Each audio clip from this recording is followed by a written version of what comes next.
Dreamscape presents Lies the Dirt Keeps by Heidi Christopher, narrated by Sarah Wellborn. Chapter 1. I adjusted the camera strap on my neck, the sweat and nylon mix wearing my skin raw. I was near, the smell strong, the death song of buzzing flies drawn closer. Tracking the rancid smell that wafted through my SUV's window as I drove slowly down the rural roads of Northern Virginia was a perfect distraction from thinking about my ex-girlfriend, Danae. She attempted to kill herself, and I swear I still smelled her vomit on my fingers from shoving them down her throat to make her puke up the pills she'd swallowed. Where the hell is it? A few more steps, and there it was, a honey-brown deer, bent in odd angles, a car owner off somewhere getting an estimate for a new headlight, no doubt. I stomped down the grass around it with my burgundy Vans, noticed dried blood trailing the direction the deer had run from. I glanced up toward the road, thought about the distance it ran before it couldn't run anymore. Poor thing almost made it to a patch of trees. It could have died in the shade, but instead, I took short, pinched breaths, heat high-broiling the deer carcass. The day I killed my stepfather was the first time I smelled death, the distinct and nauseating scent of creamed corn. He was set up in a hospice bed in the old farmhouse's living room. Laurel, my mama, brought him home from the hospital once the doctors gave up. I was outside on the porch swing that dipped past the living room where Barrett lay, sheer curtains blowing in the cool fall breeze, and was watching a butterfly with a missing leg crawl up and down the rusty chain links. I had just gotten the butterfly to crawl onto my finger when Laurel ran out, eyes puffy. "Keep an eye on him while I'm out," she'd said, dabbing a tissue to her nose. I was alone with him then, and all the voices in my head trying to convince me to stay outside were lost to unrelenting rage. That man dying inside our family home didn't deserve to die peacefully. A syringe full of fentanyl and morphine given by a hospice nurse was too easy. I wanted him to know that the little girl he ruined reveled in his suffering. The last thing he would hear would be me whispering into his ear that I was in control now. He would feel the devastation one hand could do to another person, the way he devastated me so many times. Once I'd killed him, I'd expected to feel something: numbness, satisfaction, vengeance. But all I felt was the pinch of the breathing tube marked by the indentation across my thumb and forefinger, and nothing else. And I just kept thinking how I was only 15 and had committed murder, and was angry that I couldn't find comfort in having done it. I was 28 now, and I still felt those tubes between my fingers. Now, I was a photographer and made a living taking pictures of dead things. Decay smelled completely different from fresh death, though. I learned that when my nose, and curiosity, led me to a half-eaten rabbit in the woods behind the barn. I'd found it right after the beauty of life had been completely erased, but just before necrosis had consumed the top half. I picked up a short stick and poked at it, turning it over and searching the differences between the two sides. One left to the sky, and the other left to dirt. The dirt side decayed the worst, and before I knew it, I'd searched out more dead animals than I could count, and never once did I examine the animal's upward side first. I always flipped it over in a twisted urge to see what was on the dark side. It wasn't normal to be fascinated by dead things, but it's life that's ugly, not death. Taking pictures of bloated roadkill was my niche skill, and it paid decent. Won me some awards, too. My ex, Danae, encouraged me to pursue my hobby-turned-career, even when I was ass-deep in rejections from every imaginable magazine, and I guess the favor returned was my ability to make her come fast so that she could get back to her fabulous life of interior design for politicians and football players and all the other fortunate wealthy folks in D.C.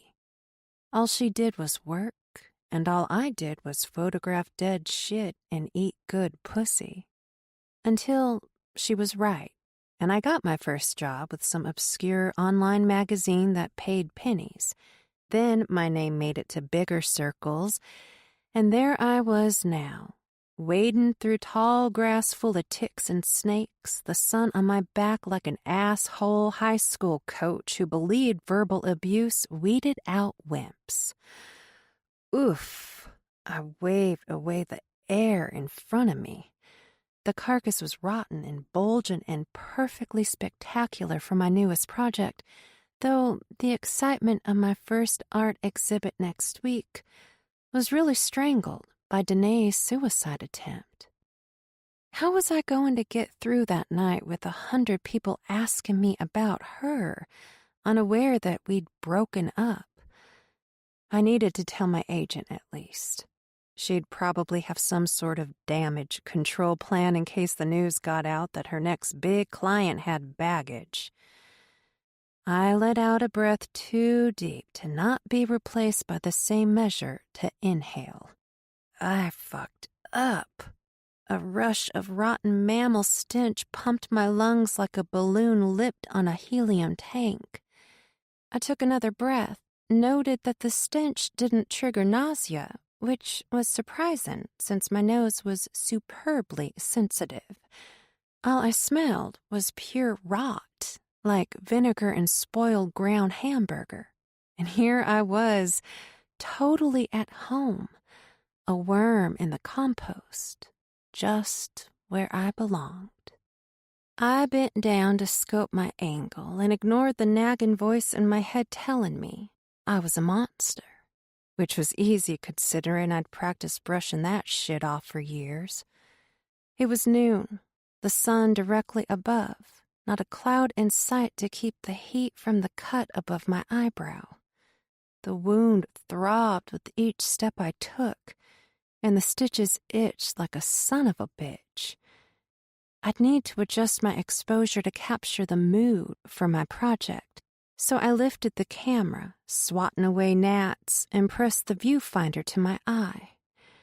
The sound of clicks always threw me, like they were the official announcement that I wasn't supposed to be there, a boil on nature's nose. More clicks, a distant caw of a crow, the swoosh of a car speeding by. I raised the camera away from my eye and wiped the sweat, and then I saw someone across the field. They stood there, staring. I squinted against the sun, trying to make out the stranger. But they were too far away, so I placed the viewfinder back to my eye, looked down the field of wildflowers until I passed a human-shaped spot. I drew the camera back to it and fought my shaking legs as a blur of tree-like shapes shifted by. My fingers fumbled to focus the lens, and when the view became clear, I saw. They were there again, draped in shrouded dark. Through the viewfinder, my eyes were locked on the shape. No matter how hard I tried, I couldn't look away. And then the shape bolted in my direction. I dropped the camera from my eye, my trembling hands unable to keep their grip. The strap tugged the back of my neck against the snapping weight. My heart raced, fear a cold blanket smothering me. I blinked to adjust my eyes to the natural distance, and once my vision sharpened, the shape was gone. My phone rang. I flinched, the camera knocking against my sternum. My phone rang again. I couldn't answer. My limbs were weak and uncooperative. Again.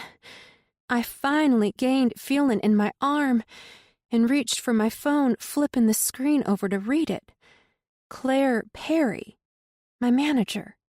If I didn't answer, she'd call until I did, or worse, send out a search party. "Hi, Claire. How are you feeling today, Jonna?" In the background, the distinct sound of high heels on marble clicked in my ear. I kept my eye on the tree where I'd seen someone. "I'm fine, Mom," Claire huffed. "Unlike your mother, I actually care about you," she snapped. The figure I'd seen decided to stay gone. "Please don't be seeing shit again." I let out a laugh. "I'm fine, Claire. Just got some pics of a dead deer off the highway." "You're driving?" A heavy door closed on Claire's end. She was in her office now. "Tell me you haven't been taking Ambien." "Oh, for fuck's sake. Claire, you saw me sleepwalk down a flight of stairs. I didn't crash my car." Claire stayed silent. "Not a single tablet," I added, leaving out that I hadn't slept since I left the hospital yesterday. "Good," she said, eerily sounding like she was, in fact, my mother. "You're lucky that's all that happened." I touched my finger to the stitches. Little blood-dried spikes like insect legs touching back. I dropped my hand to the sore spot on my jaw, hoping the acute pain of applied pressure would jog some memory of that night. "Claire?" "Yeah?" "Why were you there that night?" I didn't want her to think I wasn't grateful for her having been there, but I really needed to remember something, because not knowing made it all worse somehow, like my body was searching for autonomy from me. A voice intruded on Claire's end. "Listen, hun, I've got a meeting to get to. We'll talk soon, okay?" The call went dead before I could respond. Chapter 2. My phone rang immediately after, the area code from my hometown beaming across the screen, but I didn't recognize the number. I reluctantly put the phone up to my ear. "Hello?" "Hey," a guy's voice stuttered. "Hi, Jonna? Thank God it's not Laurel." "Yeah," I swallowed, pressure lifting its 1,000-pound ass off my chest. "This is Gabe, Ori's boyfriend. You might not remember me, or I don't know." Why the hell was my little sister's boyfriend calling me? "You're right, I don't remember you. How'd you get this number?" I instantly felt like an asshole. He'd only be calling if something were wrong, right? I began pacing in the tall grass. A tractor-trailer filled with cows growled past. "Is Ori okay?" "I was calling to see if maybe she had gone to visit her sister." His voice was strained, and that made me nervous. "No, she's not with me." What's going on, Gabe?" "Ori's missing." Fuck me. I turned to where I'd seen the figure earlier, a feeling of someone watching clawing up my back. Had they returned? But there was nothing except an unoccupied string of silent pines. I let out a breath. Laurel would say it was an ancestor who'd passed trying to communicate. She preached that shit like it was its own King James version. But I disowned those teachings, blocked them out. It was impossible to believe in anything after having life crap on me at such a young age. Have you gone to the campground? Ori had just graduated. I missed it because of my fall. She was probably celebrating at the river. She isn't there. I don't know what to do. We had a fight, and his voice went silent, and the line was so quiet I thought he'd hung up. Gabe? He sniffed. Yeah, I keep trying to call your mom, but no one answers. I left a voicemail letting her know I was calling you. Each day Ori doesn't show up is like, I just know something is wrong. My pulse was in my throat. I didn't want Gabe to call the police since I knew they wouldn't care. No one cared about poor folk. Have you gone to the farmhouse? No, I didn't want to piss off your mom. God, was everyone afraid of her? Seems like a good place to start, yeah? I gently slung my camera behind my back so I could swat at the swarming gnats. When was the last time you saw Ori? Last Saturday? He sniffed again. By the sound of it, Ori broke up with him and needed some time alone. That would explain why no one called me and why Laurel hadn't answered when he'd called her. Listen, I stopped to catch my breath now that the air wasn't full of stink. Drive over to Laurel's, tell her you talked to me and that if I don't hear from Ori by tonight, I'm calling the police. I absolutely wouldn't call the police, but Gabe didn't need to know. Okay. His voice sounded lighter. What if no one answers the door? Jesus, kid, do I have to hold your hand through this? Then leave a note and call me immediately, okay? Okay, he said. I'm sorry for bothering you. He sounded sincere. No, it's fine. I'm glad you called. Now go over there and let me know what happens. Yep, bye. The line went dead. I popped open the hatch of my new SUV, a birthday present from Danae before our breakup, and stored away my camera. My fingers trembled as I zipped the zoom lens case closed, so I reached in my t-shirt pocket and drew out the joint I'd rolled earlier that morning. Anxiety was a bitch, and Lexapro only went so far when my mind was ready to have a go at me. So I always had a stash of green. My psychologist didn't approve of me smoking weed, but she told me that as I sat in her office on a crooked couch. Be careful, she had said, stone-faced. That couch has a broken leg and isn't stable. I should have found a new psychologist then, but there was something about her that I liked. Probably her fucked sense of humor. Ori was likely taking time away from Gabe because of their fight. I didn't see a need to be alarmed just yet. I turned on the navigation and let it tell me how to get home since I was nearly done with the joint and didn't want to have to pay attention to landmarks. I barely had the key in the lock of my newly leased apartment when my phone rang. I shut the door behind me and flung my pack on the entry table, then reached for my back pocket and pulled out my phone. I read the screen and my heart dropped into my stomach. Hi, Mama. The ice in her liquor glass sloshed before her voice came. I heard that boyfriend of Ori's called you. He did get in touch then. It's good to hear from you, too. Don't get sassy, Jonna. I'm just trying to have a conversation with you about your sister. A slurp of her drink hissed in my ear. So, where's Ori? A cough followed by the distinct wheeze of a smoker choking on their own lungs. I don't know, but I know she's fine. She's just pissed at Gabe and needs to let out some of that fire of hers. You know, She's just like you when it comes to her temper. Our tempers came as a coping mechanism for dysfunctional family life. Have you heard from her then? I was hopeful. She told me she was going to stay with some friends in Elizabethtown to celebrate her graduation. Go to the shore, maybe? A likely explanation. Guilt knotted in my stomach at the idea of me missing her graduation in the first place. Falling down a flight of stairs was not on my agenda. A liquor bottle glugged, probably cheap vodka.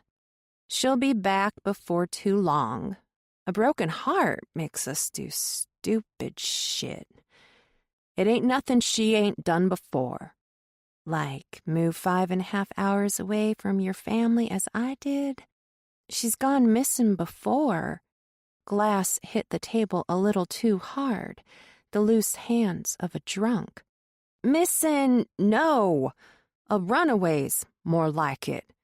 You don't need to be worrying yourself about her, and you certainly don't need to tear yourself away from your big city life and come all the way down here. That trip'd be for nothing, because you certainly don't want to see me.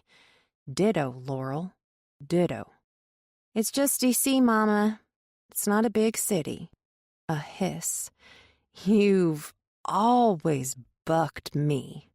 No matter which way I went, you went the other. Spite ain't nothing but the anger of a wussy. You do well to be more like your brother. Fuck me.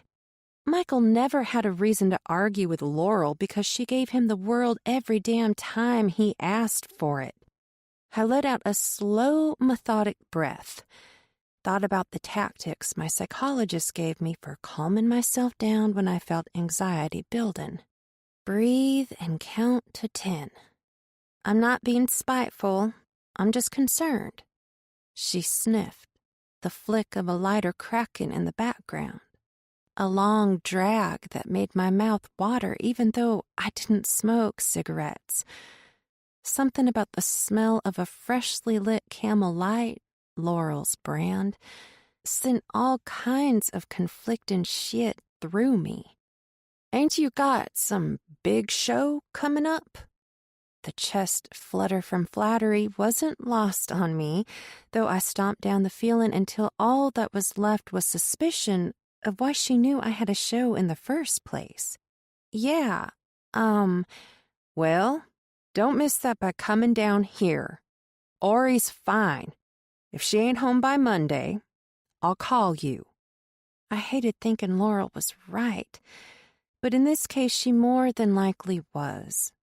She knew Ori better than me, and if she believed Ori was just hanging with friends to blow off steam over Gabe, then maybe I should believe that too.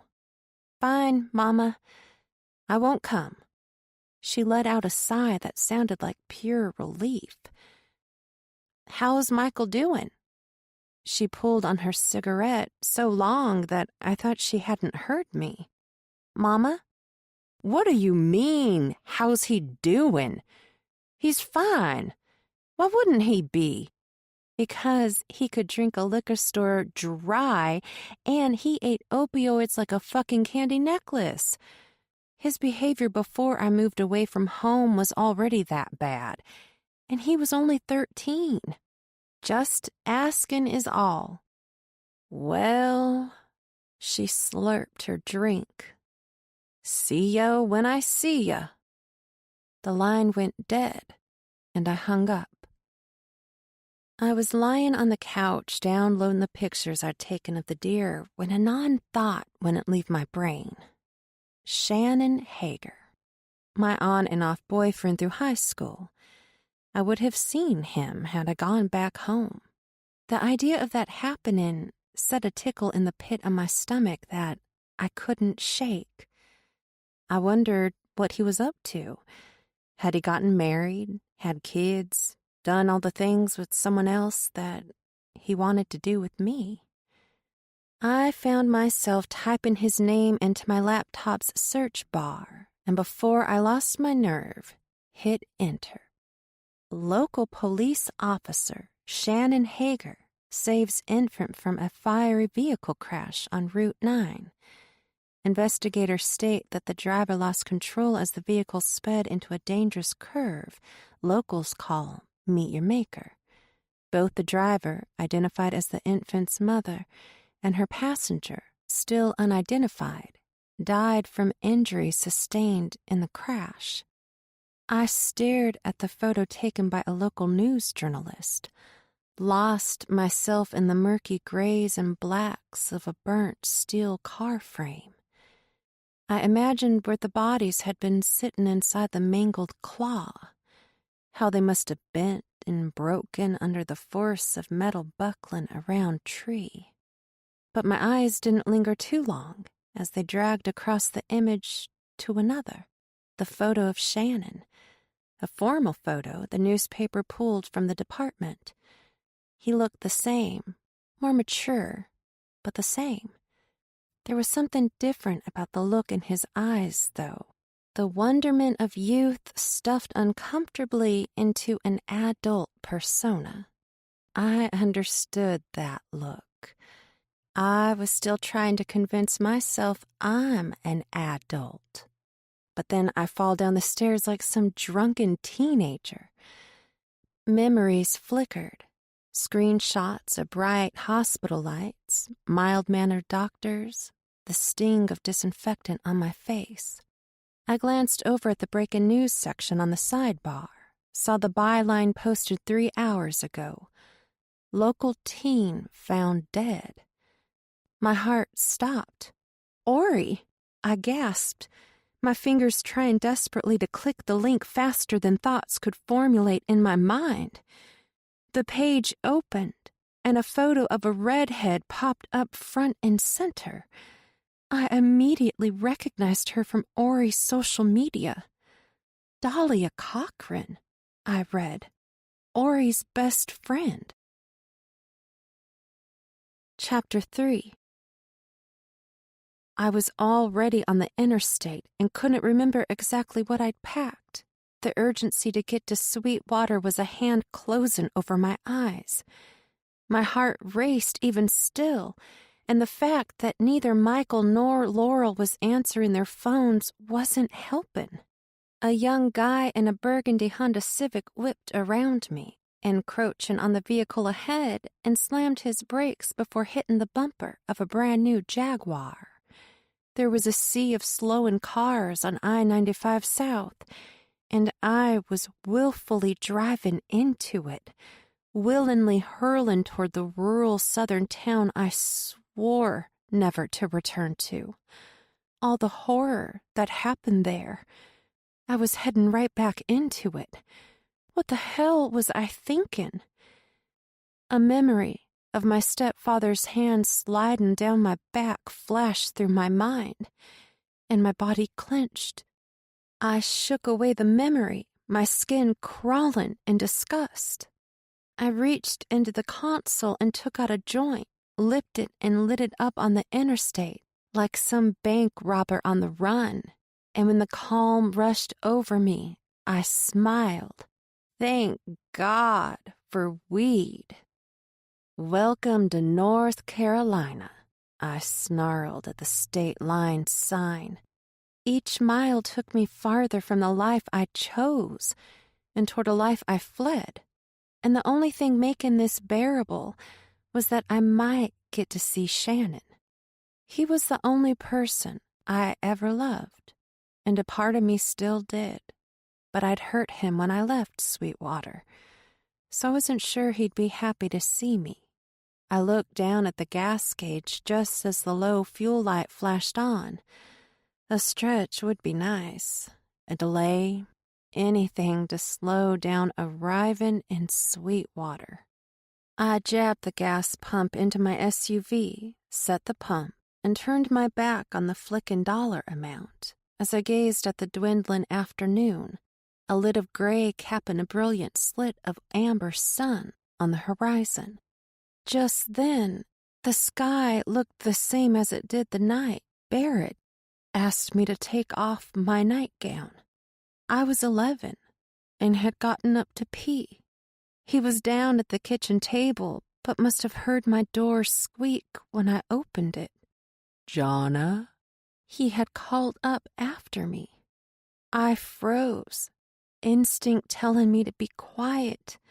The squeal of a chair leg scooting back, clumsy foot beats cracking the wooden floor beneath him as he walked toward the stairs. Eyes looking up at me through smudged lenses. I trembled at the memory. It would be past 10 when I arrived in Sweetwater, and the thought of checking into a crummy motel sent uneasy fingers up and down my spine, plucking my nerves with their grimy nails. My phone rang. I pulled it from my back pocket. "Hi, Claire," I said, feeling shameful. I should have called her back already. She was the world's nicest agent, and I was the worst client. "I'm sorry, Jonna, but you've got to tell me what's going on.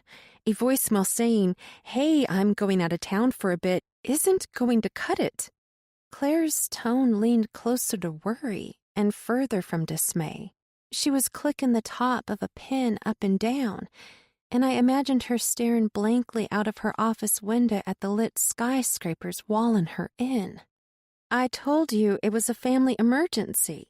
I glanced back at the gas pump, still guzzling. "You can't go home, Jonna."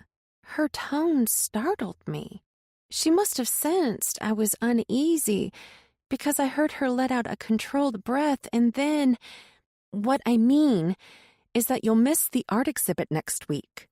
Fuck. This is more important. It's your big moment, Jonna. You can't miss this. Besides, your family doesn't give a shit about you. Who did she think she was talking about my family like she knew anything more than I didn't get along with Laurel? "I'm not going to argue about this with you. My sister is missing." Her chair stopped spinning, the distinct sound of a screech as it slowed to a stop. "What do you mean?" I could have sugar-coated it, but I blurted everything. "No one has seen her since Saturday, and now her best friend has been found dead, and—" "Listen, Jonna, this sounds like something the police should handle. If another girl has been found dead, then they'll take Ori's case seriously and find her before you even get there. Has anyone called the police?" I pushed the toe of my shoe into a tar bubble on the freshly paved gas station lot. "No, Laurel convinced me that Ori was just blowing off steam from a fight she had with her boyfriend. But Dahlia's death has me feeling like something terrible has happened." Asphalt spread around my shoe sole, and I immediately regretted digging into the surface. There was a pause, keys clacking away on her laptop. "Listen, turn around, come home. I'll get in touch with the authorities and keep you appraised of any—" "I know I'll be missing my big chance, but this is my sister, and I have to find her." Another pause, and then, "You're making a mistake, Jonna." The gas pump clicked off. "I have to go." I hung up and slipped my phone back in my jeans, walked toward the store. Rolling papers were on my list, along with a cold cherry Coke and a bag of pizza combos. I set down my items on the counter, chewed my bottom lip while the clerk glanced me over. "Someone's having a good time tonight." He raised his eyebrows in a playful way that made me uneasy. His plump cheeks flushed, an annoying perk in his voice. I pulled my items toward me when my card beeped in the reader. "I don't need a bag." I walked out without a receipt or a thank you, and felt like an asshole for not being able to make small talk with the guy. But when my anxiety had its teeth in my brain, even eye contact was stressful. Inside my car, I lit the roach from my previous joint. Chilling in the parking lot to roll a joint wasn't a good idea, especially with the cashier staring at me. I gave him a nod, let him know I saw him gawking, and drove back onto the highway. The next hour passed in a blur of memories I kept trying to push back, my defensive pitchfork, rusty and missing prongs. I was halfway into North Carolina when my phone rang. Gabe's number spread across the screen. I had programmed it in after he called me the first time. Maybe Ori was back, and I could turn this bitch around. Did Ori come home? I didn't mean to skip hello, but all I cared about was his answer. He cleared his throat. No, Jonna, I'm not calling about that. No. What's up then? Well, I just wanted you to know that your mom is pissed at me. For calling me? His voice cracked.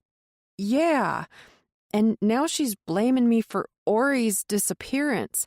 Said I shouldn't have made her so angry that she'd take off like that. Laurel had a way with irony. She said that if Ori was hurt, she knew it was me that did it.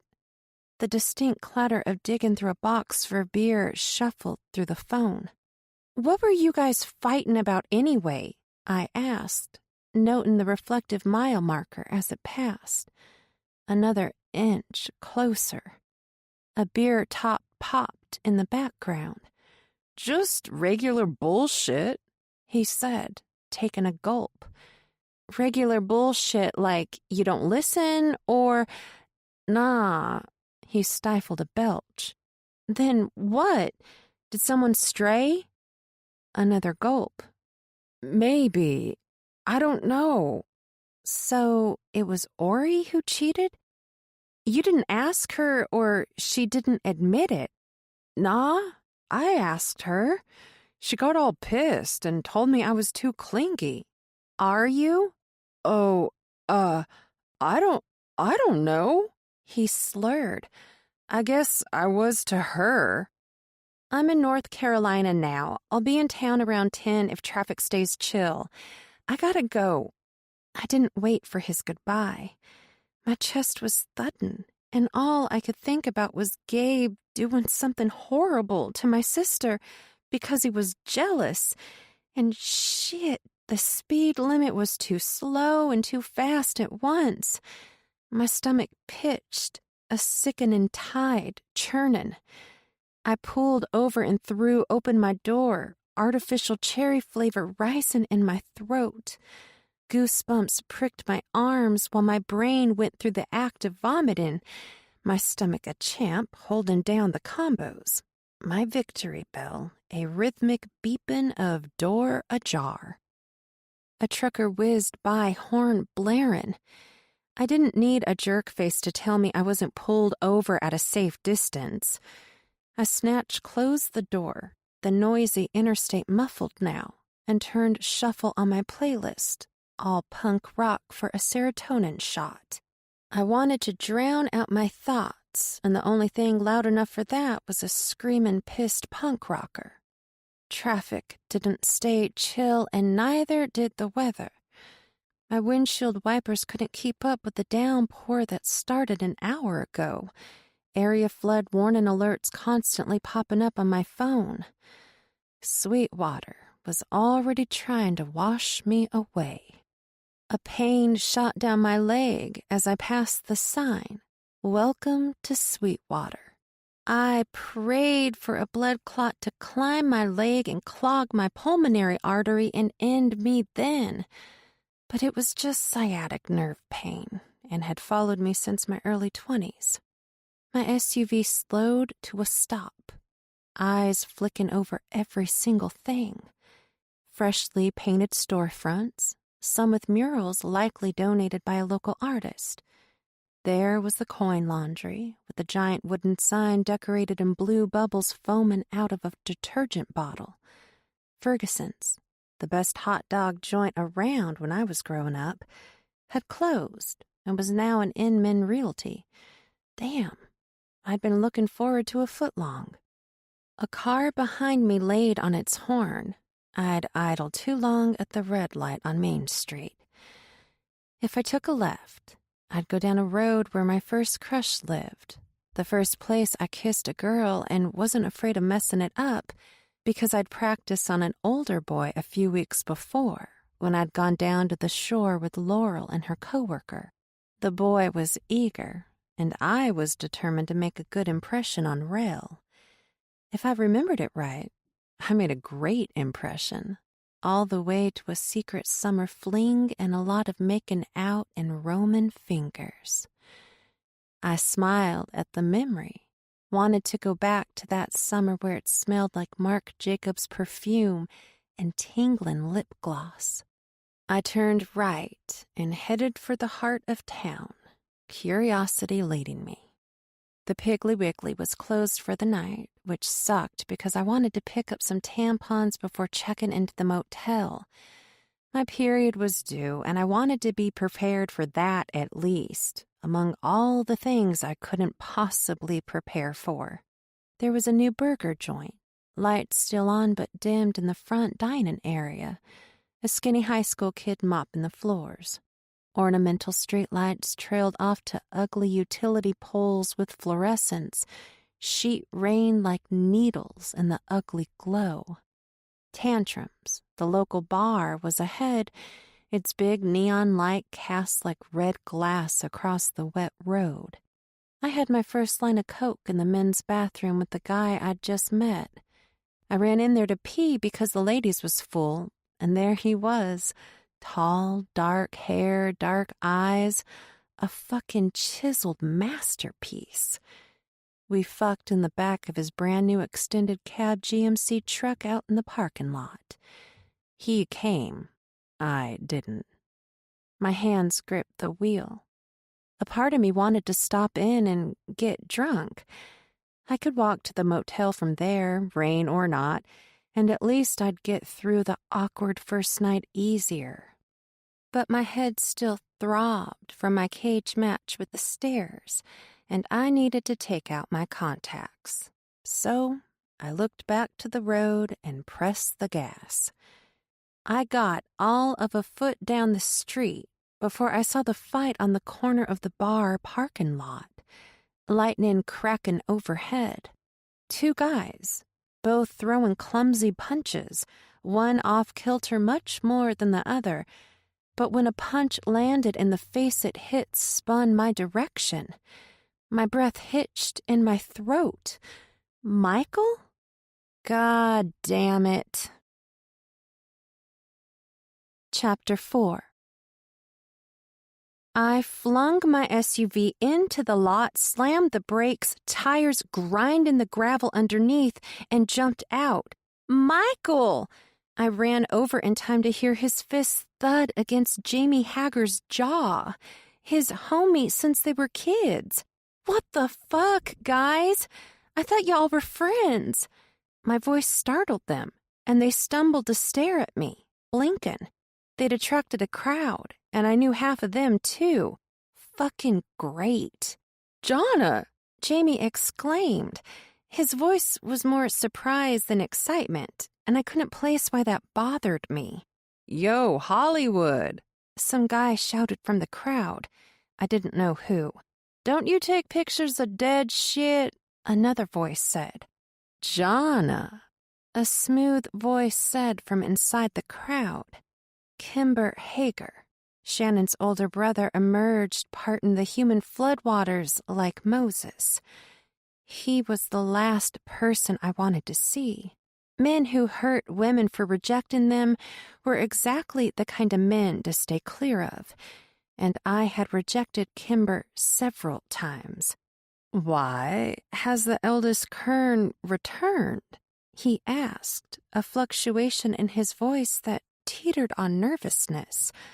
But a nervous Kimber wasn't the Kimber I knew. Something was up. You know that isn't my last name. I tried to keep things cordial. His lips smacked. Oh, that's right. You're LaGrange. River rat blood. Kimber loved pushing people's buttons, but I was a contactless machine. Hands free, no pushing. Still charming as ever, Kimber. He sneered. My stomach shrank. Why are you letting them fight? I motioned to Michael and Jamie, who hadn't figured it out yet that they were both finished. What are they even fighting about? I wiped drizzle from my eyes, the rain fallen soft then. Kimber stepped toward his little brother, put his hand on Jamie's shoulder to steady him. Does Shannon know you're back in town? Fuck me. I hadn't decided for myself that I even wanted him to know. Could no one in this town keep their mouths shut? Hopefully, I won't be back here long enough for him to find out. Kimber laughed, deep and methodical. Now you know better than that. Nothing stays quiet here. He already knows you're coming. He drew his hand and whacked Jamie across the face. Wake up. We gotta go before the bouncers call the cops. We don't want our brother arresting us now, do we? Kimber was the kind of guy who was always one step ahead. Whenever we parted at places where there were no trespassing signs everywhere, he'd take them all down so the police couldn't charge us. We can't know if there aren't signs posted, he'd say when the cops would come. So I felt like I needed to keep my knowing Shannon was a police officer to myself. I didn't want Kimber knowing I'd searched Shannon on the internet. He's a police officer. I tried to sound convincing. Kimber's eyes narrowed, a curiosity shining through. He signed up the day after you left, but you knew that already. Coy son of a bitch. I hated that he knew I knew. So how does that work? A police officer with a felon brother? Kimber's smug grin dropped to a flat line, and I was pleased with myself for knocking the coy right out of him. Kimber grabbed Jamie around the arm and pulled him toward his truck. I looked over at Michael, his back against an old pickup I assumed was his, tongue pushing against the inside of his cheek. He spat, a red wad splattering on the gravel. I'll take you home. We can come back for your truck tomorrow. Michael's eyes squinted as he stared at me. This piece of shit ain't mine. He popped his butt off the truck and walked over to me, his weight bearing down on my shoulder. I scanned the lot. Most everyone had left already. Where's your truck, then? I let him lean on me while we walked to the passenger side of my car. A huff shot from his throat. It's in the barn at home. Why? I struggled to keep us upright. Michael was a big boy and was letting his body weight fall on me. He locked a glass-eyed glare on me. Doing some work on it. He exaggerated, ducking his head to keep from smacking it on the door frame, and I tried not to get pissed at how drunk he was. Tell your dad hi for me, I shouted to Kimber, shutting the passenger door and walking around to my side. Their father was always nice to me. Shannon had told him about Barrett, so he went out of his way to invite me over to hang out on the pier and fight over who was riding the jet ski next. Kimber ran his fingers through his wet black hair. I want what you're on. He winked, and goose flesh crawled across my neck. Kimber had always been a wild card, known for doing bad shit that was too bad even for me. Driving under the influence, trespassing to steal shrooms from cow fields, throwing parties in abandoned farmhouses. Those were my boundaries then. Stupid and reckless, but still. Kimber cooked drugs in old mobile homes he and Jamie hauled out into the woods. I closed the door, wiped the inside buttons dry with napkins I had from the drive-thru I'd picked up earlier. What were you and Jamie fighting about? Sometimes you just can't forgive people for the shit they done. Michael's forehead was pressed against the window, his breath fogging it up. Look at me. I reached for his chin and turned his face toward me. That's going to be a nice shiner tomorrow. It's not the worst thing that's happened to me. I couldn't possibly think of anything bad that could have happened to Michael that he didn't bring on himself. Mama's not going to like you fighting with the Hager boys. He turned back to the window, closed his eyes. Mama don't want you here. Yeah, well, I don't want to be here. I hit the gas and sped toward the back roads where hamburger joints and nightclub brawls fell to Sweetwater's dark swamps. The SUV hit a hole in the dirt road that had washed out from all the rain. Michael's bobbing head smacked the glass. What the hell? His raspy voice cracked. My bad. I didn't see the hole.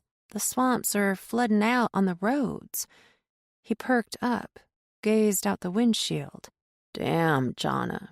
You shouldn't drive back out in this tonight.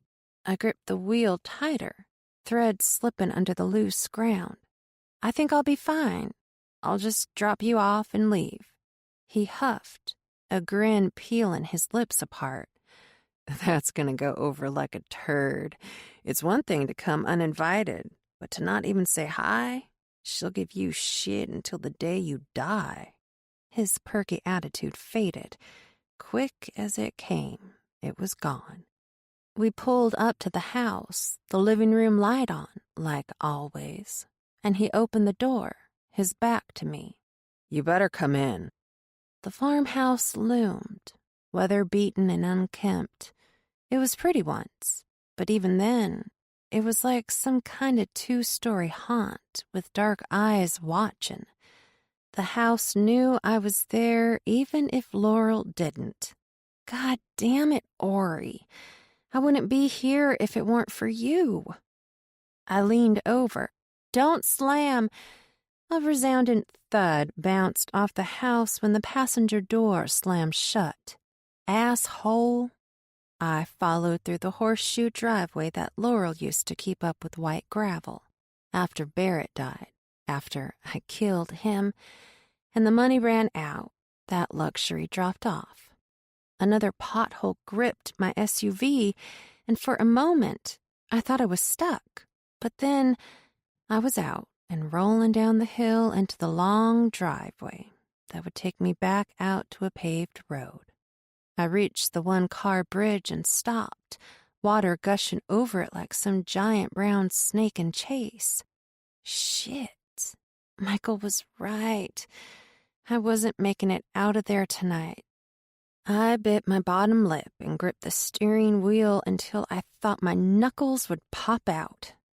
I had to turn back to the farmhouse. Rain water turned the driveway into a muddy slip and slide by the time I parked at the front porch. When my socks felt wet against my skin, I realized my shoes were completely submerged.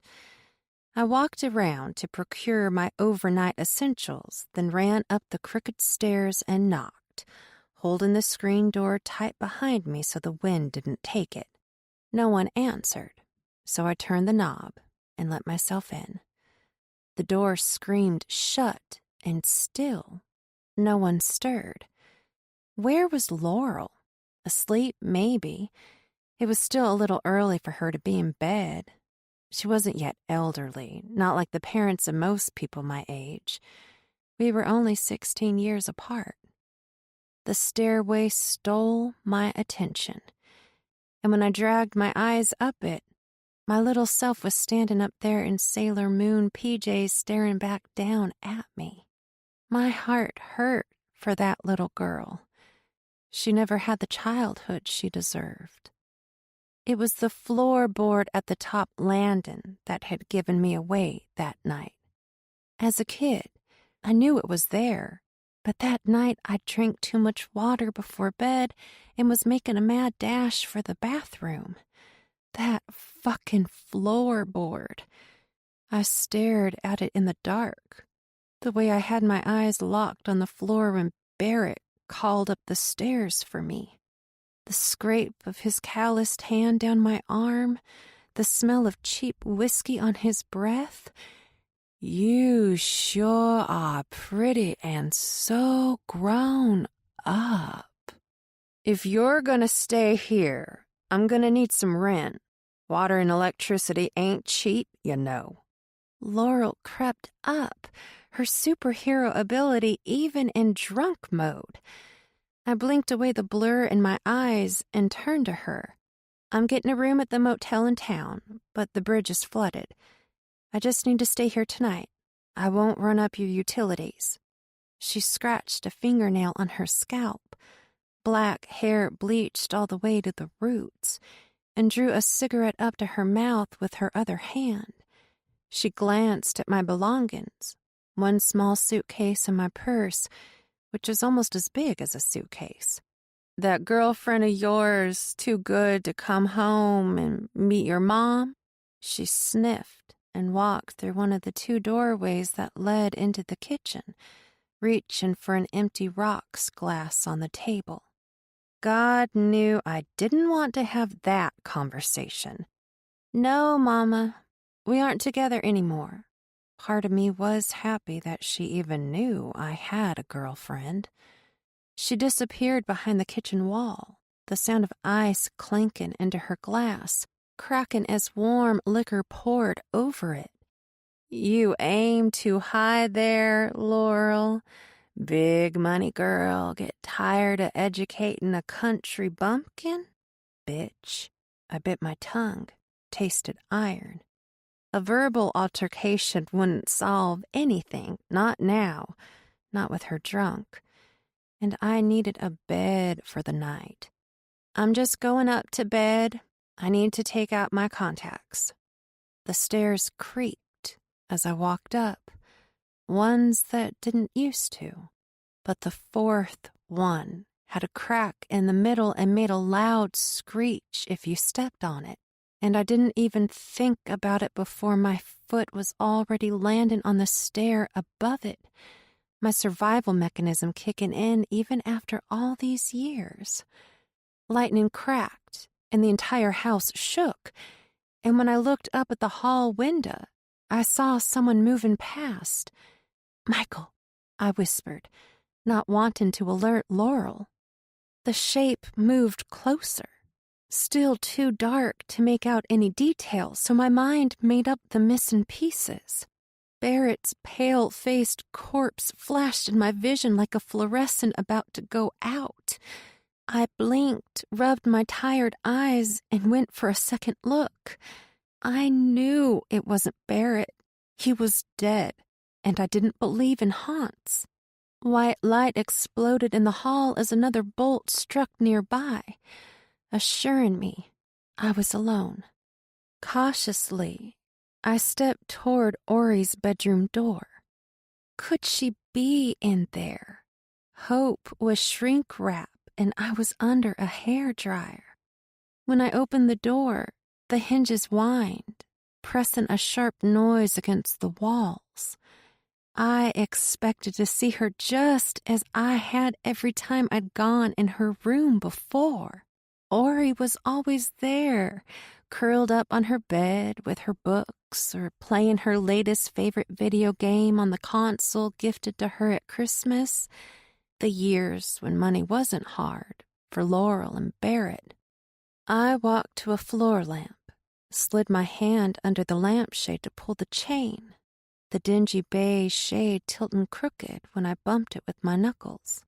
A gentle click, and the room illuminated. A bed made with an old quilt from Grandma LaGrange, the smell of fabric softener blooming. Ori loved that quilt, which is why I left it for her when I dipped. She'd take better care of it than me, anyway. I walked to her long dresser, its big oval mirror reflecting my image. I didn't think I looked so weary, but reflections didn't lie. On her dresser was a jewelry box, various knickknacks that only a younger generation could understand, and a bottle of perfume. I picked up the pink bottle, lifted the pretty butterfly wing-shaped lid, and sprayed.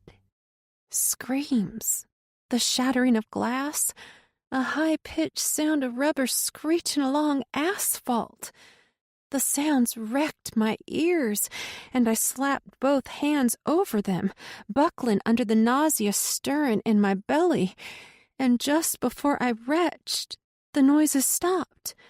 A whisper of something tragic left in their wake. Alone in my sister's room, it was the first time I felt her absence. Surrounded by her smell and her belongings, the dried flower art prints above her headboard, she was a ghost, and I was an observer left to sort out what she'd left behind. Stop thinking like that, Jonna. But I couldn't shake off the fear in Laurel's voice when she warned me not to come home. Yet here I was, holed up in an old house with no locks, and two very drunk, extremely unhelpful housemates. Chapter 5. The sun peaked above the horizon, smearing pink across the sky, and I said a thank you, Jesus, when I came to the bridge past the farmhouse drive, and it wasn't washed out. I couldn't take another minute in that house, and certainly not when Laurel woke up, which is why I left before she pried open her drunk eyelids. Laurel could keep her salty-ass attitude to herself. I had shit to do, like find my sister, God willing. As I drove through town, the smell of a barbecue smoker wafted through my vents, so I lowered my window and inhaled the scent. That's when I noticed a tick, tick, tick from my tire. Ugh, I whined. Must have gotten a rock lodged in it from Laurel's driveway. I noticed a coffee shop and pulled in. I needed coffee anyway. I hopped out and rounded my SUV to where I heard the rock and saw it immediately. There you are, you little fucker. It chipped my nail when I plucked it out, so I ripped the jagged nail off, tossed it to the pavement, and headed into the coffee shop. I scanned the patrons through the large storefront window, making sure I didn't recognize anyone. A daily menu elaborately drawn in pastel chalk markers on the glass telling me I could get a 20-ounce house brew for 99 cents if I purchased a $12.99 travel mug. I came here for coffee, not a fucking souvenir. I had plenty of those in the form of psychological trauma. Can't buy that in a store. That'll be $1.06. The cashier placed the coffee down in front of me, her eyes bright and youthful, like I remembered Ori's being. I pulled out my debit card and pushed it in the machine, the door behind me chiming as someone new entered. "Good morning, Ms. Weber," the cashier said cheerfully, throwing up a hand to wave. Instinctively, I turned to the woman behind me, immediately regretting it once I saw it was Shannon's mother. She divorced their dad when we were in middle school, remarried a guy working at the post office. I held on to a lot of memories, but her last name wasn't one of them, and there I was staring at her like she caught me stealing her purse. My soul gridlocked. A desperate urge to run grated the muscles in my legs. Shannon's mom hadn't been happy with me last time we met. I couldn't imagine things had changed. I grabbed my coffee, dipped my head down, and kept my face hidden until I was behind her. "I didn't expect you to say hi, Miss LaGrange," she said, southern drawl dripping in sarcasm. "You left my son without so much as a goodbye, so why would you speak a word to me?" I stared at the glass door into the parking lot, the coffee in my to-go cup lapping at the edges as my hand shook with anger.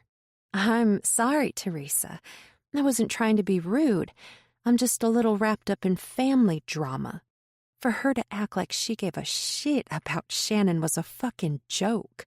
But airing the past's drama in the local coffee shop wasn't on my list of fun things to do in Sweetwater. I swung open the door too hard and flinched when it bounced off its hinges back at me. Once I was inside my car, I didn't bother buckling my seatbelt before driving off. The library parking lot was empty. I sipped on my coffee and tried to remember what the library used to look like before the revamp of green vinyl siding, black window shutters, and a purple door. But all I could remember was the little boy leaving the library and getting hit by a logging truck when he slipped his mother's hand. White and yellow flowers adorned every business and residential home in town for the next year. Months after, the mother moved away. I thought Rael's mother would have moved away after losing her daughter, a child she cared about. But I guess she was holding on to memories that might fade if she left.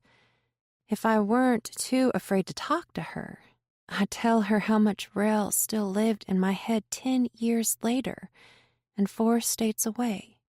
While I waited for the early morning to reach a point where I wouldn't be rude for knocking on doors, I did some photo editing on my laptop and answered some work emails. But it was 8:50 a.m. now, and I wanted to talk to Gabe. I drove to his house, knocked on his front door, then stepped back, suddenly nervous. I felt vulnerable. The old house was his after his dad died in a car wreck on the interstate. A major pileup involving a fuel tanker and lots of fire. 11 people died that morning. Sweetwater was truly cursed. Footbeats shuffled to the door. "Who is it?" "It's Jonna."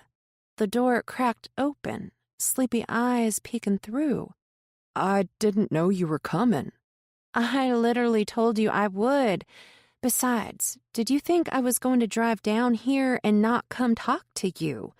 I flipped the strap on my purse that was coiled on my neck, pinching my skin.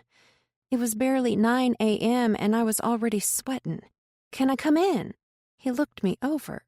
"Sure." The door opened and I stepped inside, immediately realizing I was 3 miles from town in the backwoods. And if I screamed... "Sorry about the mess. I've been busy with work and shit." I started looking for signs of Ori or a poorly cleaned crime scene or anything that might be a clue. The place was a shithole. Why would Ori want to stay here? A rattling followed by the unmistakable sound of an old window unit cutting on behind me. Sweet relief. God, it was fucking hot out. A good enough reason to slum it. Ori hated the heat and always stayed with friends during the summer. Maybe Gabe was more like a friend than Ori let on. Ori also loved being spoiled, and Gabe didn't look like the kind of guy who could afford her. "So, where do you work?" He wiped his sleepy eyes. "At the Pig. I'm a butcher." A fucking butcher at Piggly Wiggly. I'm going to be murdered here. Is that right? I scanned the room for anything I could use as a weapon, clenching the pepper spray on my keychain. Doesn't look too good for a butcher's girlfriend to go missing, if you get what I mean. Why did I just say that? I was nervous, and weird shit always came out of my mouth when I didn't know what to say. "Man, fuck. Are you serious? How do you think I feel knowing I might have to call the cops?" "Might? Shit, Gabe. She's been missing 4 days. There's no might." I watched him closely to see if he took me wanting to go to the police as a threat, but he stayed calm. "You're right." He pushed an empty shipping box up against the wall with his bare foot. "Ori orders so much shit, I can't keep up with the recycling. She usually handles it." He said orders, like she's still alive. I was no detective, but I watched enough crime TV with Danae to know that people who talk like the person is still alive really believe they are. Then again, anyone watching those shows would know that, and I hadn't been around this kid long enough to gauge his intelligence. Ori was smart and beautiful, and those kinds of girls like to date ignorant assholes. I dated my fair share. Of course, I was nowhere near as smart as Ori. "So, what happened the night you last saw her?" He scratched his head like he was trying to scratch away the grogginess of just waking. "I was a little drunk. She'd just come home. and it was late. I flipped through my mental Rolodex of questions. How late? He snatched a crushed pack of cigarettes from the box speaker hooked up to his TV. Midnight. That's not late. Not in my book. Coming home late meant the sun was coming up. Was she drunk? He shook his head. Nah, I don't think she's ever drank. Like, ever. Another one escapes the family curse. Good job, Ori. But she was definitely on something. Well, shit. What? Like weed? He laughed. That's not being on something. That's just smoking green. I agreed. Then what? I don't know. Ecstasy, LSD, something like that. It was always something. She was into some weird shit, and I don't just mean drugs. My faith in Ori's intelligence was fading. What weird shit? He cringed, a snarl on his lips telling me it was a touchy subject. That satanic shit, you know, animal blood and rituals in the woods. I almost chuckled. Uh-huh. So she was sacrificing animals to the Dark Lord. He flicked his cigarette in the air. I guess. I don't fucking know. And you were mad at her for this? No. It had nothing to do. He stood up, face bent in anger. Look, I don't know anything about that side of her, and I don't want to, so she never talked about it. Ease up, Jonna. So, what? She came home wired on something and you got pissed, or... He sat back down, lit another cigarette. Yeah, something like that.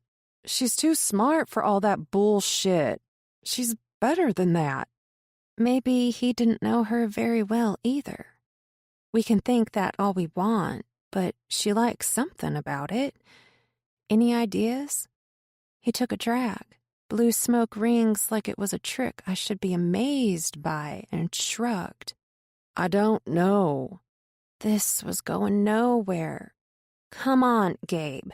Did things get physical? What was so bad about the fight that made her want to leave? His face went blank, pale. Another drag, this time longer. And then finally, I told her to get the fuck out. He pushed the cigarette butt into an empty beer can. And she did. A regretful laugh rolled up his throat. And she didn't say where she was going.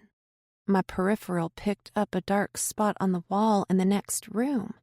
I looked more closely and saw it was a hole. Who did that? I pointed to the fist-sized spot next to the back door. He shuffled another cigarette out, lit it. Me. He said plainly, striking his lighter. My filter abandoned me. Did you hurt my sister, Gabe? Like I said, I wasn't smart like Ori. He stared me square, a long fucking pause. Would I have called you if I did? I walked to the door, wishing I'd kept the conversation outside in the first place. But curiosity and all. I don't know, Gabe. You tell me. He stayed put, back against the kitchen door frame. No, Jonna. I didn't hurt her. I love her. His chin trembled. I pretended not to notice, opened the front door and said, I hope that's true. When the door shut behind me, a chill ran down my spine and kept its grip until I was safely back in civilization. The police station of relief until I remembered the half-ounce bag of weed in my luggage. But there I was. The most I could do was take the roach out of my purse and stow it in my glove box. I walked inside the station, my eyes darting in every direction looking for any sign of Shannon. Good morning, a monotoned woman said from behind a tall counter, hair pulled back in a ponytail so tight my temples started throbbing for her. Her badge was glaringly silver, sweet water blazoned in blue. Hi, I scanned for her name tag. Veronica. I tried not to chew my bottom lip. Danae said it made me look paranoid. I'd like to report a missing person. She stiffened. Eyes widened. We just had one, but acid climbed my throat. She was found dead. That girl looked for trouble everywhere. Guess it finally found her. She was talking about Dahlia. I'm praying Ori is just a runaway and will come back soon. I said, holding my breath, the desk cop wouldn't say something stupid about my sister. Veronica let out a sharp breath. God, me too. She began typing on the computer and then stopped, brows creased in frustration.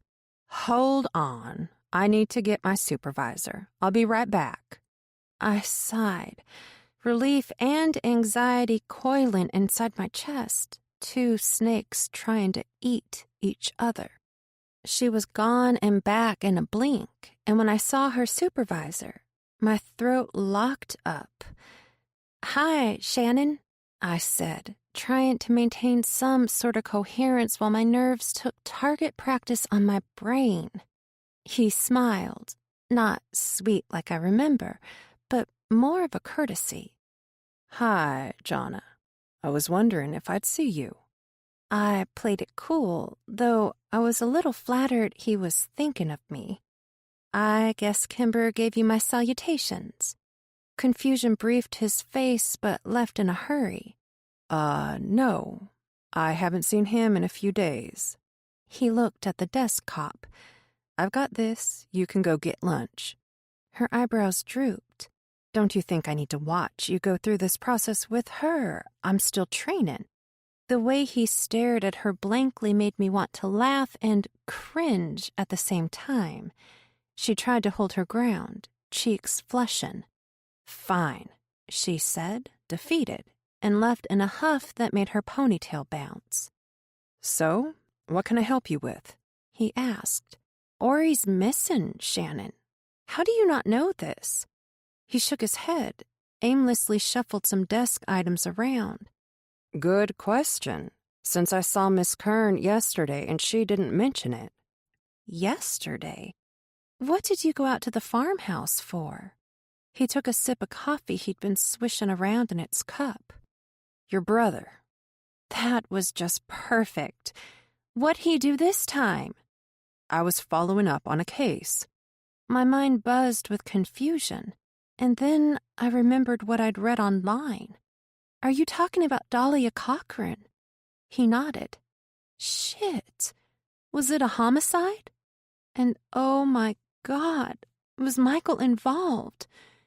His eyes darted away.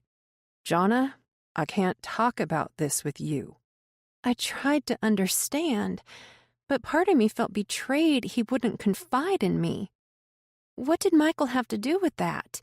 Shannon eyed me with an annoyed crease in his brow. She was his girlfriend, Jonna. Apparently, I didn't know shit and it was embarrassing. Oh, I didn't... Jonna, why are you here? He asked in a whispered huff. I couldn't pretend his frustration didn't hurt my feelings. I just... Part of me hoped you'd be happy to see me. His brows pinched together. Jonna, I never wanted you to come back here again. I was officially crushed. I thought after 10 years that, I don't know, maybe the pain of our breakup would have dulled. He snapped a cautious glance at me. So, you're here to file a missing persons report for Ori, right? Yes. He took out a pen and pad from his pocket. Tell me everything you know. He clicked the pen to write. I told him everything me and Gabe discussed, hoped he'd give me some indication as to whether he felt Gabe was a suspect. Laurel thinks that Ori ran off 'cause she's pissed at her boyfriend. So, Ori and Gabe got into a fight. His pen hovered over the paper. I don't know. I just have a bad feeling, and no one else seems to care, especially since I found out about Dahlia. I'm kind of freaking out, Shannon. God, I wished I hadn't unloaded on him like I had no control over myself. He went to the desktop computer. I care, He said, poking at the keyboard. I watched him closely, reading every move he made, trying to determine if what happened between us 10 years ago still weighed on him, or if he was just being an asshole like his brother Kimber. Maybe Big Brother had finally rubbed off on him. But as I watched, his eyes lit blue from the computer screen, and I saw a man who'd grown into a life of gun belts and procedure. He seemed like a machine, emotions in check, even his movements seemed structured. I didn't know this, Shannon, but I felt a little lighter knowing he was involved now. Like his knowing would make Ori magically appear. I wasn't surprised that he followed me to my SUV when we finished up, made a comment on how much he liked my vehicle. My ex bought it for me. I expected a sly comment about me stacking up the exes in my life, but he didn't say anything about it. Still a gentleman? Maybe he just didn't give a fuck. So, how's city life been treating you? This wasn't a question to ask in passing. Not between two people with our history. He wasn't ready to let me go just yet, and I wasn't bothered. Better than this place did. I almost felt bad for talking shit about the town he served, but he knew my past. Well, I'm glad you found a place that makes you feel safe. He fidgeted with the sunglasses he'd pulled from his pocket but hadn't put on yet. I guess he felt as awkward as I did, having a giant wound between us and neither of us willing to bandage it. I didn't want to air things out, no matter that he might want to. It'd be like chewing an old piece of gum peeled from a handrail. But I also didn't want to talk about me. You got a girl? Or are you keeping all the ladies around here on their toes? He let out a husky laugh. There's a girl here I like. Chapter 6. There was a motel at the end of town, the southern end, where things were more rural, if that were possible. I'd seen this motel a million times and had never been in it, not even when Barrett tried to take me there. Some big football thing was happening, and all the rooms had been booked. I remember sitting in the car waiting for him to come back. My stomach was sick, and I had to open the door to puke, all bile and yellow. It wasn't like he said why we were there, but I knew something was terribly wrong by the way he held his hand on my leg the whole drive over, smiling at me like a snake about to open its mouth. And there I was now, waiting inside its lobby. I smacked the bell on the motel counter, coffee wafting through the air as a fresh pot brewed from behind the desk. "Hello?" I called out after waiting for the bell to summon someone. "Come in." A shaky voice answered from behind a wood-paneled door. I turned to look out the lobby window, rain starting to fall on the faded green Saturn parked out front. Aside from the 90s relic, there weren't any other cars there, which was odd since this was the cheapest motel in town. "What can I help you with, miss?" the shaky voice asked from behind me. I whirled around. A short, elderly man, thin hair combed to one side, collared shirt with a baggy sweater vest hanging off his small frame. "Hi, how much for a room?" I asked. $43 a night." He coughed, tucking a fist to his mouth. I wasn't strapped for cash. I'd taken a stack of bills from mine and Danae's safe at her house. I wasn't sure when I'd be back, and half of that money was mine. "I'll take a room." I pulled out the wad of cash, and he cleared his throat. "You should be more careful who you flash all that money to. An old man like me ain't no threat, but there are some unsavory folks staying here. You ought to be more careful." He was right. I was being careless. But at that moment, I didn't give a fuck. All I could think about was how tired I was and how finding Ori was still so far out of my reach. "Thank you," I said, hoping he was honest and would keep our interaction to himself. "I give discounts on longer stays, just so you know. If you want the week, I'll give it to you for $200. I took a second to do the math. A week should cost about $300. That's a heck of a discount. How you making any money giving away your rooms like that?" "I don't do it for everyone." His furry gray brow dipped, and he looked up at me, concerned.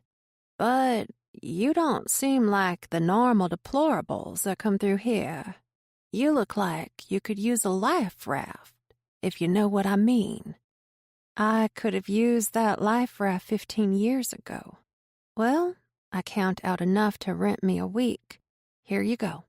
He reached out, little wobbling fingers brushing over the tops of my hands. He took the bills in his hand, licked a finger, and started counting. I realized he was going to take a while, so I turned back to the window, catching a headline from the box TV mounted in the top corner above the door. "Police ruled the death of Horry County woman a homicide." I blinked, took a step closer. I almost asked the clerk to turn it up, but then he'd get distracted from what number he was counting. A reporter started talking, an older woman with blonde hair and a red blazer, but the makeup and fancy suits didn't cover up the fact that she was all country.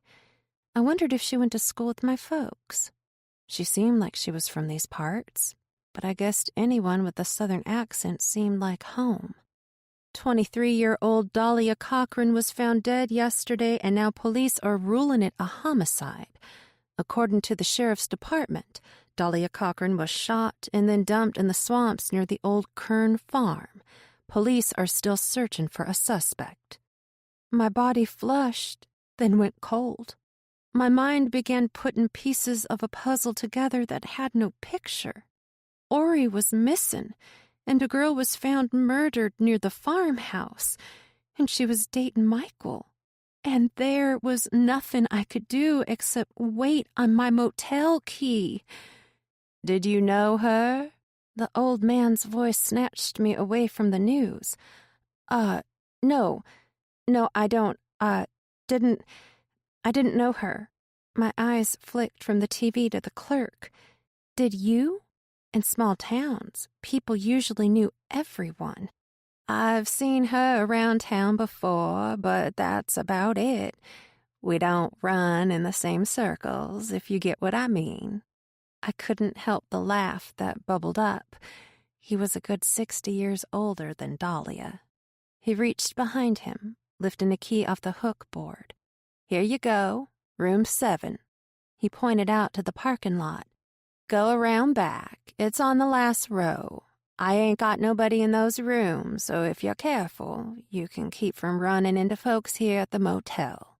I took the key, offered a smile, and scanned the parking lot again before heading out.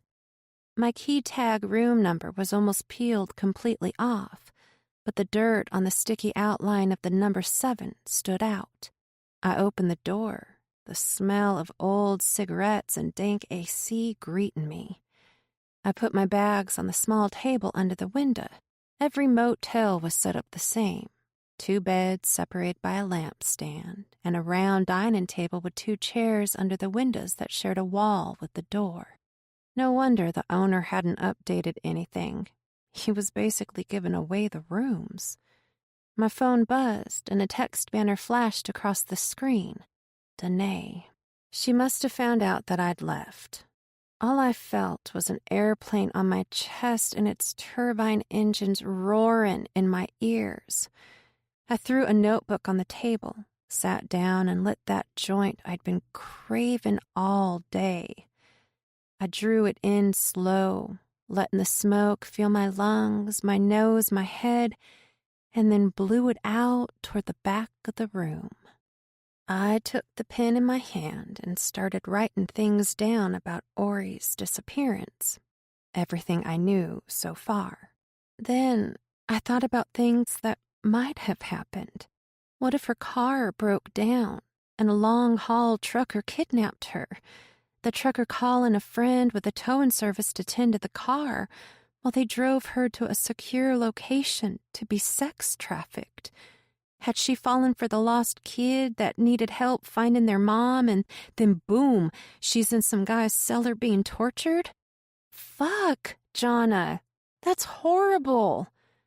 I blew out another plume of smoke. If anything like that were true, I'd never be able to live any kind of normal life ever again. It was one thing to traverse life with my own traumas, but to exist in a world where my sister was horribly murdered or, fuck, just never found? I don't know how I could manage that reality. I dropped the pen, eyes darting over the words that meant bad things for Ori. My heart fluttered. A sign anxiety was bubbling. A flopping fish in my chest was how I described it to my doc, who said, "That's normal for anxiety," but didn't tell me how to fix it, just threw a prescription at me and expected me to forget the night I'd found my best friend, Rel, blue-faced, eyes blank, dead, as the day was over. For some reason, Rel correlated to Ori in my mind, and I realized I needed to find out who her friends were. Shannon would do his investigating by the books, but I didn't have to. And I wanted to get to them before he did in case his inquiries scared them from speaking to me. I was writing a list of things I needed to do the next day when my meds kicked in, and I drifted off to sleep. Her blood tasted like a dirty penny, tangy and metallic in her mouth, and something strong and dark pulled her under the brackish swamp water. Something heavy pressed on her neck, her face grinding into the muddy bank. I shot awake, nearly falling out of the chair. Fuck! I grabbed my lips, the foul taste of swamp lingering on my tongue. My phone buzzed, and I slapped around for it on the table full of my shit. "Hello?" I said, head groggy after startling awake from the nightmare.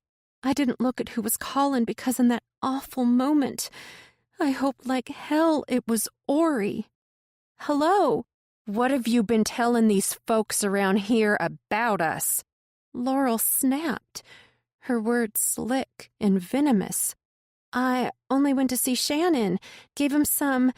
It wouldn't be smart to tell her about the missing person report I filed." "Well?" Her insistence was a potato peeler on my nerves. "I gave him all the information that you and Michael told me." A soft strike of a lighter, the singe of flame to the end of a cigarette, a crisp, sharp draw of nicotine.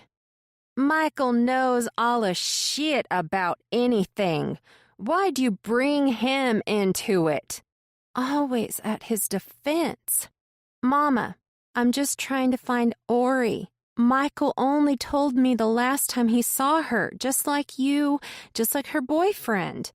"Did you go over to Gabe's place by yourself?"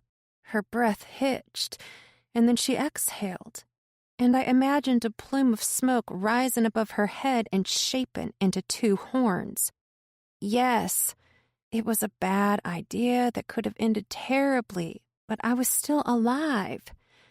"He could have done God knows what with my daughter, and you just went over there all Inspector Gadget and shit." "I'm obviously okay." Another quick drag and exhale. "Yeah, well, he's dangerous. Next time you want to play hero, you should at least let your mother know. It's the respectful thing to do." I slapped a hand over my mouth to keep from laughing. Laurel was a belligerent drunk who practiced respect as much as she sought sobriety.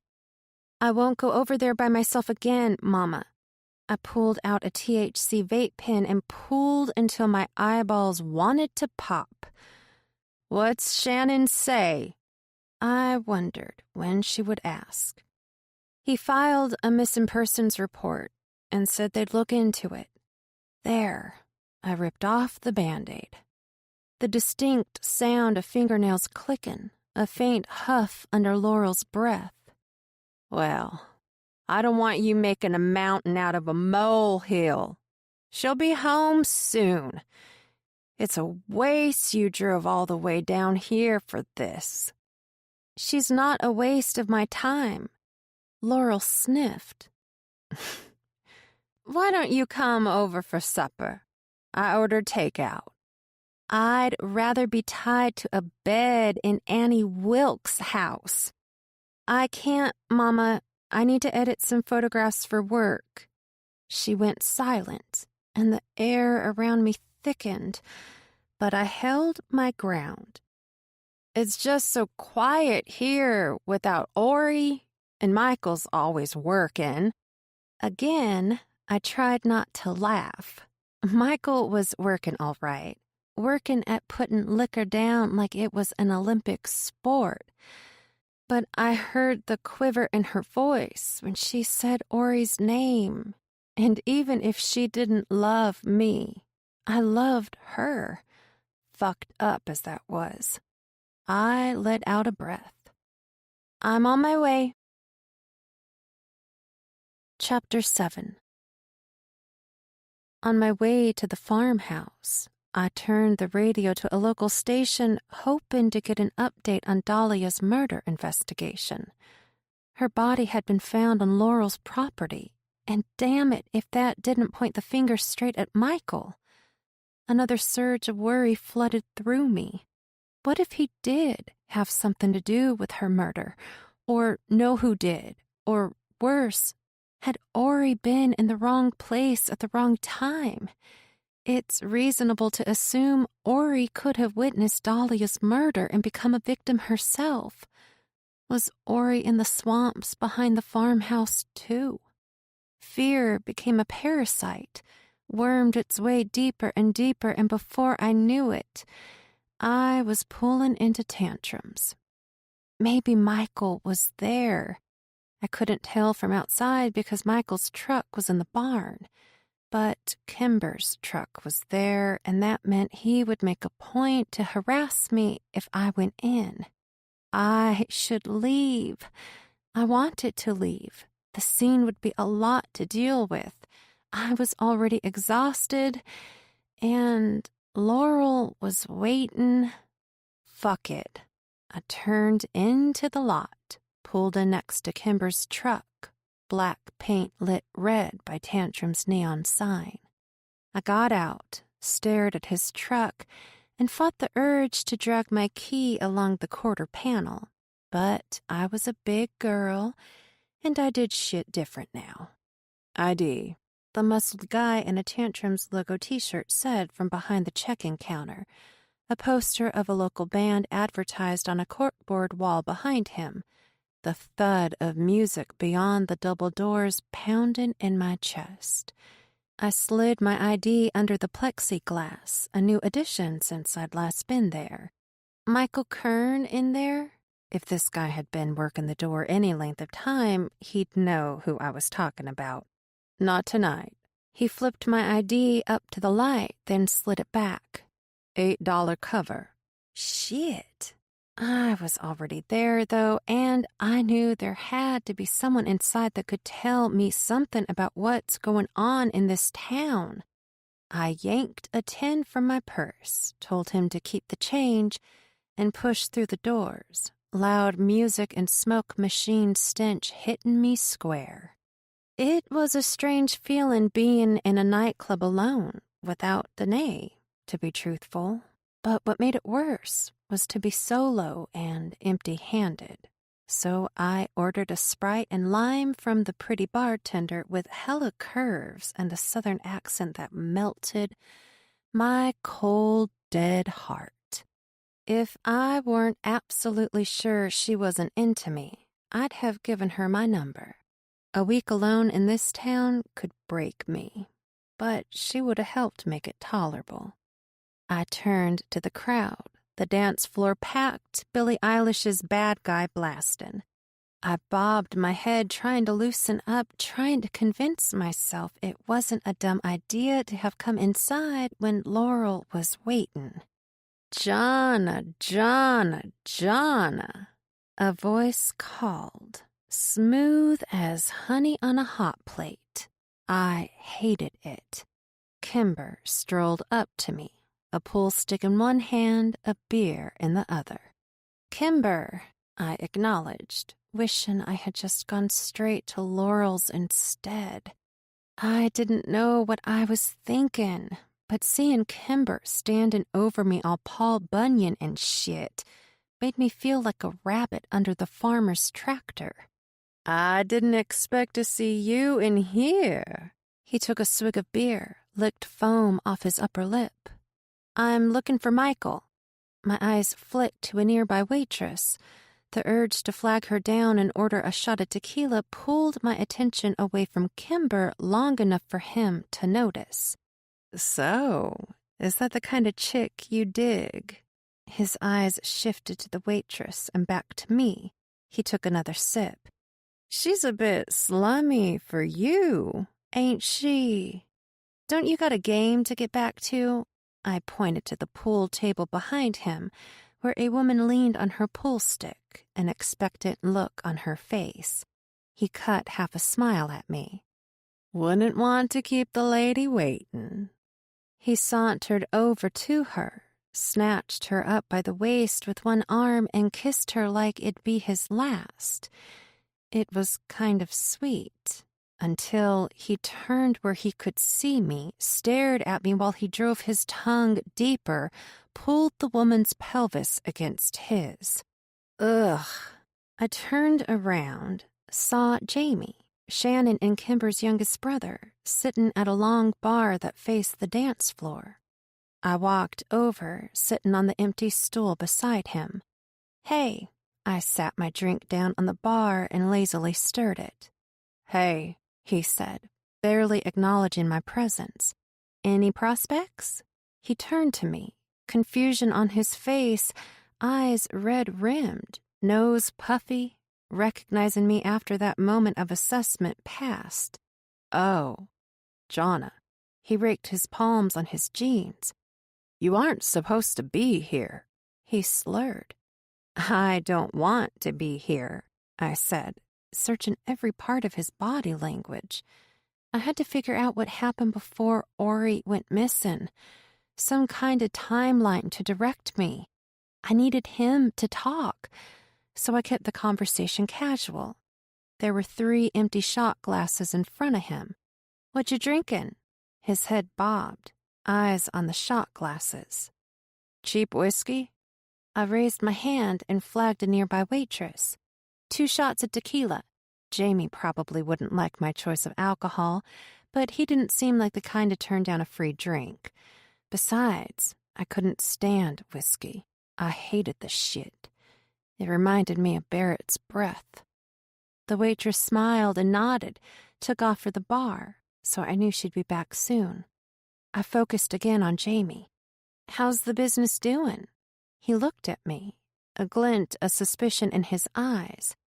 "What do you care about our shop?" Guess he wasn't drunk as I thought. I shrugged. "I don't, Jamie. Just making small talk, I guess. It's been a while since I've seen you. I don't really know what to say." He huffed. "Yeah, whatever." I was used to Kimber being an asshole, but Jamie? He was always nice. Drunk or high on drugs, but nice either way. "Here you go." The waitress came up from behind, chipper voice, bubblegum perfume. I gave her a 20. "Keep it," I said, sliding a shot in front of Jamie on the bar.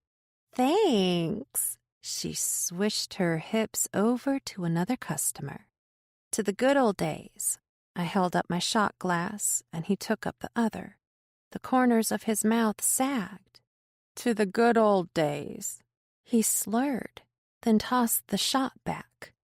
I didn't know what to say next, but there was a reason he and Michael were fighting, and I had a feeling it wasn't good. Michael mentioned their fight being about a girl. Did he mean Dahlia? Had Jamie hurt her? For all the things Jamie was, he wasn't a murderer. But as I flipped through my bad scenario Rolodex, I landed on something drug-related. What if Michael owed them money or stole drugs from them or lost money or stole money? He'd probably be dead if that were the case, but something was fucking going on and Jamie was going to tell me. So I flicked my gaze to the dancing crowd. What's going on with you and Michael? I nudged him with my elbow. Y'all fussing over the same girl? Kept it light. You called it. His lips puckered and he swigged his beer. So Jamie liked Dahlia. Not a good admission since she was just found murdered. I didn't want my pit stop to be useless, so I figured I'd ask, do you know who might have wanted to hurt Dahlia? He twisted his head, a pop in his neck. He reached inside his pant pocket and pulled out a vape, took a long hit. What? Are you a cop now? Bet Shannon will love your help. Fuck, I didn't want him to tell Shannon I'm asking questions about Dahlia. I really underestimated Jamie's alcohol tolerance. Kimber pushed in between us, leaned his back against the bar, fingers laced together on his stomach, all cocky and fully calculated. You two look cozy as a puppy in a gator's mouth. I'd had enough of the Hager boys for one night. I better get. Laurel's got takeout waiting. I stood to leave, and Kimber grabbed my arm. Next time you got questions, you come to me. He squeezed tighter, trying to make his fingers touch. You being here is only making all of this worse for your brother. I kept calm, eyes flitting around the club for the closest bouncer, someone staring right at us. And when I saw that Kimber also noticed the bouncer, I yanked my arm away. And here I thought you were happy to see me. I gave him an eat shit smile and left. When I got outside, it was dark, and I hated the idea of rolling up to the farmhouse at night. My SUV idled in Laurel's driveway, windshield wipers gnashing at the sudden downpour.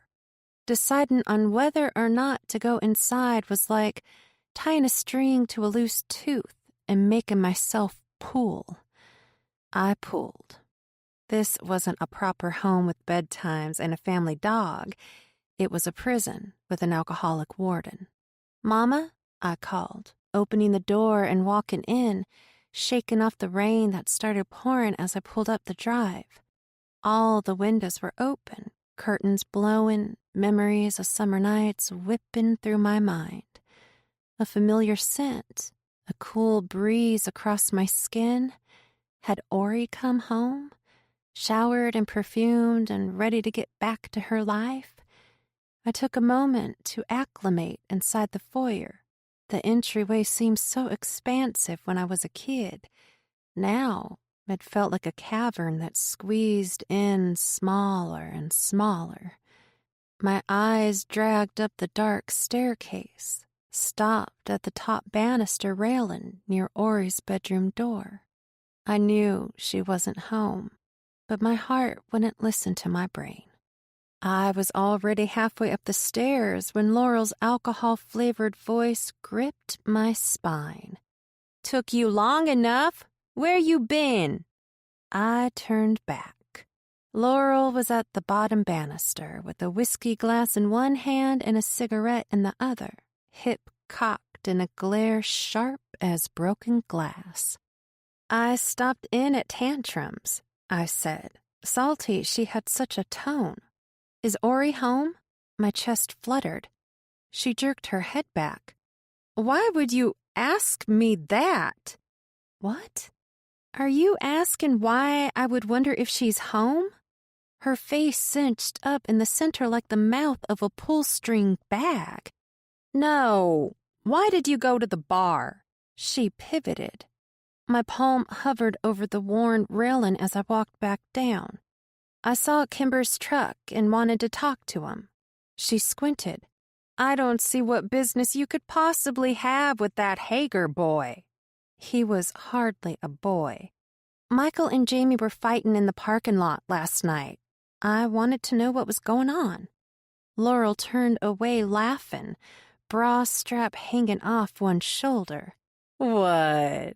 Is big sis gonna beat up her little brother's bullies? I stepped down and the floorboard creaked, and I saw Barrett's face all over again.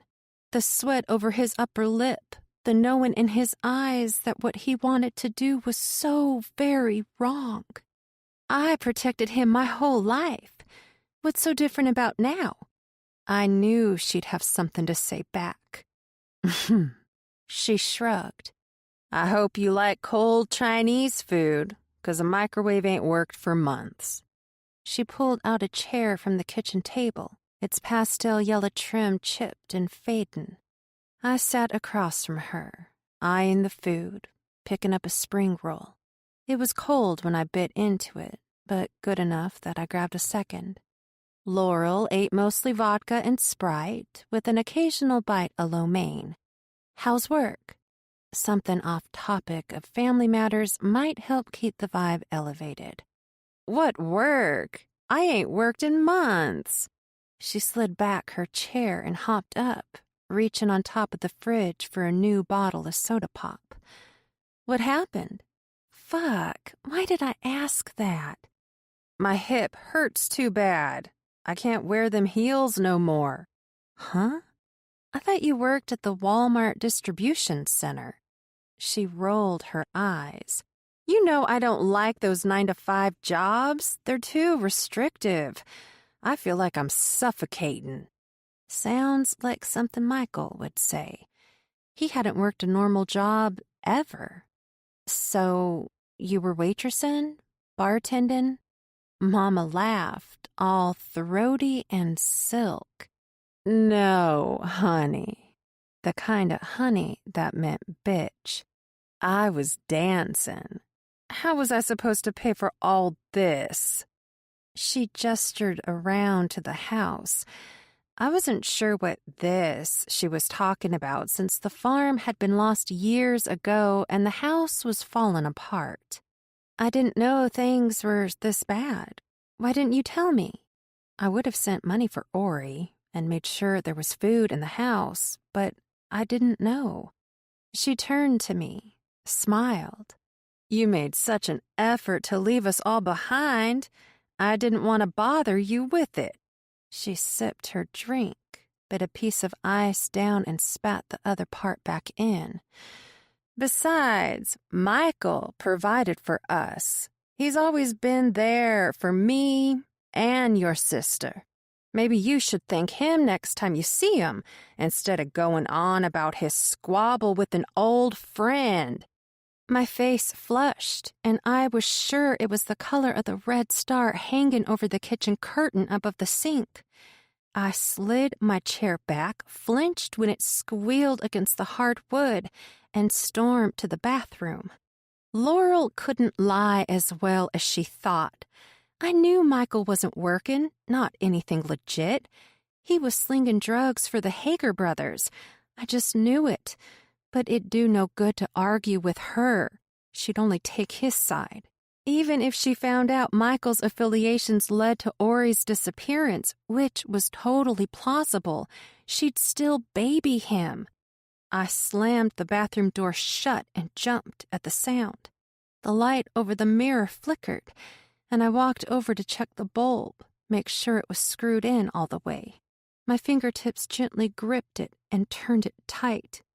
See, Laurel, I'm useful too, I mumbled sarcastically. I turned on the cold water faucet, let the cool water pool in my hands, splashed it over my face until the heat left my cheeks. I reached for the hand towel, wiped my face, heard the light flicker again, and looked up. There was a reflection in the mirror of someone standing behind me. The smell of creamed corn suffocating the wall plug-in air freshener. Barrett? I spun around, heart racing, light flicking on and off, and there was nothing. Just me and the thudding in my ears, and fuck, that god-awful smell of something dead. For a second, I was frozen, awe pressing down on my shoulders. What the hell, Jonna? I hadn't smoked since the motel, and weed didn't give me the hallucinations.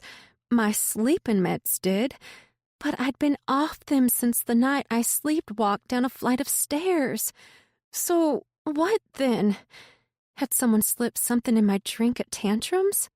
I straightened, stared forward, noting the room and how it absolutely was not spinning. My head was fine, my vision clear. I couldn't explain what I saw, only that I saw something, and then it was gone. I slung open the door, half expecting for whoever I saw to be standing on the other side, waiting. But there was nothing except me and that fucking staircase. A soft whoosh of air passing through the house from window to window. The storm outside had passed over already. A pain crawled up my jaw, and I realized my teeth were clamped shut. I rubbed my eyes, patted my cheeks, and walked back to the empty kitchen. Takeout left opened and strewn about the table. From the living room doorway, I saw Laurel sitting in Barrett's old recliner, brown leather peeling away on the armrests, cat scratches on the edges. I didn't know they had a cat. We never were allowed to have inside pets. Maybe Ori had convinced them. She had a soft spot for animals, always feeding strays and building them little shelters in the woods just off the back of the house. The television was on. A game show turned down so low I could only hear when a contestant hit the buzzer. I'm going to head out now. Laurel didn't look at me. You should just stay here tonight. It ain't safe out there with the murderer on the loose, you know? She didn't want me to stay. She was just being motherly, which made me ill. Too little too late in my opinion. I'll be fine. Suit yourself. You always do. She picked up the remote and turned up the volume to where she couldn't hear me unless I shouted. I was in the hall when Michael walked through the door, drenched, smelling like he took a swim in a pool of whiskey. He barely looked at me, gave a weak smile that felt forced, like one Laurel would give me. See you later, I said, hoping he'd stop and talk to me. There was never any making Michael do anything. He did what he wanted, and if that meant completely ignoring me, then that's exactly what he'd do. And that's what he did. I watched him skulk up the stairs, surprisingly measured considering his blood was more alcohol than not. Nice talk.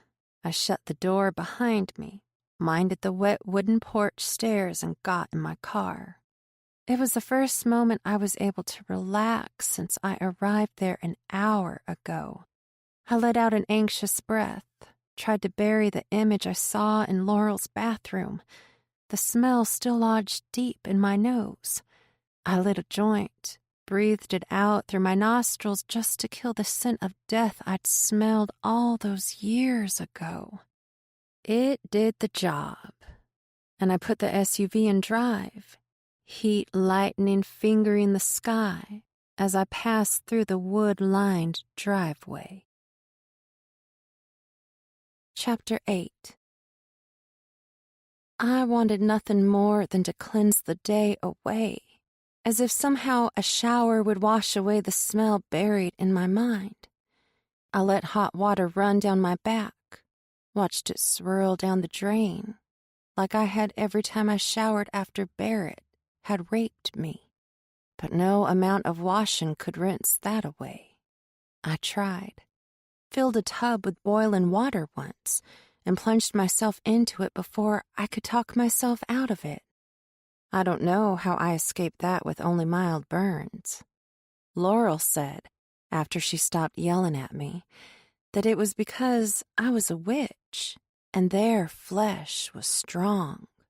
It wasn't meant to be a compliment. I never believed it anyway. But then again, I never thought a grown man would hurt me and that my mama would call me a liar when I told her. I hadn't changed out of the towel I'd wrapped around me and was lying on the bed clicking through photos I'd taken of Danae on my new couch. I'd invited her over to my apartment to discuss the process of me giving back the SUV and a stack of books I'd mistakenly taken when I'd moved out. I thought our talk went well, that we agreed the split was amicable. I laid the camera down on the bed next to me, stared at the ceiling, gold fleck glinting off the lamplight. I began to count them, a great distraction for the shit-puddin' memories we're serving, when my phone rang. Danae's beautiful face lighting up the screen. I took that photo of her when we were in the London Eye. She'd worn blue feather earrings, brown eyes lit by morning sun, a squint that dimpled her cheek. I remember thinking that if I could have ever fallen in love with her, it would have been in that moment. But I didn't. I silenced my phone, pulled out a Xanax prescription bottle that rattled with pills that would make me sleep. My fingers trembled as a beige pill landed in my palm. I tossed it back and picked up my phone, tapping the Instagram app. I searched Ori's name, as I had done many times before, found her profile and scanned through her memories. It occurred to me then that someone could have found her through Instagram and stalked her. Her account wasn't private, which allowed me to see so many pictures of her, smiling, eating ice cream with her friends, collecting beer can tops left at the river by weekend partygoers. I remember doing that too, combing through campsites for strangers' souvenirs. I found a $20 bill once, bought a band t-shirt with it, which Michael stole, and Laurel wouldn't make him give it back. More pics of Ori standing at the ocean with her friends, one of her friends sporting a beautiful red hat setting off her blonde hair, another of Ori sitting in a golf cart with the same girl, a picture of Ori smoking a joint with Kimber. What the hell? I sat up, rubbing my tired eyes. It might have been a little different if they were just sitting next to each other, but he was hotboxing it to her, their lips touching. She was 17 at the time, and he was 30. Fucking creep. She had hundreds of photos.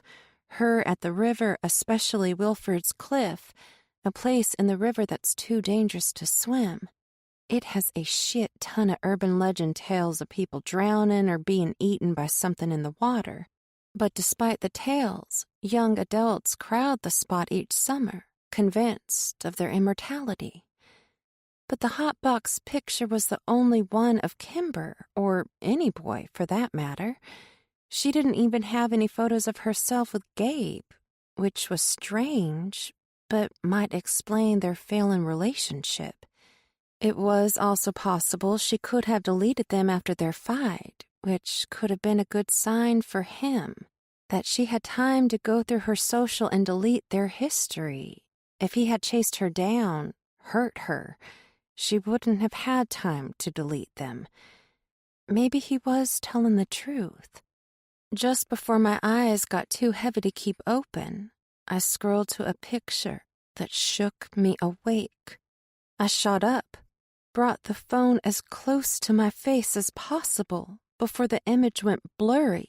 I analyzed it, burned the image into my mind so that even if an asteroid crashed straight down on me, I'd never forget it. A skinned rabbit lying in a pile of brown leaves long fallen. 3 taper candles placed into the ground near its head. What the fuck, Ori? I recognized the old dead tree in the background. Passed it a million times on Route 9 when I lived in Sweetwater. The Hager's auto shop was just down the street from the old cypress. If the rabbit was still there, I'd find it. But a feeling rose up, my skin crawling, mind racing. What if Ori hadn't been the person to kill that animal? What if there were others with her at the time? Could they be involved in her disappearance? If so, who were they? I wanted to tell Shannon about the picture I found on Ori's social. I texted him. Hey, Shannon, I need to talk to you about Ori's disappearance. He replied rather quickly. I'm listening. Are you working tomorrow? Yep. I go in at 8 and leave for patrol at 9. I left him on red. My phone read 7:27 when I left the motel the next morning.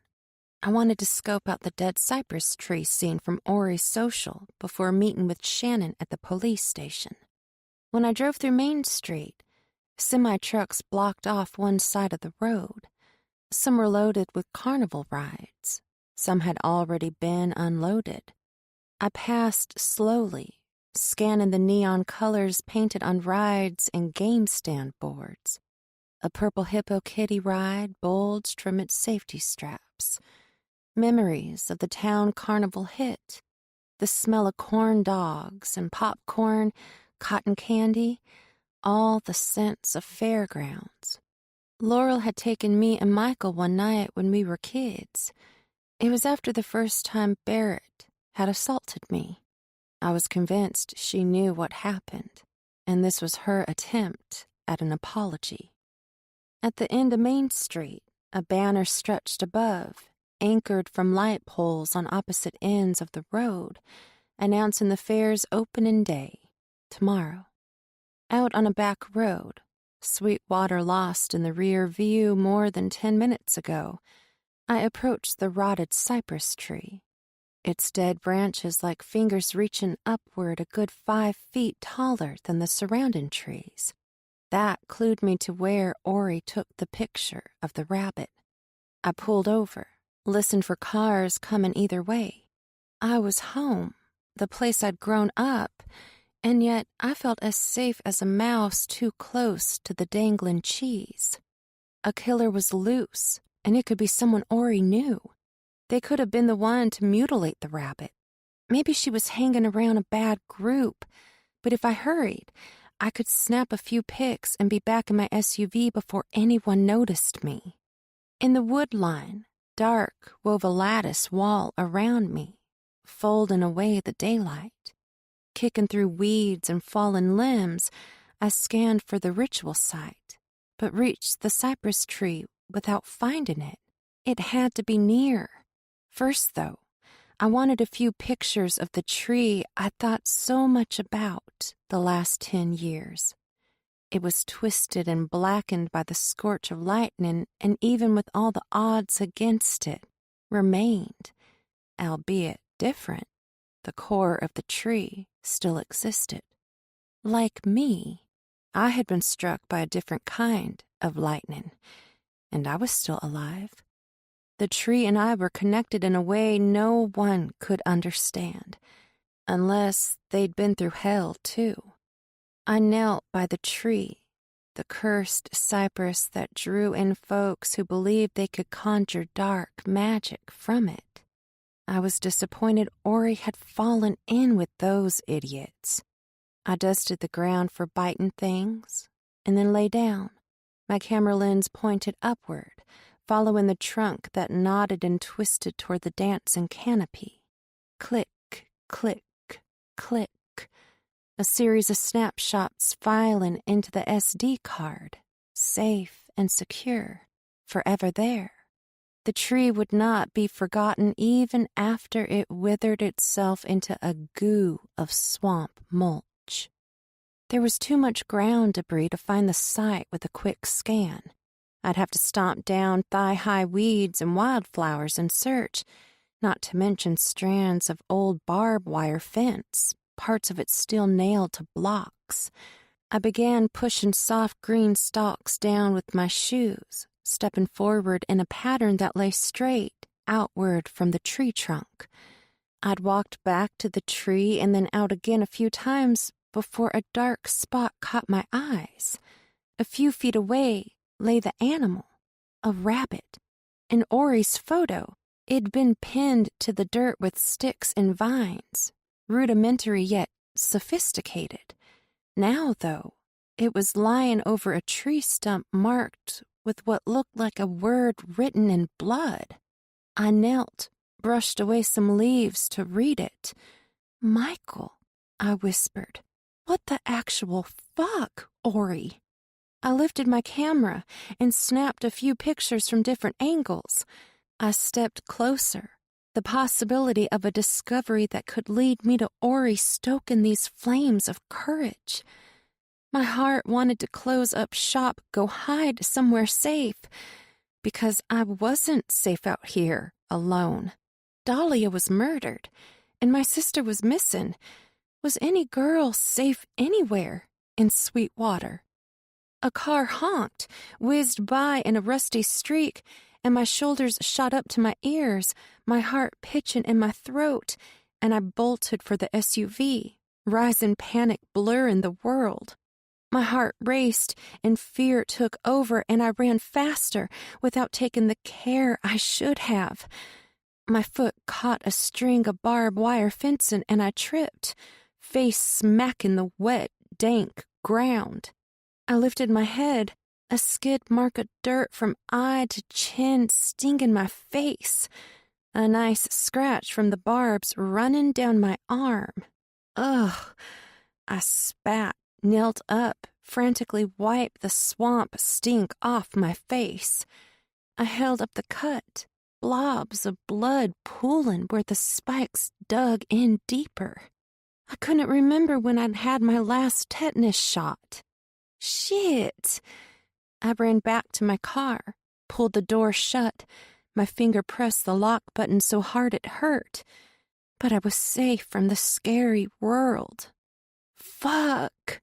I exhaled, sharp and forceful, trying to expel the fear spray foamed inside my chest.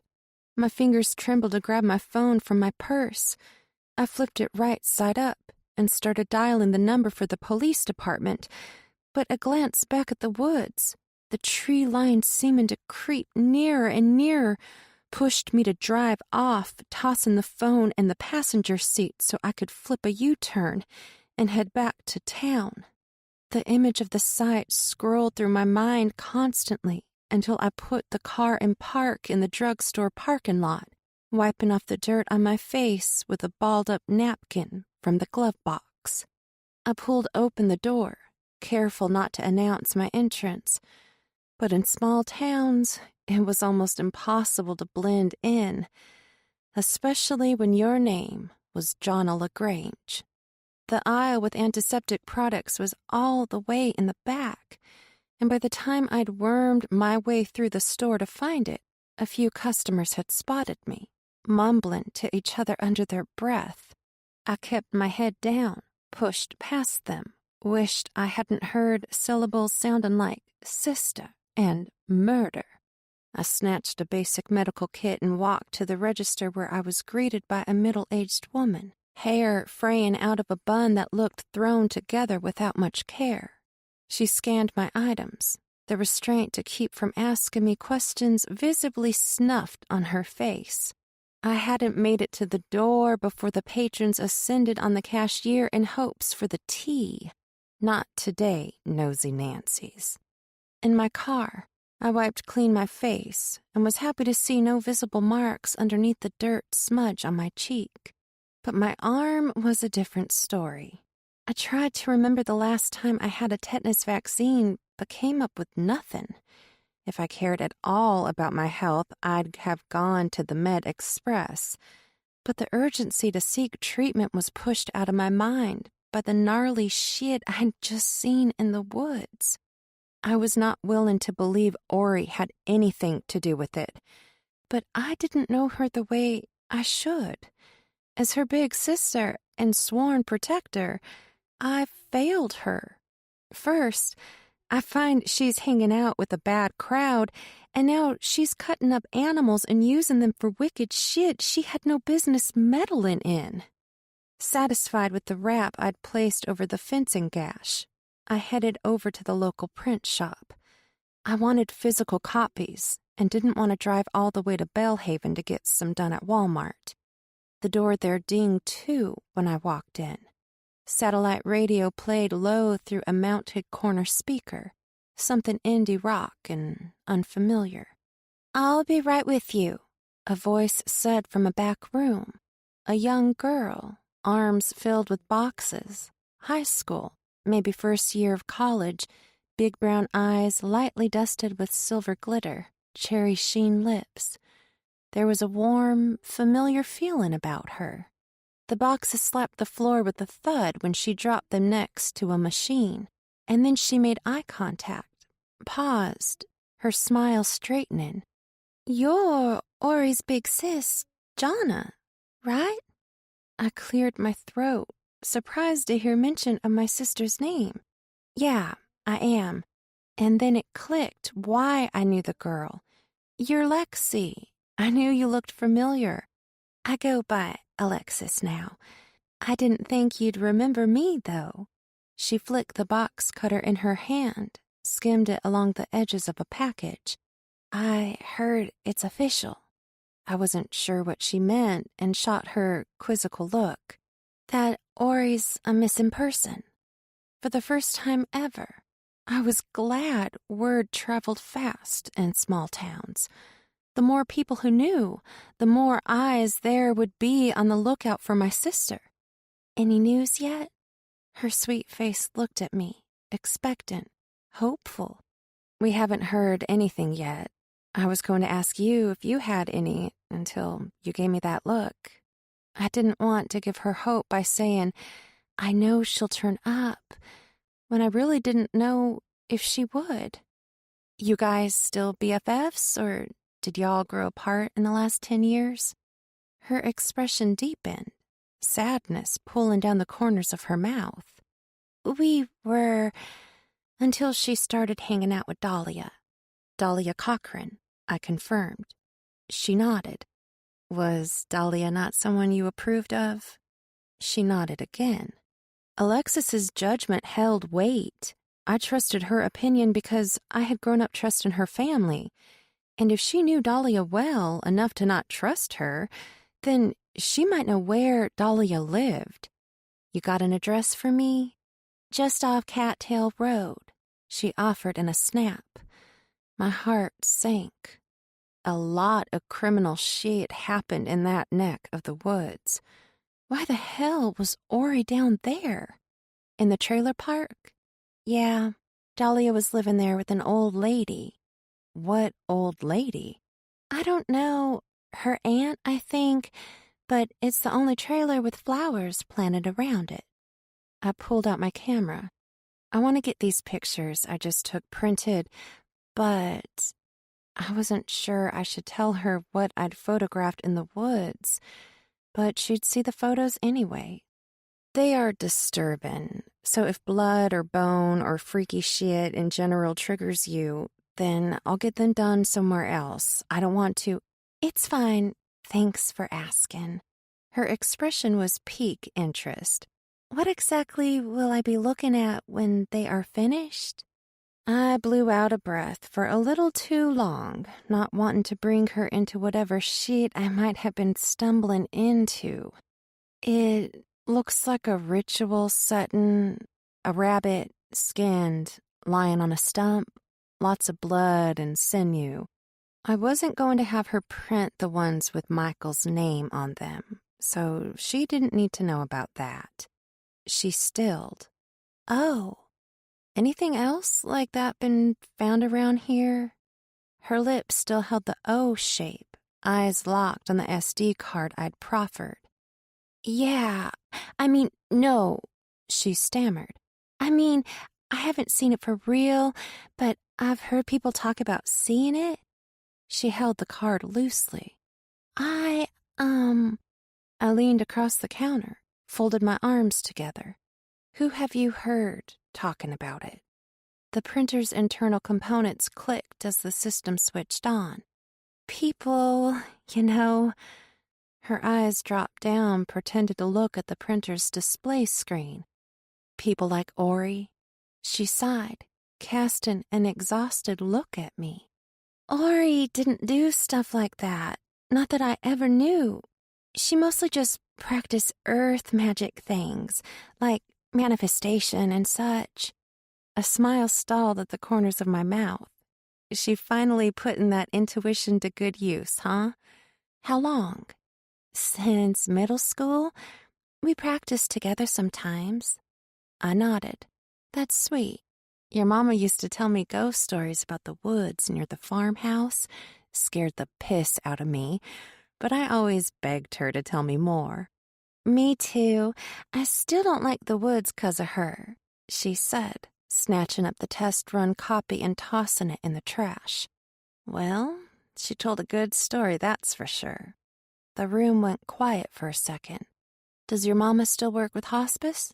She shook her head, loading a stack of photo stock into the machine. She's working at the county hospital now. Has been for about 8 years. Printed pictures filed out and the machine hummed to a stop. She lifted them into a paper holder and handed them to me. Here, you check them. If they have anything to do with Ori, I don't want that image to pop in my head every time I think about her. I understand. I took them, tucked them in my purse. How much do I owe you? Don't worry about it. This is my dad's store. He'd want me to give them to you. I smiled as best I could. The ability was slipping farther away each minute Ori was still missing. Give your mama a hug for me, and thank your dad. I opened the door. I sure will. Stop in and see me again? Sure. I didn't know if I would or not, but for now, sure was the word of God. I stepped out into the heat, breath catching in my throat. North Carolina summers could choke an elephant. I tapped the outside of my purse, feeling the bulge of the pictures as if they might have disappeared in the 15 feet I'd walked from the shop to my SUV. Still there. I wasn't sure yet if I wanted to take this to the police, not knowing what might come out about Ori. Or they might think I was looking for clues that weren't there, wasting their time with nonsense. But Michael's name on that stump and Kimber's threat about things getting worse for my brother kept drilling the back of my brain. A woodpecker's beak on the trunk. I made up my mind that I'd show the pictures to Shannon. I put my SUV in drive and headed for the station. Chapter 9. The smell of coffee and pine salt smacked me in the face when I pushed through the double doors and into the police station lobby. An older guy with short gray hair and beard manned the reception desk. He looked up at me with the reassuring smile that said, "Yes, you are safe here," even though the only other place worse than there was the farmhouse. I shook my leg, stopped when I heard the water cooler glugging, saw the reception guy side eyeing me. I hated police stations, been to my fair share, mostly as a teen, once as an adult. Well, once before this trip home, but who was counting? The shuffling of feet, an audible laugh. Shannon emerged from the back hall. "Hey," he said, a bit too chirpy for this early in the morning. I stood, smiled. "Hey, Shannon." I looked at the reception guy. "Can we go somewhere and talk?" "Sure." He led me to a nearby room, opened the door, and gestured at me to enter before him. "So," he closed the door. "How's Sweetwater treating its returning celebrity?" I was far from famous, but small towns. I flexed my writing hand. I don't know how many more autographs I can sign. He teased a laugh, which was some form of relief. His mood seemed much lighter now than it had before. You'll inform me if anyone harasses you. Ah, there was the serious Shannon from yesterday. I shook my head. I'm serious, Jonna. Folks get riled up when girls are getting killed. My head split. You mean girl, I corrected, nearly uppercutting him with the verbal assault. Right? Have you heard some— No, it's just Dahlia. He shook his head like a cat out of water. Sorry, that was careless of me. The ringing in my ears instantly subsided. Anyway, I didn't believe these folks cared about any of this. If they were so riled up, why weren't they helping me look for Ori? I wanted to show him the picture of Kimber and Ori and the one of the dead animal, but decided to start with my theory on Gabe. I opened my phone and went to Ori's social media. See, there's no photos of her and Gabe, I said, after scrolling through her pictures. How would she have time to delete them if he chased her down after their argument? Well, He cocked his head. if he had her phone, he could have done it. Shit, I didn't think about that. Then it occurred to me. He called me. I grabbed Shannon's arm. He looked down at the fingernails digging into his arm.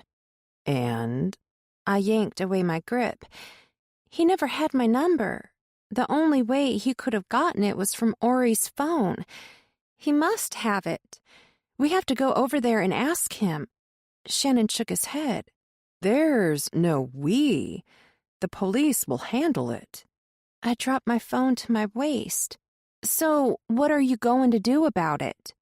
He squeezed the bill of his hat, snuggled it down on his head.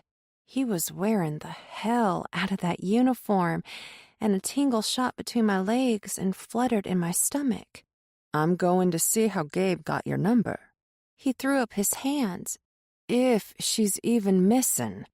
I wanted to punch him in the face, the urge to ravish him dead just then. What do you mean, if? You know something's wrong, right? Doesn't that cop instinct tell you something is wrong? He lowered his head, chewed his bottom lip. Yeah. His eyes slowly rose to meet mine. I'm catching something is off, but Ori's left before. Took off to the beach, off to New York City for a few days. So this doesn't seem so out of left field to me.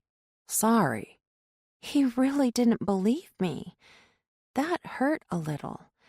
I needed to show him the pictures. I found something in the woods out on Route 9. Thought you might want to look at it. All right. He eyed me as I sifted through my bag, methodically opened the envelope, and pulled out the small stack of photos. His stare never felt so awful as it had then. The narcissist in me truly thought I'd win him over as soon as he saw me, thought he would forgive me for ghosting him all those years ago. It was clear he hadn't. There's something in there you're going to want to see. I watched his expression as he flipped through them, trying to read if I'd made a bad decision and showing them to him. I noted the shift in his face when he saw the picture of the skinned rabbit. He flipped the picture around to show me. Where did you find this? I pointed in the direction. By the old cypress off Route 9. He shook his head. You shouldn't have gone there alone. Suddenly, I was nauseous with panic. Why? He leaned in, seeming to examine the cut on my brow. You aren't thinking right. Well, aren't you Captain Obvious? No shit, Shannon. My sister is missing, and her best friend was murdered, and I'm supposed to carry on like it's all unicorns and rainbows? I'll do whatever I have to find her. I stared at him deadpan while my mind mutilated itself with images of my sister, splayed over an old cypress, sludge covered in swamp isolated, the deep reds of her sinew glinting off pinholes of sunlight. He gave back the pictures, plunged his hands into his pockets. I think it's best the police take it from here.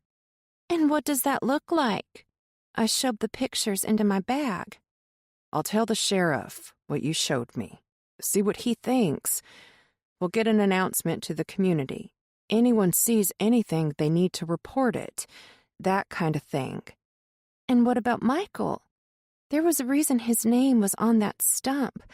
Why else would someone skin a rabbit and paint his name with its blood? Someone wants to hurt him. Jonna. He put his hands on my shoulders. No one is after your brother. I pulled away. You can't possibly know that. He stepped closer, an intent in his eyes that drove me wild. He gripped my arms gently, dragged his hands down them until he found my hands, and then gave them a reassuring squeeze. I'm going on patrol. I'll stop by Gabe's house. Meanwhile, I'll have headquarters search for the last ping on Ori's phone. Maybe that'll stir up something useful. He craned his neck down, his face so close to mine. We'll find her. I promise. Shannon had finally let down his wall, and I let the chemistry pull me closer, our lips nearly touching before I pulled away. I want to go with you. His brows furrowed. To Gabe's? Yes. He shook his head. We've been through this already. You can't go. Jesus fucking Christ. Fine. I stepped back, hoped my cheeks weren't as red as they felt. I'll go get some posters made, start hanging them around town and along Route 9. He nodded and opened the door for me, an affront of coffee and disinfectant on my nose again. At the print shop, a sulky guy with too much hair and not enough deodorant lifelessly greeted me. Hi. I approached the register where he stood, phone sideways, thumbs going at some video game. I would have rather spoken to Alexis, but I guess she was covering for this guy when I'd come in earlier. I was disappointed, though, since I was hoping to talk to her again about Ori's friends. What do you need? He asked, setting his phone on the counter. I thumbed through my phone, found the graphic I'd made already, and then flipped the screen to him. I need some flyers made. The girl in the photos is missing. No shit. His tone was so genuine that I couldn't be angry at his casual response. No shit. I pulled my phone away. Do I just email it or... Nah. He skipped around the counter and rushed up to me, reaching out a hand for my phone. I can just plug it into the printer and go from there. Get you a bunch of these in no time. He sounded so proud. Okay. I gave him my phone, realizing just then how awkward it felt to hand it over to a perfect stranger. He plugged it in, and the machine whirred to life and paper started popping out. How many you want? 100. I had no idea if that was enough or too much. All right. We were both silent for a second, and then... So, who is she? I swallowed. My sister. The machine hummed as it started spitting out copies. He plucked one of the posters up, turned it over. A quality check, maybe. She's really pretty. And she knows it. Ori would tell me how pretty I was and then say, but not as pretty as me. And we both knew she was right. The printing finished, and he packed them in a box for me. I hope you find her, he said, handing me the receipt. I'd purchased a staple gun at the local hardware store, staved off a bunch of questions from the nosy old lady who cashed me out, and had one side of Main Street done, with the help of some very kind volunteers, before a loud vehicle pulled up next to me. I looked over, irritated at the disturbance, and wanted to fold in on myself. Kimber, an acknowledgement of his existence, was all I could offer him. Jonna, My new favorite person." His tone was nothing if not sarcastic. He sat in his truck, letting it idle loudly next to me. "That's so." I stapled the poster and walked down to the next pole, Kimber driving alongside me. "So, why does Ori have a picture of you and her basically kissing on her social?" His truck chugged, almost stuttering for him. "What are you talking about?" "You know what I'm talking about." "I really don't." He dragged out the word really. I wanted to spit in his face. Instead, I plucked a few posters and leaned in through his passenger window, plopping them in the seat. "You want to help out and hang those?" Fucking asshole hadn't even offered. He looked down, arched an eyebrow. "Yeah, sure." He did a kind of two-fingered salute and drove away, and I was glad of it. My ribs started spasming and my stomach pitched. Hanging up posters of my missing sister wasn't good enough. I needed to know something, to hear something from someone. Shannon should have been back from Gabe's house by now, so maybe he had some information that would rid me of this doom settling in my gut. I grabbed a bitter cup of joe at the fast food drive-thru and drove to a spot where I could drink it and text Shannon. The closest place with privacy was the back of the old milk plant, a spot I used to hang out at when I was in middle school. We'd smoke weed and throw rocks at the silos and tell creepy stories. A few years later, Tracy Carrington got a car and we relocated to the river where we chilled in bikinis and sweated over each other's bodies. Drizzle dusted the windshield. I kept the wipers off because it wasn't enough rain to keep them from squeaking over the glass. I pulled out my phone and texted Shannon. "Hey, I was hoping you could fill me in on your visit with Gabe." Immediately, text dots appeared and then vanished. I waited 10 minutes, took a few hits from my sneak-a-toke, and went to Ori's social media again, scrolling to the pictures of her at the river. She smiled in all her selfies, and every picture, that bright, wide smile, was a false beacon because her eyes told a different story. I recognized that masking technique, used it every day all my life. Big smile to hide the pain. But what was she so unhappy about, other than the obvious, living with an alcoholic mother and sibling? Barrett had never touched her. I made sure of that. I would take it all over again if I had, to make sure she didn't. I was about to drive off when I saw Kimber's truck speed by. Michael in the passenger seat, bottle in hand. "It's not even noon and you're already drinking." I grit my teeth, put my paraphernalia back in the console, and pulled out to follow them. But before I got out of the parking lot, my phone buzzed. It was Shannon. "Sorry, I got an emergency response call." I don't recall hearing sirens. "Is everything okay?" "Yeah, same shit, different day." "So, was the visit with Gabe productive?" If it had been, he'd have probably led with that. "Nope." God damn it. "Why not?" That was bitchy, but fuck it. I wanted to know. Sticking to his story that she left after they argued and he didn't go after her. Says he doesn't have her phone either. Still waiting on her phone records. "How'd he get my number, Shannon?" He said he got it from Ori's phone a while back. So he's a creep. I remembered the pictures on Ori's social of her at the river. "Want to go to the river with me when you get off work? Maybe we can find something there." It was a long shot, but still. More dots, then nothing, then dots, then nothing, then... "Sure, I'll pick you up at the motel when I get off work." I couldn't remember if I had told him I was staying at the motel, But I didn't want to go down a rabbit hole of paranoia. Not with him. He was Shannon, the person who'd always had my back. He knew everything about me when I lived at home. No, I'll pick you up. Text me your address. You already know it. Smiley face. I was confused for a second. Then it hit me. You still live at Crooked Run? Yep. Okay, text me when you're ready.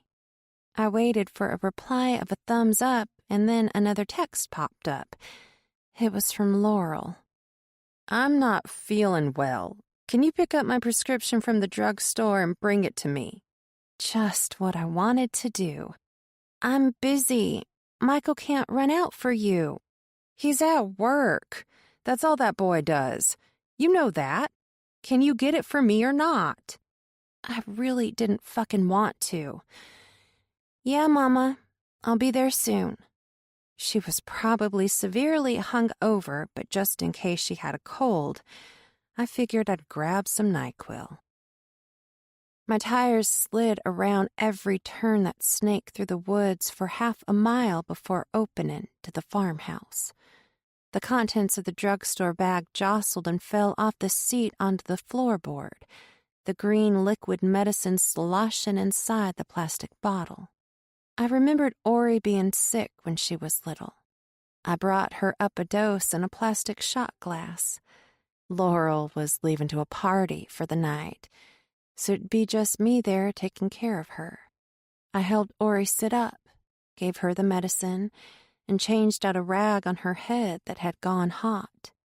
I sat with her all night until I heard Laurel stumble through the door, heels clacking on the hardwoods, laugh echoing in the foyer, and when she didn't come upstairs to check on Ori, I stayed longer until the sun came up and Ori woke with her fever broken. She smiled and hugged me, said thanks for watching over her all night. I told her I'd always watch out for her, and now she was gone. I made a liar out of myself really good, but she made it easy for me. I swallowed a lump of guilt and walked inside the house. Mama? Laurel didn't answer. I crept into the kitchen, the living room. She wasn't there. She must be out of it to still be in her room. I ran up the stairs, not giving a thought to the memories they triggered, and stopped at Laurel's door, taking a deep breath before knocking. Jonna, that you? Yeah, Mama. Well, come in then. Her tone was a snake bite. I turned the knob, opened the door slowly, trying hard not to think about the times I was made to walk into that room. The nights Laurel was out with her girlfriends, tearing up the town and not giving two shits that her daughter was being assaulted. Ahem. I cleared my throat of the bile creeping up. Her room smelled of garlic and sweat, the way a person smells after heavy drinking all night. I've got your medicine. I reached in the white paper bag that read Sweetwater Pharmacy in blue. Laurel coughed, her head beaded in sweat, perspiration a dark spot on the pillow. How much was it? I pulled out 2 bottles, Xanax and Ativan. Nothing that would bring down her fever. $52.83. She pulled her knees into the fetal position.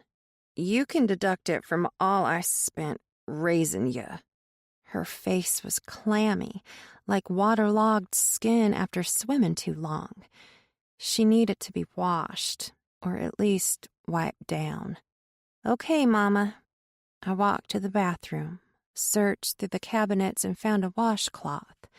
I wetted it in cold water and held it on her head, just like I had for Ori. What were you doing all day today? Laurel asked, her hand slapping the bedside table for the empty cigarette pack. The last thing she needed was to light up, so I pushed it out of her reach. I had posters made for Ori, hung them around town. She grabbed my arm, squeezed it hard. Why the hell do you do that? She spat. There was no use in explaining. She was barely coherent. Her grip loosened quickly, a weak hand flopping down to the sheets. I left Laurel once she passed out. The cold meds took longer to kick in, but eventually I crept out. Chapter 10. I still had time before I was meeting Shannon, so I decided to take a trip to the trailer park where Dahlia lived. Used to live. The dirt road was pocked with rain-filled potholes. I'd need to hit up a car wash afterward to keep anyone from asking about the flung mud all over my car. The road was lined with bowed pines and floodwaters that lapped at edges of the road. Mist rolled in between the trees as the heat intensified and began to evaporate the swamp. I rolled my window down to listen to the frogs. They were always croaking in the swamps, day and night. The smell of rot and renewal mixed in the air, and I breathed it in, remembering a childhood of swamp frolic. Most people would think it absurd to let your children play in the swamps, but Laurel didn't care where I went, and the only place that felt safe was the woods. The road opened to the trailer park. Slender aluminum rectangles sat diagonal to the road, small lots of grass separating each one. Giant limbs reached into some of the abandoned homes, windows busted, fallen canopy denting in the roofs. The park seemed an island in the bog, like in another decade the swamp would swallow it whole. I searched each one for the planted flowers Alexis mentioned. Most of the yards were barren mud holes. A barrel billowed black smoke from the backyard, reminding me of the tractor tires Barrett would burn. Sun rays glinted through holes in the canopy like so many camera flashes, and between honey-orange bursts of light, I saw the trailer. Rickety, waterlogged steps creaked under my weight, and the porch landing swayed when I stepped on it, like a wobbling table in need of a thrice-folded napkin under one leg. "Hello," I said, as I rapped my knuckles on the door, careful not to touch the mildew growing all over it. Climates like this were notorious for breeding mildew. It's like even the earth wants to absorb this land, rid itself of the blemish. The sudden twist of silver doorknob, a crack in the door, and a pale, tired face peering out as the dark slit in the door widened. "Can I help you?" The distant look in her eyes, and her feeble voice caught me by surprise. This was not a place for feeble women. It was hardcore or tail between the legs running in this neck of the woods. But there she was, in spite. I gathered my thoughts and proffered a hand to shake. "Hi, I'm Jonna LaGrange. My sister is missing too, and I know she and Dahlia were friends. Do you—" Her eyes brightened like Ed McMahon was on her doorstep. "Are you with the police, honey?" The woman's hopeful desperation was a taloned claw grip to my gut. My thoughts slammed against the front of my skull and bounced back in shambles. Questions splayed about like interstate roadkill, and all I could say was, "Yes, ma'am." I couldn't stop the lie. It was too easy. She stepped aside. "Come in." I looked back to my SUV, its safety meaningless from here. "Are you home alone?" She frowned. "It's just me." Oh, shit, I'm such a jerk. How did I just ask a missing person's only known relative if they were home alone?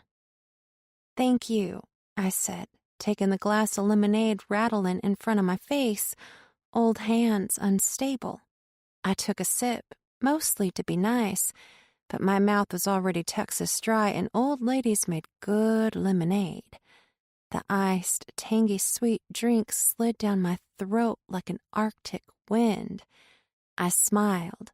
"That's delicious." She fluffed a pillow into the back of an old rockin' recliner. "So, have you come with news on a suspect?" This was my first-class ticket to hell, for sure. "No, Miss, call me Beverly, honey." She leaned forward and patted my knee. I winced at her cold touch. "Huh," I gasped, then played it off with easy banter. "You must have the world's warmest heart." "Oh, ha," she trilled. "I've got a lot of love in there." I moved back to the point quickly. "Beverly, can you tell me if you've ever seen this girl?" I held up my phone, a picture of Ori glowing from it. She examined it carefully. "Yes, I believe that's Dahlia's friend. Ori," I verified. She nodded. "Yes, that's right. Ori Kern. What a sweetheart, that girl." "Too sweet to be gallivanting in the woods with your psycho niece." "When was the last time you saw her?" Her face twisted in confusion. "Who?" "Ori." I was close to getting some answers and adrenaline surfed my nerves. Let me think." She pushed stray hairs behind her ears and cupped the fraying bun at the base of her neck, checking it was still fastened securely. "Saturday night, I think." I nearly choked on my tongue. "The 13th. Yes, hon. It was Ori's graduation and Dahlia's birthday. The two were getting dolled up here." Beverly looked down the hall. I craned my neck to follow. Ominously dark, the hallway stretched long and stopped at a darkened door. "That Dahlia's room."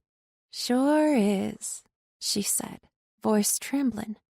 The fact that my questions were causing this woman pain wasn't lost on me, but I still didn't have answers. "How long did she live with you?" Beverly closed her eyes, and tears spilled. "All her life. Dahlia's mother birthed her in prison, and she's still there." I itched to see inside Dahlia's bedroom, sure I'd find something that would lead me to Ori. It was rude as hell to ask, but mind if I have a look? I nodded toward the bedroom door. Beverly stood, quick as a cat jumping from a hot stove, and motioned for me to follow. "Sure, honey. If it helps find her killer, I don't think she'd mind people in her room." Her silhouette shrank as we poked down the dark hall, the wood paneling suffocating any light that traveled in from the front door's diamond-shaped window. Dahlia's room was exactly as I pictured. Poor knew what poor looked like, and a poor girl, if they were lucky, had the bare minimum. Something that constituted a bed, a smallish dresser, or some old storage bin for clothes, and a secret hiding place for all the stolen shit that get you a whoopin' if they were found. I looked over my shoulder at the sound of the door gently closing, Beverly behind it. She wanted to give me space. I hated lying to her, but I couldn't forget the police officer's jokes about Dahlia and how she was just a trouble seeker. The cops weren't looking for her even before they knew she was dead. Why would they look for Ori? My face flushed hot with anxiety. I had to find something here, though tearing through a dead girl's private belongings felt wrong. My fingers traced over a picture Dahlia had stuck on the side of her dresser mirror. Her and Michael kissing while he took the selfie. My lips tugged into a soft frown, the sweet innocence of young love. I moved across the room, sat on the edge of her bed while trying to imagine her life. That was the hard part, constructing a scenario of someone I didn't know. But I knew if I tried, I could. If anyone could relate to a shit life, that was me, and from the policewoman's comments, it was safe to assume Dahlia knew a thing or two about the shit life could shovel onto a person. My eyes were drawn to the headboard tattooed with graffiti. I leaned closer, catching the names Michael and Dahlia inside a heart. The text a flourish similar to calligraphy, short lines of poetry and quotes, all in that same sweeping font. One in particular I recognized. I could bear those hypocritical smiles no longer. I felt that I must scream or die. Edgar Allan Poe's A Telltale Heart. Dramatic, I said, for no other reason than the need to hear someone's voice in the uncomfortably quiet stranger's room, even if it were my own. Poe's work was my escape as a teen. I read everything he'd ever written time and time again, which is why the line scratched into her headboard shook me. Madness birthed from guilt. What was Dahlia feeling guilty about? My stomach flipped as my mind loaded so many reasons Dahlia's murder related to Ori's disappearance. I didn't want to think that the two were connected, but one was dead and one was missing, and my gut told me it was related even if I had no proof. Then I noticed a carving, a picture, a symbol I'd seen drawn in rabbit blood at the site by the big tree. The puzzle pieces were growing in number, only I didn't know what the picture was supposed to be. A red glass perfume oil bottle sat on the nightstand, and my curiosity sent my hand to the crucifix-shaped lid, lifting out the oil stem. I drew it to my nose and inhaled the scent of nostalgia. A rain and fall evening, wool coats and brick. Amber oil, I said, gently sliding the stem back into the bottle. Lying next to the bottle was a small black book, and while everything in my body screamed that I was invading her privacy, I couldn't stop my finger from pushing into the bookmark's seam and flipping it open. The words "love spell" were scribbled at the top, and a line of text read, "The blood of the dead, the name of the living." I shook my head, rattling the pieces together.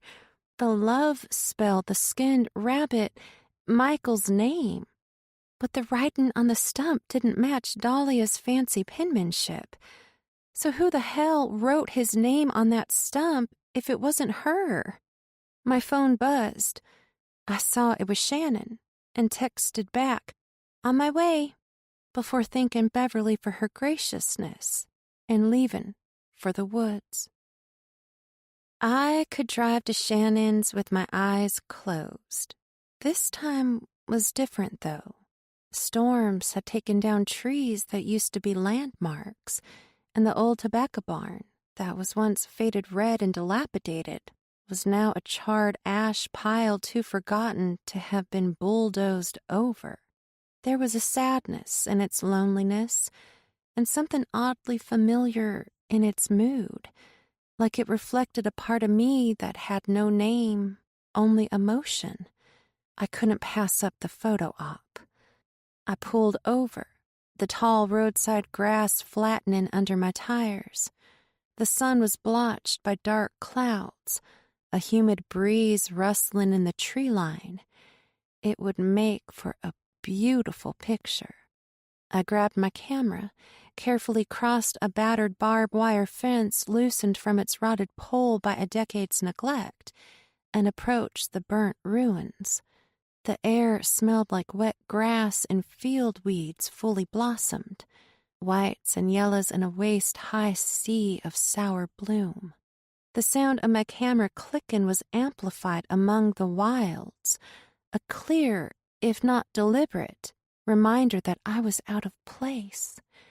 I swallowed the acid in my throat, my body's way of constantly alerting me to its state of imbalance, like I needed a reminder.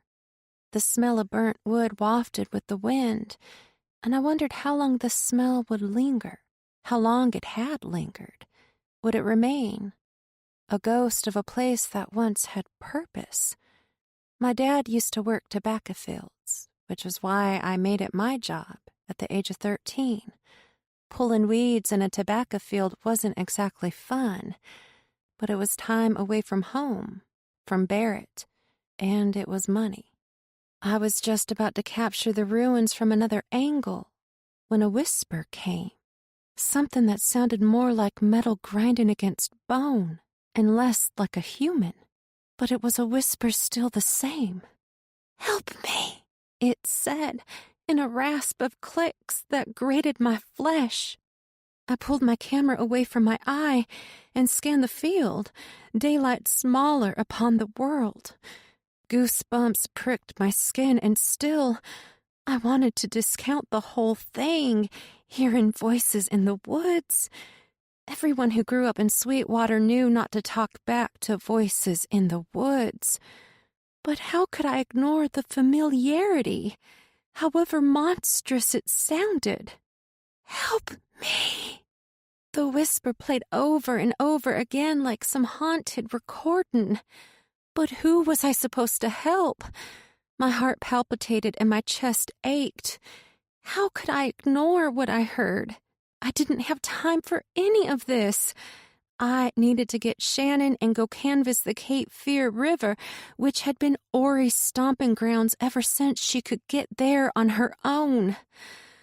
Disturbed, salty that I'd even wasted valuable time by stopping in the first place, I trampled back to my car, tossed my camera in the back seat, and sped off. I drove too fast through the winding woods, potholes shooting me off the trail a few times, but I was lucky enough to correct my steering before hitting any of the trees that would have left it totaled and me in worse shape. Shannon's car was in the driveway. He was home and hopefully ready to go. I pulled in next to his police truck and honked. The front porch light flipped on, and he bolted out the door a second later, hustling down the 12 steps of his porch stairs. I was proud to say I'd never fallen down them, not once in the million times I'd used them while I was inebriated. But that was the thing with me and stairs. I was always particularly careful on them. As Shannon approached, I noticed his expression. Heavy, if not completely foreboding. Had he heard something about Ori? I jumped out. "What's wrong?" He stumbled to a stop, a quizzical look, his tongue wetting his lips. His disposition lightened, and I recognized all too well the effort in that task.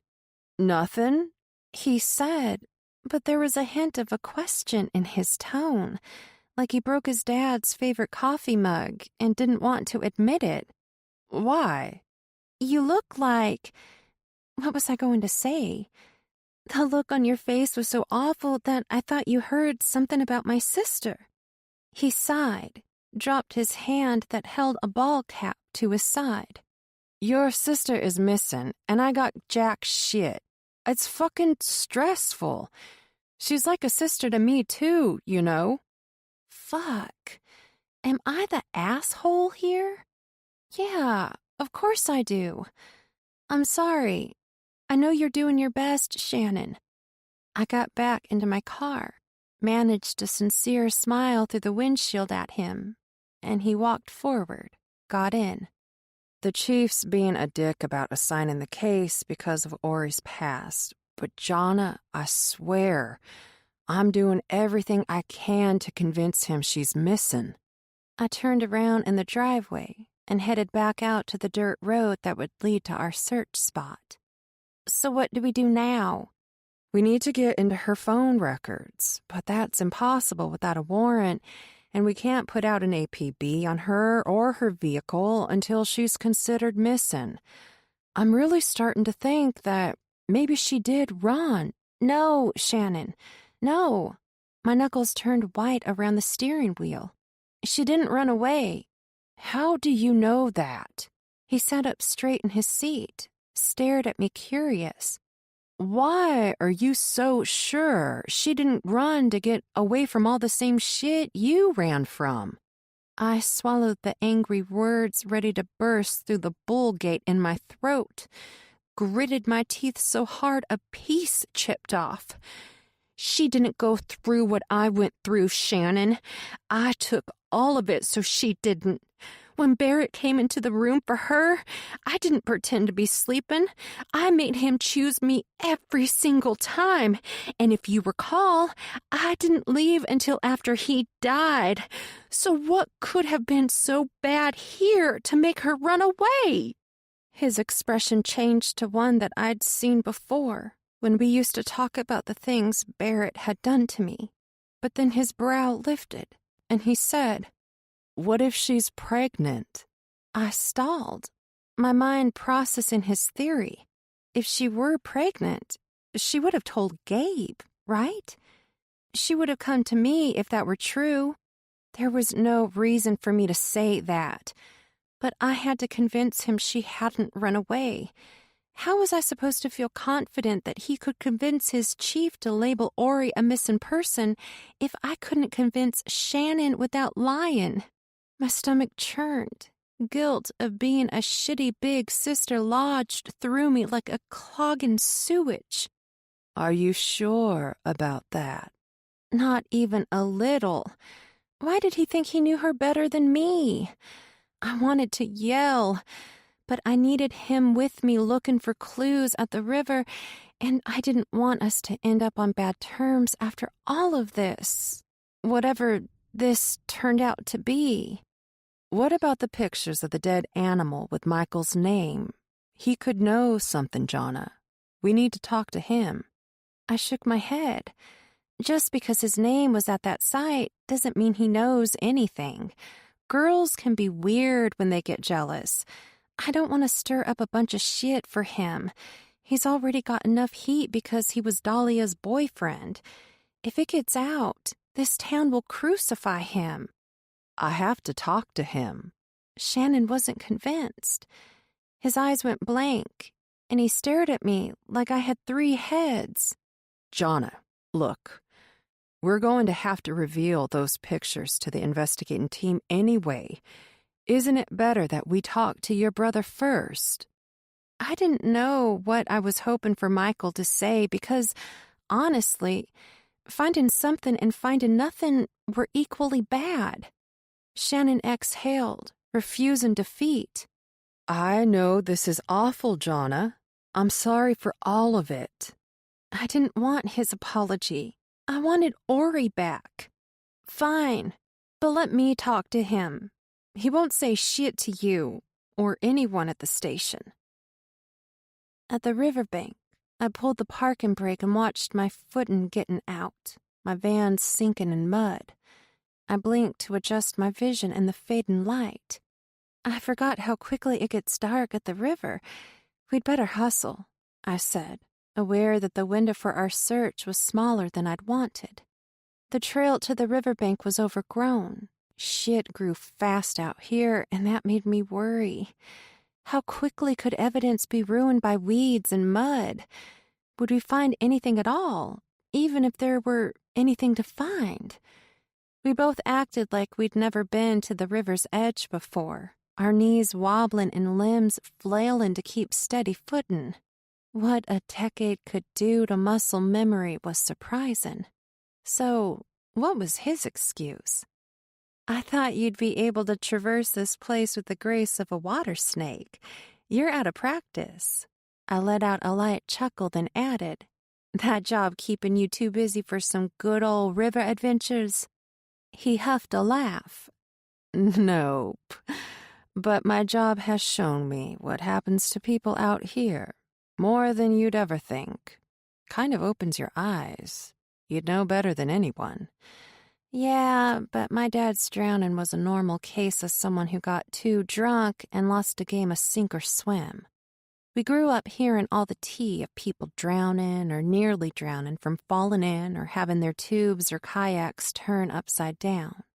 How many can there be that the news doesn't spread all over the place? A lot has changed since you and I called this place our stomping grounds.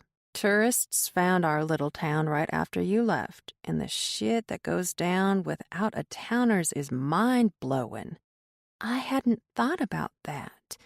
But with all the new strangers, do you think a tourist could have had something to do with Ori's disappearance? He carefully stepped over a fallen tree limb. It's more of a possibility than you think. I stepped to the side and reached down for the other end of the limb, reading his body language of wanting to clear the path to make it safe for others to pass. We lugged it off the path and continued until we were at the landing, a little flat piece of riverbank where it was easy to hang out, set up a tent, which Ori had done several times according to her social media. Daylight was good enough at the river for us to survey the ground without our phone lights. There were rocks and empty beer cans, cigarette butts and cellophane wrappers, but nothing that stood out as evidence of foul play, if Ori had even been here when she went missing. I don't know what I thought I'd find, but nothing was not it. Well, no news is good news. Shannon lifted his Tar Heels basketball cap and scratched his sweat-damp hair. I guess. I kicked over a crushed pack of menthols with the toe of my shoe, watched a little black water bug scurry over the green and white label. Above us, nesting birds cawed at our intrusion. I looked down the river's edge, remembered a picture Ori posted on her social media that showed her bending over the ledge of a small cliff, hanging from large piece of driftwood, and in the dimming light, I saw it. I'd been there once, the night my friend's brother, Johnny Wilford, jumped from the ledge. He never made it back up, but he was honored by having the cliff named after him. "Where are you going?" Shannon asked, his voice cracking in the humid heat. "To Wilford's cliff." "What? No!" He hurried next to me. Why?" I hardly looked at him and kept walking. "It's getting dark, Jonna. Let's come back when the sun is out and we can actually see where we're walking." I can see just fine, until I couldn't and tripped over a tree root. I planted face first into the mud and slid down toward the Russian River. Chapter 11. Shit! Shannon lunged after me and caught my ankle. "I've got you." My mouth was crammed with mud, and all I could think about was how that's what it must taste like underneath the water, the taste of grime and dead things.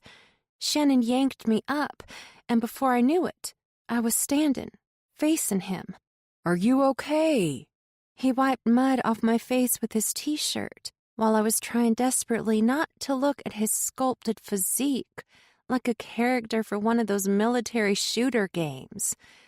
Damn, he was good looking, more so than I remembered. My cheeks flushed with heat. "I'm fine." I pushed his shirt back at him and walked toward my SUV, hating very much that me falling proved him right and cut short our scouting mission. Once we stopped in his driveway, he hopped out and ran around to my door. "Come on," he said, and opened it. "You can shower here, wash your clothes. You don't want to drive all the way back to Laurel's caked in mud and smelling like—" "I know what I smell like." I put up a hand gesturing for him to stop talking, and he huffed a laugh. "But I'll take the offer. Laurel might get salty if I come inside the house smelling like river scum." Inside his house, a lamp he'd turned on before we left barely lit the living room. I sat on a small desk in the back, and a picture of his dad's riverboat hung above it. "He sure was proud of that boat," I said, slowly dragging my eyes over the other framed pictures that hadn't moved an inch in over 2 decades. "So, he just left you this house?" He paused, then hung his hat on a coat rack. "Yep," he said, and locked the front door. "Come on." He nodded toward the back of the house. "Let's get these muddy clothes in the wash." I pulled off my muddy shirt, a camisole underneath, and tossed it in the machine. My shorts were muddy too, and I wasn't going to risk stains setting in, so I yanked those off as well. He laughed. You never were skittish around me. I wadded my shorts up and shot them into the washer like a basketball. You've never given me a reason to be. His face twitched, and then he closed the lid and pressed the start button. You want a cold beer? Sure, I said, thinking how great it would be to have a pill to swallow with it. I scanned the living room once more, Ori's disappearance keeping me hyper-focused, eyes wide. Even though I was in a familiar home, the vibe felt different, like a cold hand waiting to grab me from behind. But I couldn't risk missing a clue. No matter where I was, I needed to be looking. I meandered into the kitchen in time to receive an ice-cold bottle of Rollin' Rock. Thanks. I got some cold pizza in the fridge if you want some. I pulled out a joint, smiled. I'm going to want it in about 10 minutes. I walked over to his trash can and stepped on the pedal to lift the lid. I hope you don't mind, I said, retrieving an empty beer bottle from the bin so I could use it for an ashtray. I placed the bottle and joint on his kitchen table and brushed my hands over my arms. It's cold in here. He pulled out a chair and sat at the table. Yeah, I'm sorry about that. The AC unit is tricky. It likes one setting, otherwise it gets wonky. I lit the joint. He side-eyed me, a coy smile tugging the corner of his mouth. You know I'm a cop, right? I know you don't give two shits that I'm smoking pot in your house. I took a long drag, tilted my chin to the ceiling, and blew out. Another, and then I passed it to him. He shook his head. I get tested too often for that. I shrugged. More for me. I held the joint up to toast his bottle. He obliged, which I thought was dramatically adorable. I took another long drag, then snuffed the end on the beer bottle's lip. That shower sounds good about now. I stood, scanned the 2 hallways leading out. I knew there were restrooms either way, but wasn't sure which one he preferred I use. Follow me. I'll get you a towel and a fresh bar soap. The hallway used to have lime green carpet, but now it was solid wood, and as I looked around, I noticed some upgrades he'd made to the place. All the old paneling was gone, and the walls were painted in dark blues and grays, a little brooding but soothing. Here you are, he said, opening a door and stepping out. And here is your towel and soap. He walked back into the bathroom and placed them on the sink. I caught him staring at my ass as I leaned over to turn on the shower so it could run the water hot.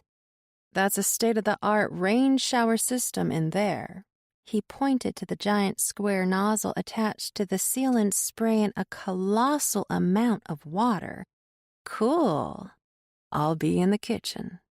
He backed out and shut the door, and I hated the part of me that had wanted him to stay, to undress with me and get in the shower together. He wasn't in the kitchen like he said he'd be, but in his defense, I took a rather long shower. Something about feeling like I was under a gentle waterfall paused all the traumatic shit I was going through, or at least gave me the breath I'd needed since the night Danae tried to kill herself.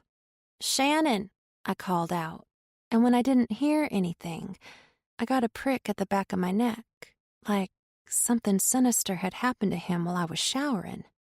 Where are you? I didn't like this, but the house was big and there were decks outside that had stairs leading down to the river's edge. I opened the door off the kitchen that led out back and stepped into a humid night, cicadas thrumming, frogs croaking. The solar lights dotted the tops of the deck posts, which gave me a sort of relief, as if the lights were an indicator of security. I walked along the deck, peering over to see the lower levels, the winding stairs, but I saw nothing but trees and deck.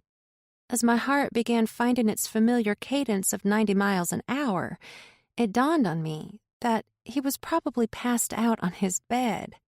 I went back inside, walked down the hallway, and peeked into a room I figured might be his. The room was bare, but for a small couch and some filled bookshelves. The idea of Shannon reading on that couch in that room on a rainy day pulled my lips into a smile. Down the hall, a door was cracked open, and I remembered that being Mr. Hager's room. I gently urged it wider and peeped through. Once my head was inside, I heard the shower. Then it turned off. I backed out, but didn't leave, keeping my eyes on the bathroom door through the slit at the hinges. Peeping Tom? Ew. I walked again to the kitchen and peered out of the screen door that showed all the way down to the docks. I'd run up and down those 2 flights of stairs countless times when I was little. My hips rested on the side of the deep freezer, plastered in 80s music stickers from Mr. Hager's days. The majority were his favorite band, Metallica. I bent down, sitting on my heels, and pushed open the screen just enough to douse the end of my joint, putting it out. Standing, I looked at the freezer again. Memories of popsicles in a tube always there for us when we wanted. Curiosity made me want to open the freezer to see if there were any in there now. I talked myself out of it twice before finding my palm around the handle. I went to lift when I heard, "Hey!" I jumped and spun around, the freezer door slamming shut. Shannon was standing there, pale as a ghost. My mouth went dry. Did he have bad news about Ori? What's the matter? Sorry, I got a call from work. My heart leapt. Anything... He shook his head before I could finish. Nah, just some scheduling reshuffles. Vacation season, you know. I couldn't hide my disappointment. Hey. He came to the door and leaned next to me on the freezer, scooping an arm around my waist. There hasn't been any evidence of foul play. Right now, everything points to her being alive. So that's why the investigation should be looking at places alive people would be, and not in places you'd find a body, like along the riverbank or the swamps. Just because she made good grades doesn't mean she didn't let her emotions steer her decisions, Jonna. She very well could have bolted for a few days just to get her head together. God, the sincerity in his eyes could have raised the dead. My heart felt lighter in that moment, and maybe that's why I leaned into him, pressed my lips on his. He jerked back, confused and eager at once. Are you sure we should do this? You don't want to? His gaze crippled me, and then he moved in. His mouth on mine again, his fingers through my hair. His lips pushed harder against mine, forceful and wanton. His hands trembled with excitement, fulfillment. We were that moment just after the Mentos sunk in the soda bottle. He tasted like beer and lust, and I wanted him. He picked me up, arm in the small of my back and his other hand gripping my ass, and sat me on the freezer, his tongue looping around mine. Fuck, you're so sexy. He moaned around my mouth. His lips moved up my cheek, nibbled my ear, and trailed back down my neck.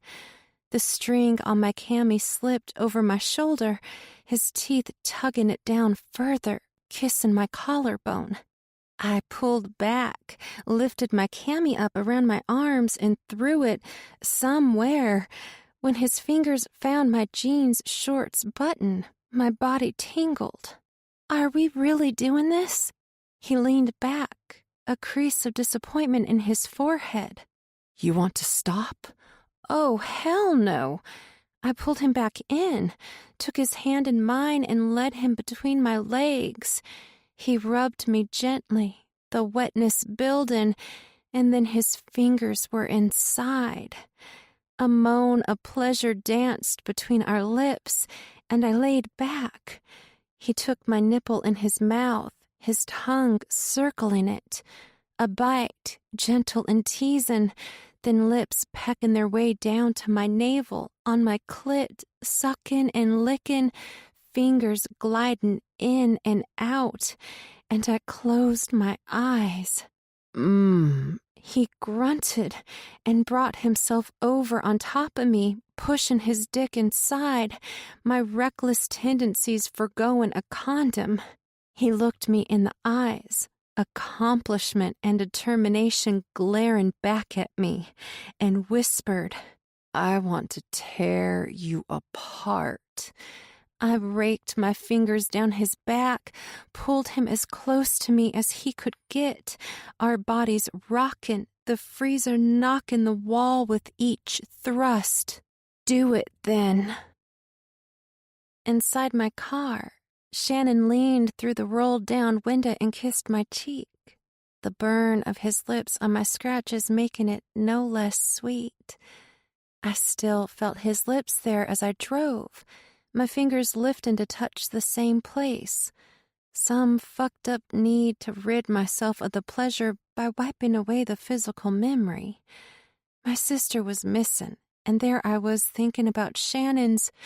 I slammed my brakes, tires sliding in the gravel. Shit! I jerked the wheel and swerved off the path, narrowly missing a stand of pine trees, and ground to a stop. I whipped my head around to look for the car that had come out of nowhere, their headlights a million lumens straight to my eyes. What the hell? I gasped, seeing nothing. I stepped out, listened, only the sound of a wood ready for sleep. Hallucinating was becoming my norm, and I didn't fucking like it. First the shadow outside Ori's bedroom, then the apparition in Laurel's bathroom mirror. What the hell was going on? I got back in my car, a passing thought of the headlights belonging to one of the Hager brothers. This was their stomping ground, after all, and drove toward my motel. At the light in town, my phone rang. Hey, Michael, what's up? Some scattered sounds came over the line, and then, Can you go check on Mama? His speech wasn't slurred, but he still sounded off. I have to take care of some things tonight, and she's in pretty bad shape. I needed to ask him why his name was written in blood next to a skinned rabbit. A good sister would have gotten rid of the name inked in blood, but no, not me. I just had to take a photograph of it. Sure, I'll stop over. He hung up then. I tossed the phone on the passenger seat. You're welcome, turd. The driveway to Laurel's was rough. The storms had taken a toll on it. Laurel would have already been twirling her hair around her finger to get the road dragged if she weren't sick.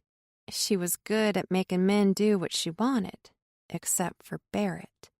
I was nearly motion sick by the time I got out of the car, but the house's vibe set me on edge, and I forgot about the nausea. There was never a reason for the silence that swarmed there. The house was a tidal wave cresting, but never breaking. Chapter 12. Michael said Laurel was sick, so I didn't call out when I walked inside the farmhouse, assuming she'd be in bed upstairs. I poked my head into the kitchen, a sink half full of dirty dishes, presumably Michael's, empty beer bottles on the table along with an overflown ashtray and some car magazines. I crept upstairs to check on Laurel. Her door was ajar. Michael must have left it cracked for me. He'd sat with me through enough panic attacks brought on by the sound of it squeaking open. He knew what Barrett was doing to me, but wasn't about to make words with him. I blamed him sometimes for not having my back, but he was younger than me, and I couldn't even stand up for myself. Laurel was asleep, a half-empty bottle of cold medicine knocked on its side next to her body. It was a different brand, so Michael must have brought her some more. I had no intention of waking her. She was out cold. So I headed back downstairs to the kitchen, the creaking old house talking to me every step of the way. "You can fuck right off, you rickety piece of shit." It occurred to me as soon as I heard my own voice that I was talking to the house. I had never done that before. I wondered if it would listen, since I asked so kindly. I struggled with the cold water knob, rust creeping up its edges. I remembered the rust as a kid. It meant nothing to me then. It was just an old sink faucet, so unimportant that no one took interest in cleaning it. But now, the rust made me wither. I was mostly done with washing the dishes when my hand slipped on the last soapy glass. I fumbled to catch it, but it hit the corner of the sink and shattered, cutting a deep horseshoe shape down the meaty side of my pinky finger. I slapped my other hand over the wound, blood seeping between my fingers, dripping onto the white porcelain sink and splattering into so many blood webs. I winced, and then my vision went to a scene I couldn't remember happening. An illuminated tree line approaching at light speed. I dropped to the floor, squeezing my eyes shut harder, but the scene wouldn't let up. Blurred lines stricken white and orange across the windshield. Blood splatter. I pounded my forehead with fisted hands, still gripping the wound closed. "Stop it! Stop it! Stop it!" I hit harder. "Stop!" I whimpered. The vision still a blinding horror. "Stop!" I screamed. When I opened my eyes, the image was gone. Just me and the table, and a sink filled with dirty dishwater and blood. I pulled myself up, rummaged through the kitchen cabinets until I found a drawer full of miscellaneous shit that included Band-Aids and antibacterial cream. My hands trembled, Band-Aid on top of Band-Aid, and the cut still bled through.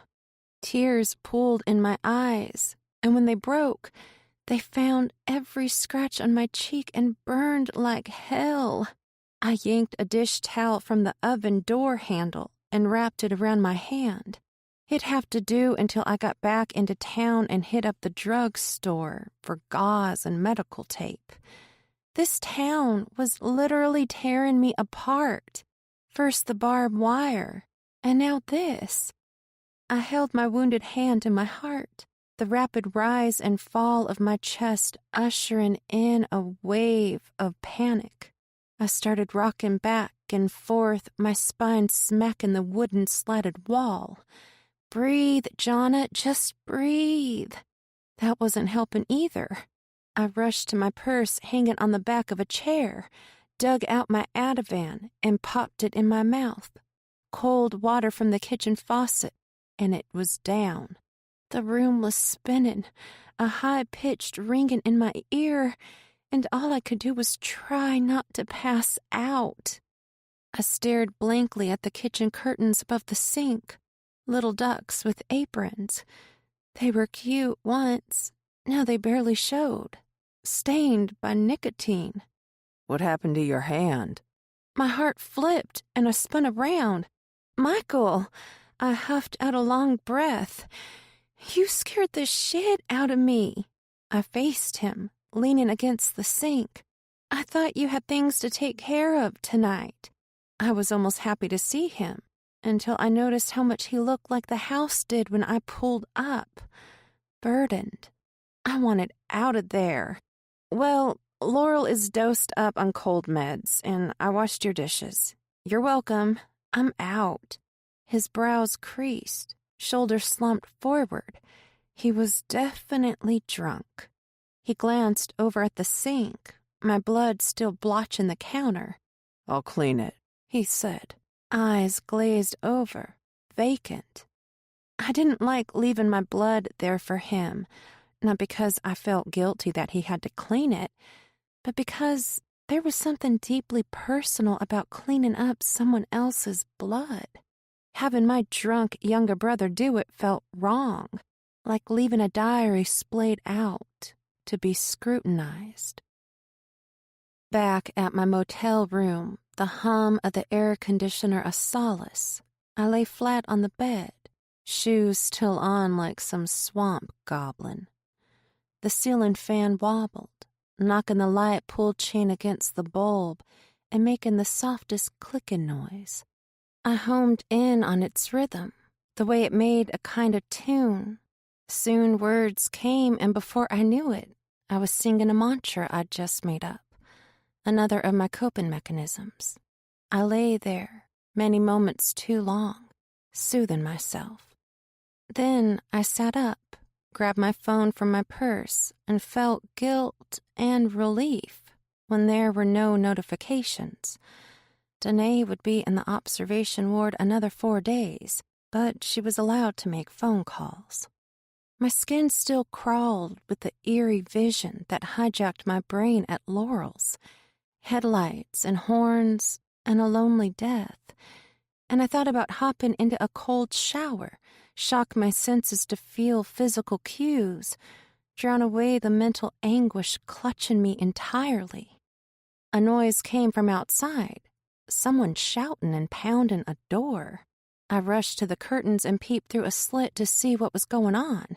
Several motel rooms down on the adjacent row, Kimber was banging on a door. He had my attention. I situated myself in the curtains, a way to keep hidden but see out clearly. There was probably a younger woman behind that door, angry as a wet cat, all mascara tears. The door flew open, and Jamie shot out, shirtless, jeans hanging low under his six-pack, and a half-empty bottle of whiskey in his hand. I can't do this tonight, Kims. Just go away. He tried to close the door, but Kimber stiff-armed it and pushed inward, both men in the doorway now. I don't give a shit, Kimber yelled, but then he leaned closer to Jamie and his words went softer, and all I could manage to hear was tone. Something was going down for sure, but stepping out to try and calm them both down didn't seem like the kind of thing that would end up well for me. I was about to step back from the window when Kimber took off toward the parking lot, yelling back at Jamie as he walked. You're going to fuck us. Get rid of it. He slammed his truck door shut and peeled out, dust from the gravel lot kicking up, clouding his taillights as his tires squealed onto the paved road. And then he was gone. I looked back at Jamie's door, already closed. But he was in the group. He knew Dahlia and Ori, and the itch to talk to him was tempting me to scratch. So very tempting. The worst idea. Shannon would be pissed. Hi, I smiled when Jamie opened the door. He shook his head, confused, then his eyes went wide. Jonna, what are you doing here? I'm staying in room 7. I pointed over my shoulder to my door. I heard the commotion and thought I'd come see how you were. I know how Kimber can be sometimes. I hoped throwing Kimber under the bus would break down Jamie's wall, or at least fracture it. He sniffed, nose red from boozing all night. He's just stressed about the business. It's not doing so good right now. That could have passed as true, except I couldn't figure out why Jamie was rooming at a motel when he and Kimber supposedly had a nice place together. Shannon talked it up pretty good, like they were swimming in money from the business their father had built. I'm sorry to hear that the business isn't good these days. I was buying time thinking of how I could get him to open up more. I'm really tired, so, thanks for stopping by. He backed up to close the door. I needed to get him to talk. I've got some pills in my room. The indentions on his brows lifted a bit. Yeah? Yup. Then his eyes dropped to the ground. Thanks, but I'm just going to hang back. Kimber must have had him terrified. Okay. I kicked at the moss growing between the cracks on the concrete walkway. The door started to close, and my mouth vomited words that my brain did not want it to. Were you and Michael fighting over Dahlia? Did you hurt her? Fuck. I took a deep breath, waiting for the Hager anger. I had no reason to say any of that other than to stir shit, hoping anger would fleet words from Jamie's mouth. Dahlia was gorgeous, and jealousy was usually the spark that flamed rivalry between friends. He stomped up to me, finger pointed, face red. Your sister was a whore. I couldn't take my eyes off the veins bulging in his neck, but I couldn't take my brain off what he'd just said. Was a whore.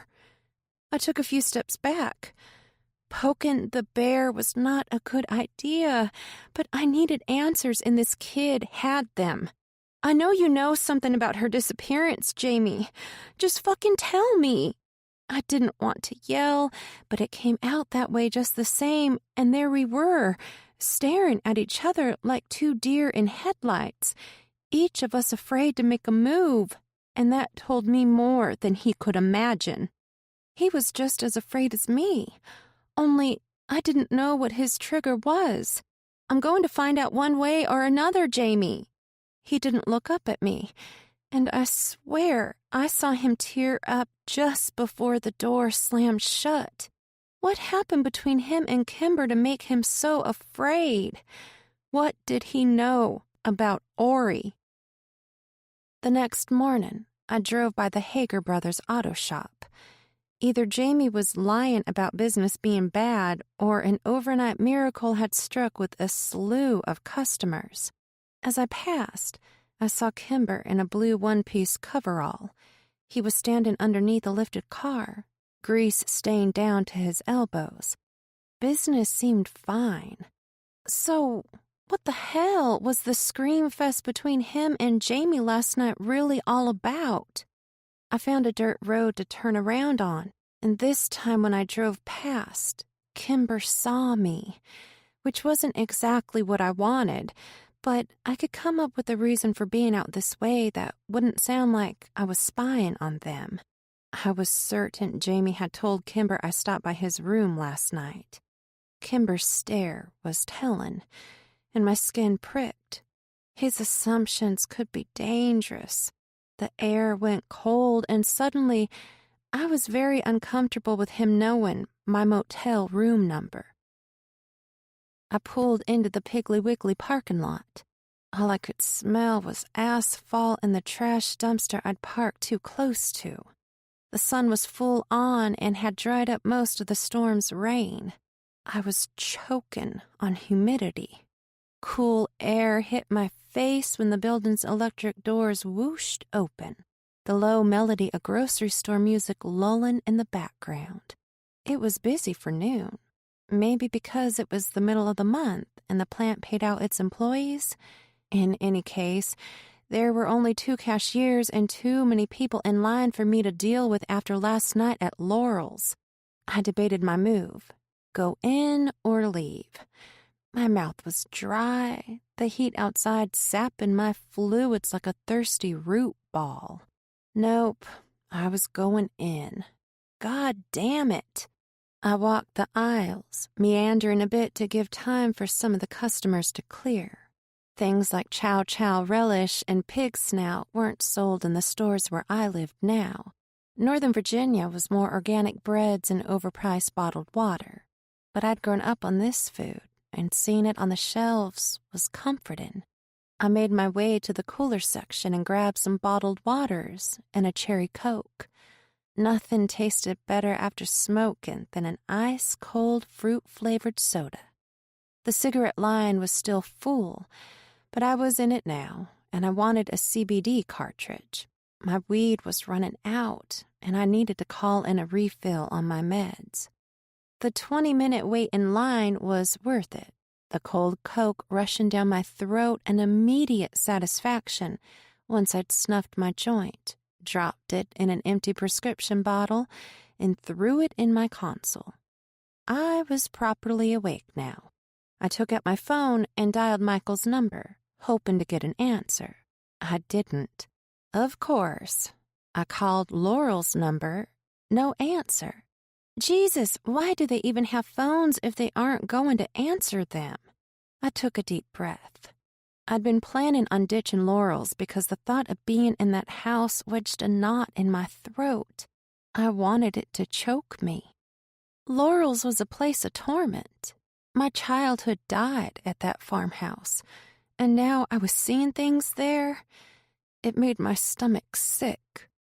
A knock on my window startled me, and I jerked my eyes to see Kimber standing outside my car, still in his work clothes, all wolf smile and intimidation. He'd have to do better than that to scare me, though, or to see my fear, anyway. I turned down the window. "What's up?" He yanked a red grease cloth from his pocket and rubbed his hands clean with it. "You've got a flat." "What the fuck?" I opened the door and stepped out. No, There it was.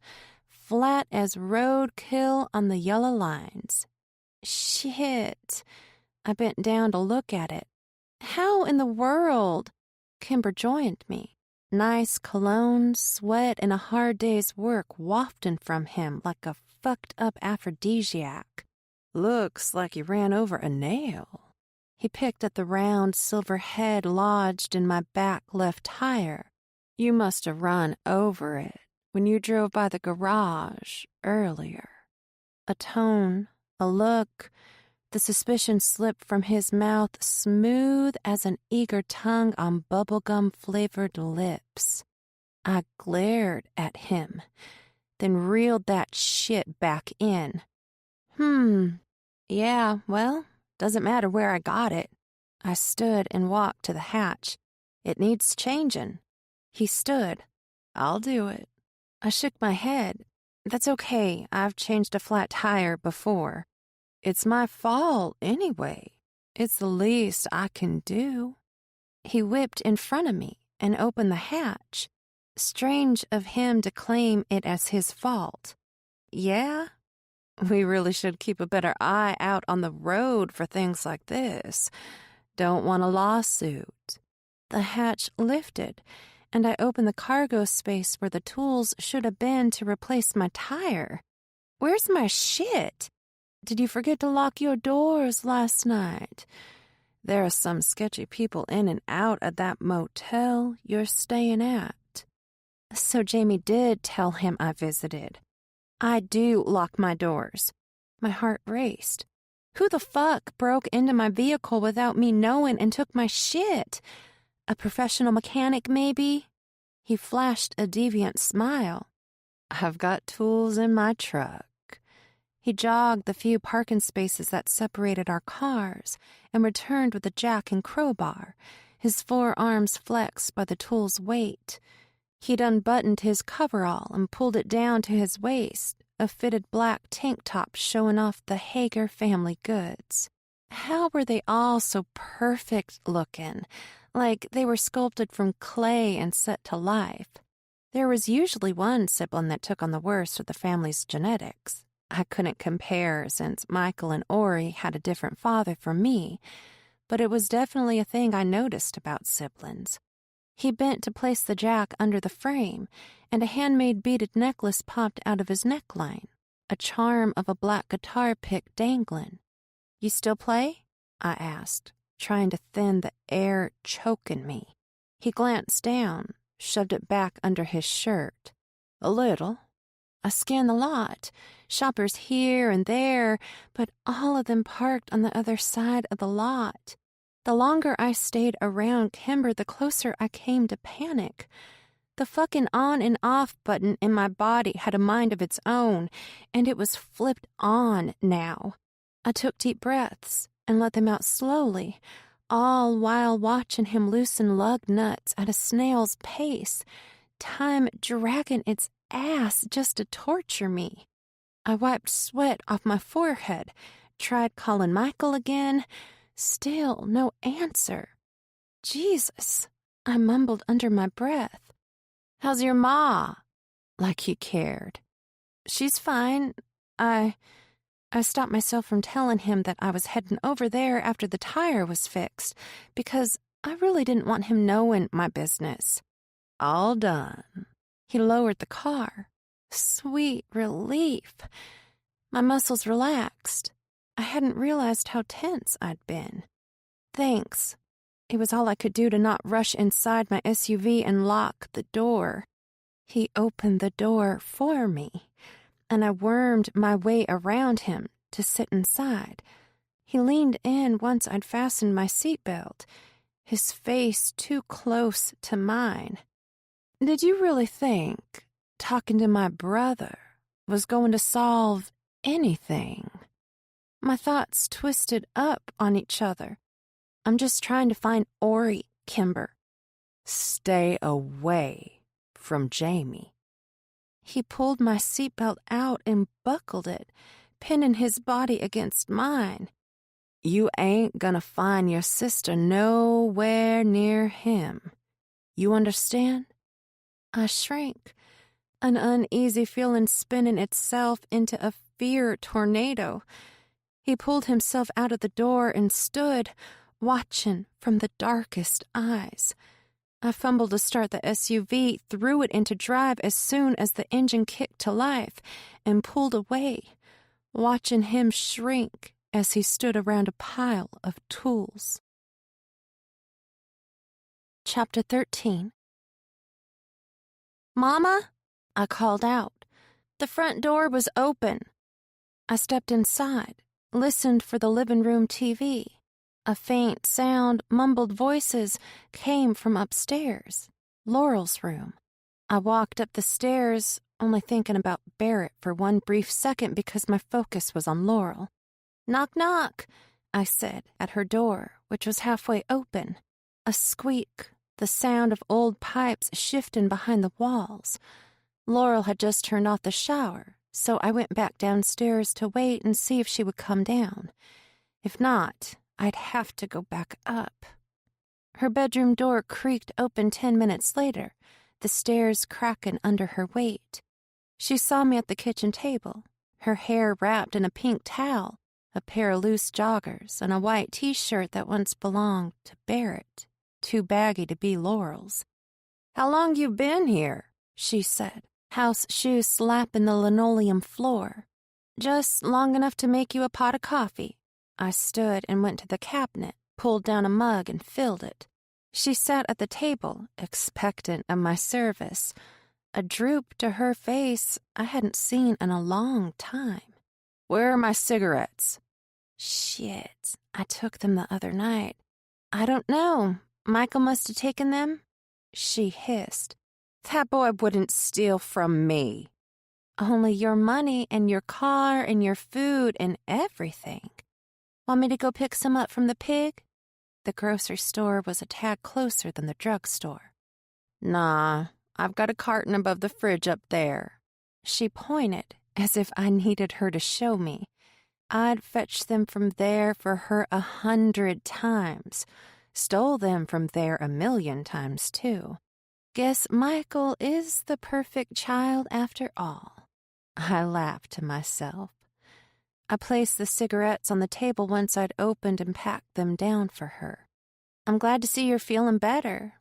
I was getting worried about you." She shrugged. "If this is better, I don't want to know what I was like before." The cigarette end crackled under the lighter's flame. Laura relieved after flicking the wick 100 times before a flame caught. I kept thinking about the shadow upstairs, the image in the bathroom mirror. Maybe Laurel saw something too. The question bubbled up my throat and couldn't stop from asking. "Have you seen anything weird around here lately?" Laurel hurriedly blew out a bloom of smoke. What do you mean? Like, anything... Fuck me, she's gonna flip. Like a ghost. She shook her head, pointed a finger. No, ma'am.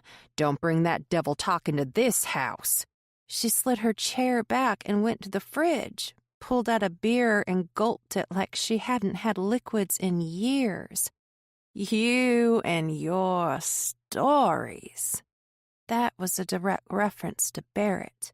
She never believed anything I told her about him. Slapped me across the face once and dared me to speak of it again. So I didn't. Fucking bitch. I think you had food poisoning. She laughed. Wouldn't be the first time. Haven't had a good meal since Barrett stopped cooking. I was sick now. How dare she bring him up? But that was Laurel. All denial and narcissism. Well, I've got to get back into town and buy a new tire, so if you're... What happened to your tire? Laurel flipped her ashes into the clean ashtray I'd washed last night. I ran over a nail. I realized I hadn't heard another sound from upstairs since I'd been there, which was strange because Laurel's car was outside, meaning Michael was there. Where's Michael? Laurel flipped open a magazine and pretended to read it. He's out at the barn working on his truck. I stood and walked toward the front door. Where are you going? I tapped my pockets to make sure I hadn't put my keys down in the house. To see Michael. Don't bother him with your problems. He's got enough of his own. Go to that garage down Route 9. Plenty of scrap shit out there. I didn't want scrap shit. Scrap shit was the tire Kimber put on there. I could afford a new tire. I'd get a new tire, but I did want to see Michael. He's my brother, Mama. I'm not bothering him. Jonna? Laurel called after me, but I went out anyway. I hadn't been to the barn in, well, I couldn't remember. As I got closer, the single bulb drop light shone brightly in my face as it hung off a long nail on the barn wall. Michael's truck was there, the front end completely gone.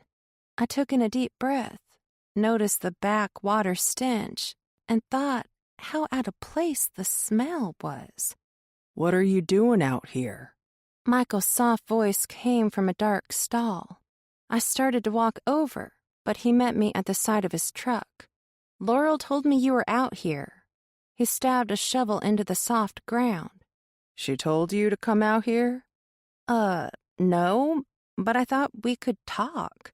I drew my eyes away from the shovel and to his, which were glossed over, as usual. What do you want to talk about? He pushed past me and started circling the truck, picking up tools and wiping them down with a shop rag. I didn't expect jerk mode to be activated so soon, and I hadn't even brought up the picture. I don't know, Michael. Our sister is missing. Has been missing now for 6 days. I'm freaking out. I was hoping you would be too. If she wanted to run away, then let her. What makes you so sure she ran away, Michael? I walked behind him as he tidied up. You ran away, and no one called in the FBI. Asshole. That was different, and you know it. He sighed, dropped the wrench to his side, and leaned against his truck. Stray hairs from his man bun sticking out like the electricity in those static balls. I know. I'm sorry.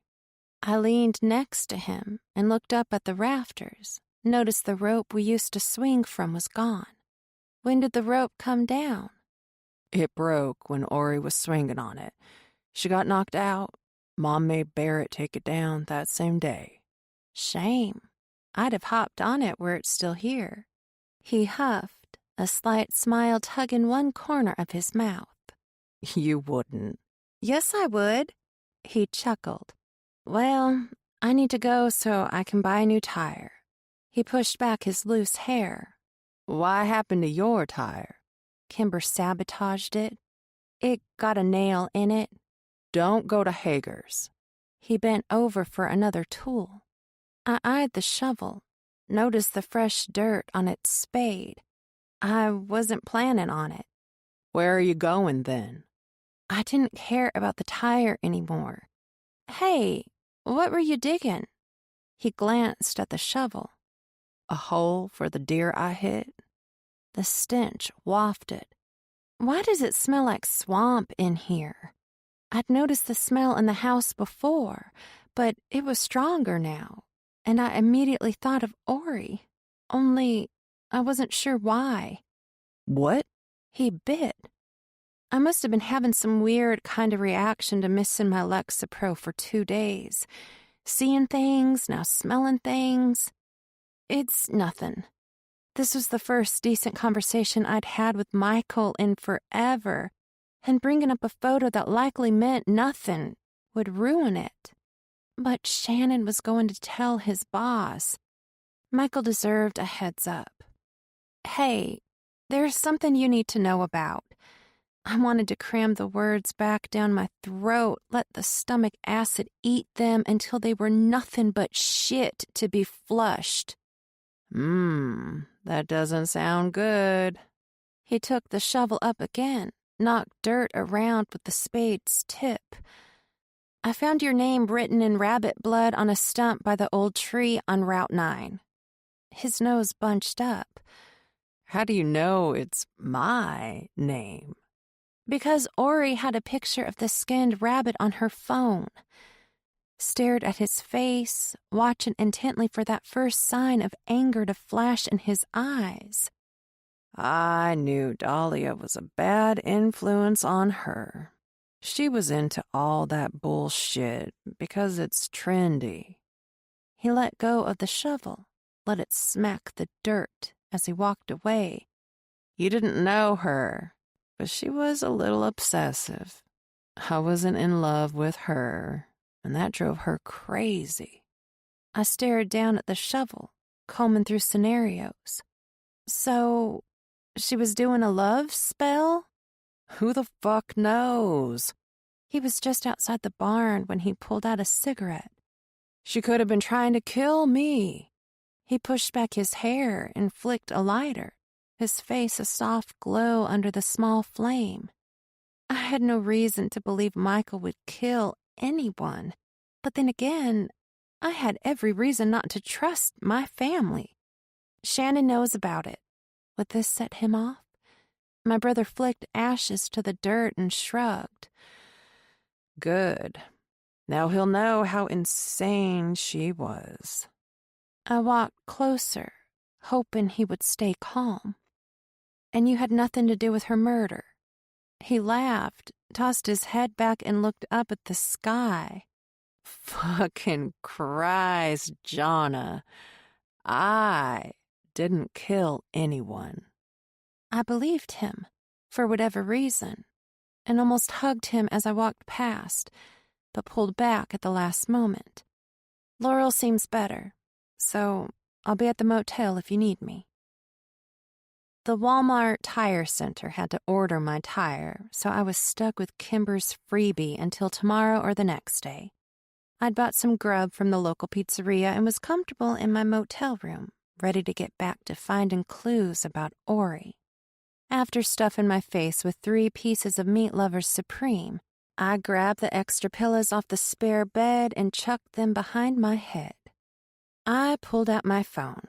Wanted to text Danae back since I'd ignored her call earlier. I had to go back to North Carolina. Ori is missing. Don't know how long I'll be gone. I'll bring by your stuff when I get back. She'd wanted us to get back together. She begged me to move back in. I tried to tell her it wasn't happening as well as I could, but she wasn't having it. I was a little on the fence myself, though I said nothing to her about it. But I sealed our breakup the night I fucked Shannon. There was no going back. Not for me. Dusk fell fast, considering there wasn't a cloud in the sky all day, but another thunderstorm was coming. I wish it'd blow in news about Ori. I opened her social media again, went to her photos, and scrolled through them for the 100th time. I stopped on a selfie of her lying in her bed, the family photo album open next to her. I zoomed in to see the photos inside the album. One of me and Michael playing at a lake, a distant memory that I couldn't retrieve fully. Another of the three of us at a 4th of July parade, sparklers in hand, a sulfur smoke cloud blurring our faces. Since I was zoomed in, I moved the image around, analyzing the collection of mess on her bed. A seashell magnet from Myrtle Beach, a makeup compact from Sephora, the black and white striped bag lying next to it, and then I saw. I sat straight up. Holy shit! I tried to zoom in closer, but it wouldn't go any further. Lying next to an iPad was a fucking pregnancy test. I jumped up and put on my shoes, furious that Gabe lied to me, pissed that Laurel and Michael couldn't care less, and God was I praying that if something had really happened to her, she wasn't with child. Gabe had to know Ori thought she might be pregnant. That's probably what their fight was about, and Ori might have left to get an abortion safely away from him. Or something. I didn't know exactly what, but her disappearance just got a whole lot more suspicious, and Gabe knew more than he was saying. My tires flung mud everywhere, and though it was raining, I wasn't slowing down. My foot was heavy on the pedal, each second possibly getting me closer to answers. At Gabe's house, I barely stopped before flying out of the car, running up on his porch and banging on his door like the house was on fire. "Gabe, open the fucking door. I know you're home." Rain pelted me and the door, and it was coming down in sheets. But still, he didn't answer. "I know about the pregnancy test." A few seconds later, the door cracked open. "Come in." My heart pounded in my temples. I had rushed over in such rage that I hadn't bothered to consider my own safety. If Gabe hurt Ori, nothing would stop him from trying to do the same to me. But I had to talk to him. I had to know if she was pregnant or if Gabe even knew. Jesus fucking Christ, Jonna. Just because she took a test doesn't mean Gabe knew anything, you idiot. I didn't bother wiping off my drenched shoes, so they dripped all over his floor. "Did you know she thinks she might be pregnant?" "She is pregnant." At least I was right about something. Holy fucking hell! Why didn't you tell me or the police? He snatched a throw blanket off the top of the couch, gave it to me. "So they could have more against me? No thanks." I wiped down my face and arms, grateful for the gesture. "They think you have something to do with her disappearance, then?" "I'm the boyfriend. We had a fight that night. Of course they do. You do too, don't you?" I absolutely believed he could be responsible. Boyfriends are high on the list of guilty in these scenarios. But I had to keep my head straight. There was still Dahlia's murder, but so far, I couldn't connect Ori's disappearance to it. I certainly didn't have anything to tie Gabe to Dahlia. "Did you?" He shakes his head in a disappointed laugh. "No, I didn't. I love Ori." Again, I noticed he didn't say loved. "It's not mine anyway." That's what you all were fighting about then, right? "Yeah." I was going to be sick. I couldn't bear the thought of Ori going through something awful knowing she had a child inside her. She must have been afraid. "Well, whose is it?" I was terrified to hear his answer, my mind going straight to Kimber. He shook his head. "I don't know." "How do you know it isn't yours?" I tossed the blanket back to him. A long sigh, a sad look. I never said anything to anyone because this town is so fucking small and people talk too damn much. But I had an accident about a year ago at work. It made me sterile. I didn't say anything to Ori because we weren't at that stage of even talking about kids. She's supposed to be graduating high school, for God's sake. I turned the doorknob and opened the front door. You need to tell the police, or I will. He shrugged. Yeah, I will. Tomorrow, first thing. I got it. I know. I slammed the door shut. I was already halfway to Laurel's when I dialed Michael's cell. Hello? Hello? How did he not look at caller ID? Michael, it's me. You still at home? Yeah. I'm coming over. We need to talk. Okay. Then he hung up. I tossed my phone into the seat, watched to see that it didn't slip between the crack, and when I looked back out at the road, someone was standing there. The same mangled shape I saw in Laurel's bathroom mirror. My mind had its own idea of who the shape belonged to. Barrett. I yanked the wheel, my mind conspiring against me, and threw my hands up to protect my face as a wide tree trunk barreled toward me.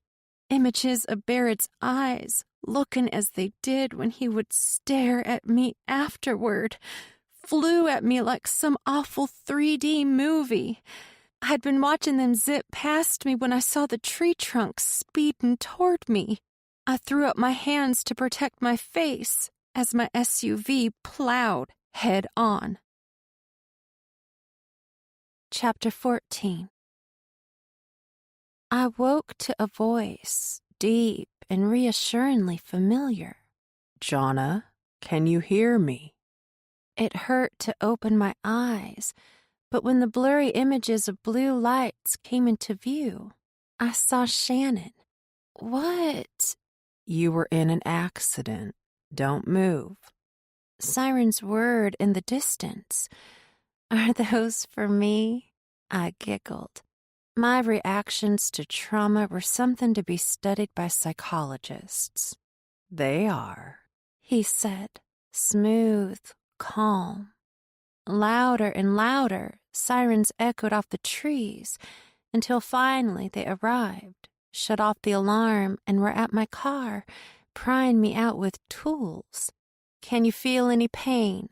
A woman with blue-dyed hair and tattooed arms asked me. She was super hot, and if I weren't dizzy and being pulled out of a car, I'd be blushing because her hands were all over my body, like everywhere. I giggled again. Something funny? She asked, genuinely amused. You're pretty. I smiled, groggy like some drunk awake too soon after passing out. Thanks. She continued working over my body, searching for injuries. I'm just a little dizzy. I don't think I'm hurt anywhere. She looked at me squarely. You have a gash in your head, but so far, that's all I can see. Once we get you out, we'll have to check for internal bleeding. I took a deep breath. My guts are fine. I smiled again. I knew I was okay. But the fact that I shouldn't be was drilling into the back of my brain. At the hospital, I picked at the corner of adhesive in the bend of my elbow where an IV line was placed. I knew they would run 1,000,000 tests because I had great health insurance. A thin, middle-aged doctor popped into my room. We can't find anything of concern apart from the mild concussion. Other than that, you're fine, he said, pleased with himself in a way that played a little bit big, like he was why I was okay. He looked down at my arm and hand. Oh, what happened here? Those injuries weren't from the accident. This one, I pointed to my finger, was from a glass I was washing, and this one was from a rusty fence. He gave me a serious look. Are you up to date with your Tdap? Ugh, I knew that rusty fence was going to come back and bite me in the ass. I don't know. Can't recall when I last had a tetanus shot. Better safe than sorry. I'll order the vaccine. I rolled my shoulder back to stretch, my body stiffening from the wreck. Can I go home after that? He didn't look up from the computer he was typing. Well, I'd like to keep you overnight for observation, but I want to go home. He looked at me over top his glasses, forehead bunched in wrinkles. I can't make you stay, Miss LaGrange, but I'd like for you to at least get a tetanus shot. Shannon's voice came from the doorway. I'll take her home after her shot. I craned my neck to see past the doctor and smiled, gave him a wink through a swollen eye. My hero. I can turn on the heat for you, Shannon said, fingers reaching for the button in the car. No, it's hot as hell outside. I'll be fine. Here then. He reached into the back seat. Put this on. He handed me his police jacket. Thanks. I put it on, tried not to inhale the scent of his cologne, but damn, it smelled good, and nothing like Kimber's. I turned to look out the window, fog heavy from the mix of a hot day and an evening rain. I thought about the apparition in the road that made me crash, how it looked exactly like the body I saw in Laurel's bathroom mirror, how I thought it was Barrett. My stomach flipped, and bile crept up my throat. Can you stop at the gas station? I need some water. He turned into the parking lot, gently maneuvering his car around potholes. He didn't know I was nauseous, but the whole concussion thing was probably running through his mind. I'll go get it for you, he said, popping open his door before I could make a move for the handle. Thanks. I didn't mind the help. I didn't feel like walking into a halogen nightmare anyway. My head was pounding, and lights made it 100 times worse. Even the glow that reached the car from inside the store was causing me to squint. So I reached in my purse and took out my sunglasses, placing them on my face like a shield from God. He was in and out, the cold water of relief to my insides, to my thudding temples. Ah, that hit the spot. I popped some acetaminophen and closed my eyes behind the glasses, resting my head on the passenger window. Don't you fall asleep now, you hear me? I'm not. I'm just chilling. You better not. He took my hand in his and rubbed his thumb over my knuckles. You going to the motel, or... Was he asking if I wanted to go back to his place? A part of me did. I knew he'd watch me overnight. No one else would. But everything that had been happening to me happened at or near the farmhouse. So maybe if I went back, I'd see the apparition again. Maybe I could talk to it or reach out to it in some way, find out who or what it was. Though I might not like the answer. It could be Barrett. He did have a good reason to haunt me. I'd killed him after all. Well, shortened his fight at least. It was a losing battle. He was going to die regardless. No, can you take me to Laurel's? Absolutely. Our hands stayed interlocked until we pulled up to Laurel's, and he needed to put the car in park. Jonna, who in there is going to look out for you tonight? I can stay with you. I leaned over, brushed my lips on his, and gently pecked a kiss. I would love to be with you tonight, but I think I just need to be alone, sort some shit out in my head, you know? His hands lightly gripped both sides of my neck, and he kissed me harder before pulling back. I get it. The yellow porch light glinted in his eyes. Call me tomorrow? I gathered my things and opened the door. Yep. I smiled and stepped out. I leaned down to see him through the window. Thanks for everything. He popped 2 fingers off his forehead in a salute. My pleasure. You've been to Chick-fil-A too many times. I don't eat that shit. He laughed and put his truck in gear, drove off quietly. I watched his taillights fade. Wished I'd asked him to come in after all. I crept inside. Didn't see Laurel or Michael. Placed $40 on the kitchen table so that Laurel wouldn't bitch if she saw I slept over, and sluggishly walked up the stairs to Ori's bedroom. Laurel must have cleaned up because the bedspread was gone. It had been a long day, and all I wanted to do was sleep, but the doctor ordered me to stay awake for at least 3 hours, so maybe I could use that time to find out what had been following me. I kicked my shoes off and climbed into her bed, the soft mattress making it that much more difficult to stay upright. I sat with my back against the wall and waited for anything to happen. My phone vibrated, and when I looked to see a text from my boss, it was 2 a.m. I could sleep now.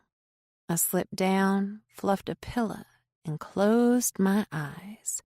My eyes flicked back open when something wet hit my cheek. I wiped it with my hand and brought it to my face. Dirty water, smelling like swamp. I looked up at the ceiling. An apparition hovered over me, inches away, spread the length of my body. It smelled like rot, slimy tendrils of grime hanging from its ears, half its jaw missing. It was all I could focus on when it spoke. Jana. Its voice like the popping of dried logs on a low fire. Then it slammed down on top of me. I gasped when it hit. A scream thrashed out of me, arms flailing to fight it, palms slapping against sinew and bone, fingers slipping and tearing through rotted flesh. "Get off me!" I screamed. "Barrett, get off me!" I rolled off the bed and thudded to the floor, and when I looked back on the bed, it was gone. I sat there, my body superglued to the floor, sweat stinking the million cuts from the wreck, every part of me afraid to move or make a sound. I didn't know what had just happened, but I still felt tension on my hands from when I pushed it off me. It's not real. Ghosts aren't real. Atheism was my moral center. Yet there I was, thinking that Barrett had broken my rules again and assaulted me from the underworld. The longer I waited, eyes peeled like a barn owl perched on the rafters at night, the more I could convince myself that it was all my imagination, that I'd been under so much stress my mind had shattered, and when the pieces all landed, that horrifying shape was the mural they created. Once my heart had snuggled down in its security blanket of normalcy, I pulled myself up using the fancy chair molded on the wall. Taking a step to see if I was ready to physically move, I exhaled, relieved I could walk without my knees buckling. I snatched my things off the nightstand and trudged downstairs without a thought to what Laurel might ask if she saw me leaving. The downstairs was dark, the kitchen empty, not even the blue glow of the TV. I was glad for that and didn't bother to leave a note.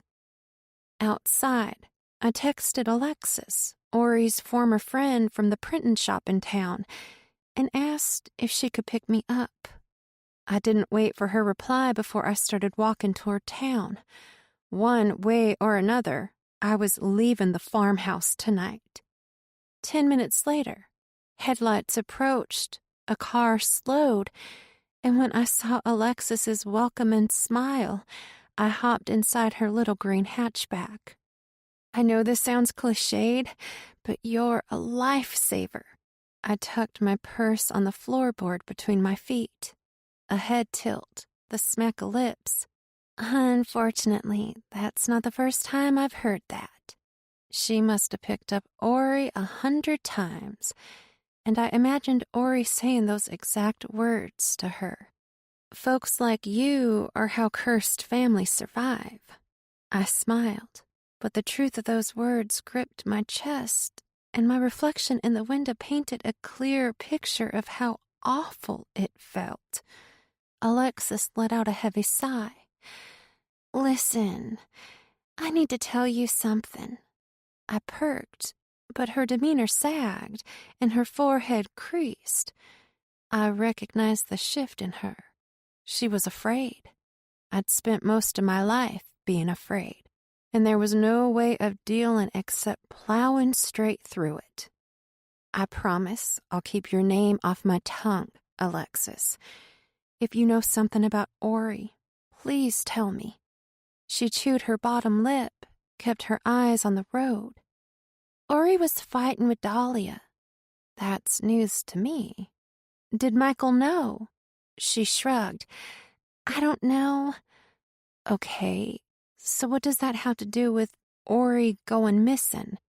Her cheeks rose to the bottoms of her eyes, apprehension still puppeteering her. Dahlia and Ori were fighting. She stopped abruptly, a sheen of tears glinting in her eyes. Earlier, though, she had said she wasn't close with Ori lately, so how would she know about the fight? Who told you this? Are you sure it's true and not just town talk? Ori called me that night. She was crying. Said Jamie was cheating on her with Dahlia. That made no sense. I'd just seen Dahlia's professions of love for Michael etched into her headboard. But someone wrote my brother's name on that stump. If it wasn't Dahlia, then Ori. I mumbled. She must have done the love spell so Dahlia would fall back in love with Michael and she could have Jamie all to herself. We passed Tantrums, Alexis's eyes darting over to the parking lot, Kimber's truck up front like a wart-tipped nose. Her breath hitched and she tensed. I wanted to push her to get the information out of her that she'd almost given, but once she told me, she might never not be afraid, and I didn't want that for her. She deserved to feel safe. So we sat in silence until the motel. Thank you, I said, handing her a $10 bill for gas. I don't want that, she smiled, and all I saw was her mother. It was as if Mrs. Brenda had spit Alexis right out of her mouth. A ride is the least I can do. Oh, sweetie, please don't feel that way. My heart sank when I saw her eyes pull, her chin tremble. I feel so helpless. She wiped away a tear streaking her cheek. We all do. But listen, I'm organizing a search party of volunteers since the police are dragging their ass. I'll give you all the details when it's sorted. What do you mean the police won't do anything? I hung my head, trying to wrap their reasoning around my head. They think she ran away. That's fucked up. Yep, but what can I do? She reached inside her purse. I knew what I can do. My breath hitched. Was she going to tell me what she couldn't earlier? Yeah? My cousin is a reporter. She pulled out her phone and began texting. A bad ass. She'll make the police get off their asses. I perked. Do I know her? No, she's from Chicago, but she focuses on reporting about police negligence. She worked that case of the missing soldier in California. It took a second for me to recall, but then the young girl that vanished on base, that's the one. Damn, your cousin really is a badass. Alexis smiled and flashed her phone screen at me. Glad you think so. Her name is Shaniqua. She laid her phone on my leg and gestured that I take it. She wants your number. Chapter 15. Xanax knocked me out for the next 6 hours. The room was dingy orange when I poked my head out from the covers despite the thick white curtains. All it took was the small crack I'd left in between them when I was spying on Jamie the other night. Might as well have had a discotheque in the room then. Concussions were a bitch. I sat up, waited for the room to stop spinning before I found my phone and looked at the time. Shit. Shannon had texted me so many times, and the last one read, "Coming to check the motel." Serendipitous, his police truck pulled up just then. I didn't have to see it to know, just the way it sounded. And here I was still in yesterday's clothes. I jumped out of the bed, did a drive-by in the mirror to fix my hair, and opened the door on his second knock. "I'm alive," I said nonchalantly, hoping he'd be chill. I didn't need the drama. I see. He gave me a once-over, sat his elbows back on his equipment belt, a work day since he was in uniform. But he stayed silent, just breathing and looking at me. "I'm sorry to make you worry." I wanted to be angry that he was so concerned, but there was a missing girl in his town, and I was that missing girl's sister. Kinda seemed important that I keep him posted on my whereabouts, just in case. Besides, what if he's had a breakthrough and I wasn't answering my phone? I wasn't worried about you. If anyone can take care of themselves, it's you. He turned to leave, obviously frustrated. "Shannon," he stopped and looked back. "Gabe said Ori is pregnant, and it isn't his." His cheeks fell. A mumble of thought swallowed back down. Well, that sure gives us a motive. I'd come out of my room, was on the sidewalk. Gabe isn't the only person we should be talking to. He's the only person we should be looking at, the only one with the reason to want her gone. He was either afraid she'd want to keep the baby, or he was pissed it wasn't his, or both. I held up my hand to block the sun. "What about Dahlia?" His expression glitched, like I'd just slapped him. What about her?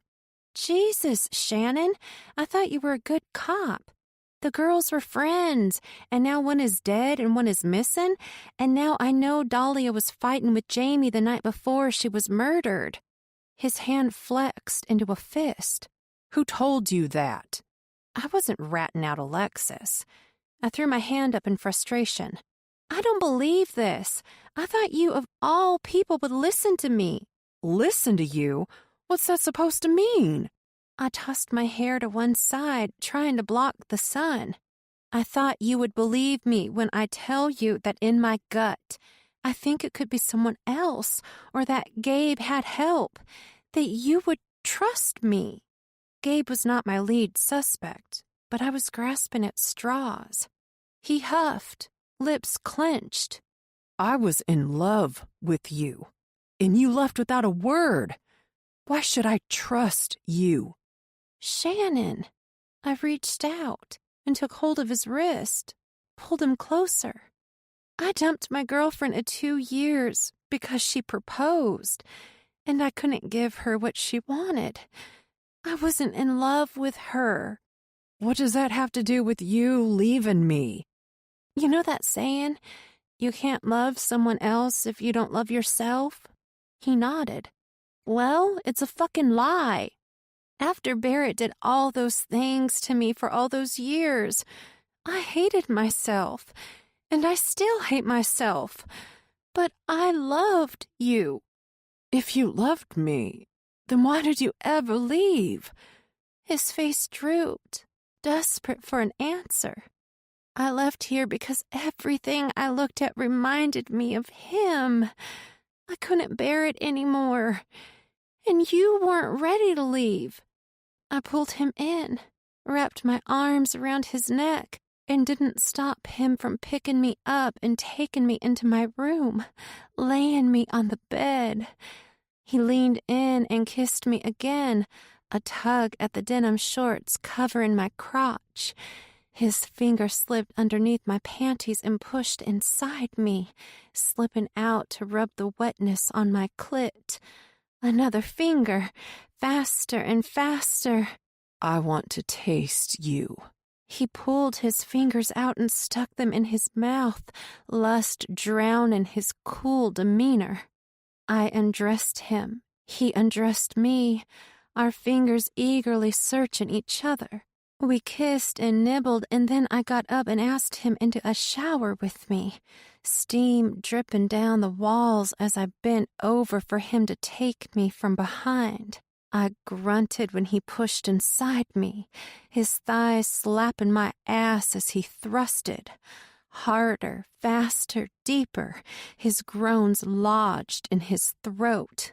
I looked up at the white tiled shower wall, my palms flat against it, bracing his thrusts.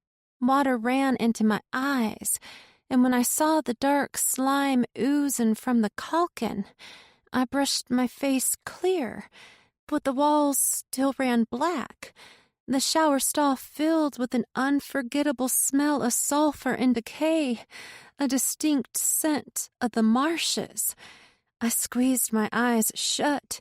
He'd be done soon, and I didn't want my hallucination to ruin it for him.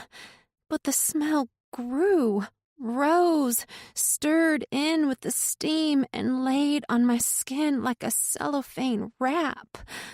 A rock grew in my stomach, knocked back and forth like a ship in an angry ocean. Maybe a new equilibrium would jolt away the vision. I turned to face him, and instead saw the corpse, flesh stained in death, and it opened its mouth, worms and water bugs rolling out, spilling onto the shower floor, a swirl of chocolate water taking some of them down the drain. I screamed. The corpse screamed back. I screamed harder, harder still, until my throat went numb and nothing but fear wrapped in a whisper remained. Jonna!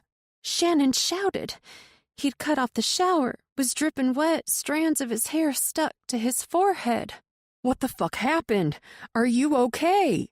Between gasps of air, I said, "You didn't see that." What? He drew up his hands to cover himself, as if someone were in the bathroom with us. I guess not. Never mind. I stood with his assistants, stepped out and wrapped a towel around me, handed him the other one. I'm on a new medication. I think it's messing with my head a little, with all that's going on and shit. He shook his head. I don't know what kind of medicine you're on, but if it's doing that, you might want to let your doctor know. I was lying under the covers, and he was putting on his last boot when he said, I'm going to push motive for Gabe to the sheriff. We need to bring him in. I took in a sharp breath through clenched teeth. Gabe wasn't the killer, only I had no way of proving it. It was just a feeling I had and couldn't explain. I'll see what the chief says. He stood up. I rushed up to him, latched my arms around his neck. I'm glad you're working this case, Shannon. I know you'll find her. My heart sank as an image of the police finding Ori dead crossed my mind. He kissed me, lowered me until my bare feet hit the carpet. I hope I don't disappoint you. Lots of swamp out there. His words poured over me like liquid nitrogen, and I froze, choking on my own mindfuck as he walked out of my motel room. I took a sip of seltzer water. My stomach had been feeling extra icky ever since I hallucinated Barrett's corpse falling on top of me. I picked up the Xanax, broke the pill in half, but stopped short of tossing it back. I remembered Kimber and Jamie's fight. Kimber yelling for Jamie to get rid of something. But what? What could they be so angry about? Drugs? Money? Incriminating evidence? My phone was dead, so I left it at the motel on a charger, but hopefully I wouldn't need it. I was in an Uber and thinking of the best place for the driver to drop me. I didn't want anyone to know where I was going, and once we made it to Route 9, the long stretch that connected the neighboring county. I asked the driver to pull over and let me out. It'd be a long walk back into town, but curiosity was a bitch, and now was the perfect time. "Thanks for the ride," I said, shutting the car door and stepping back.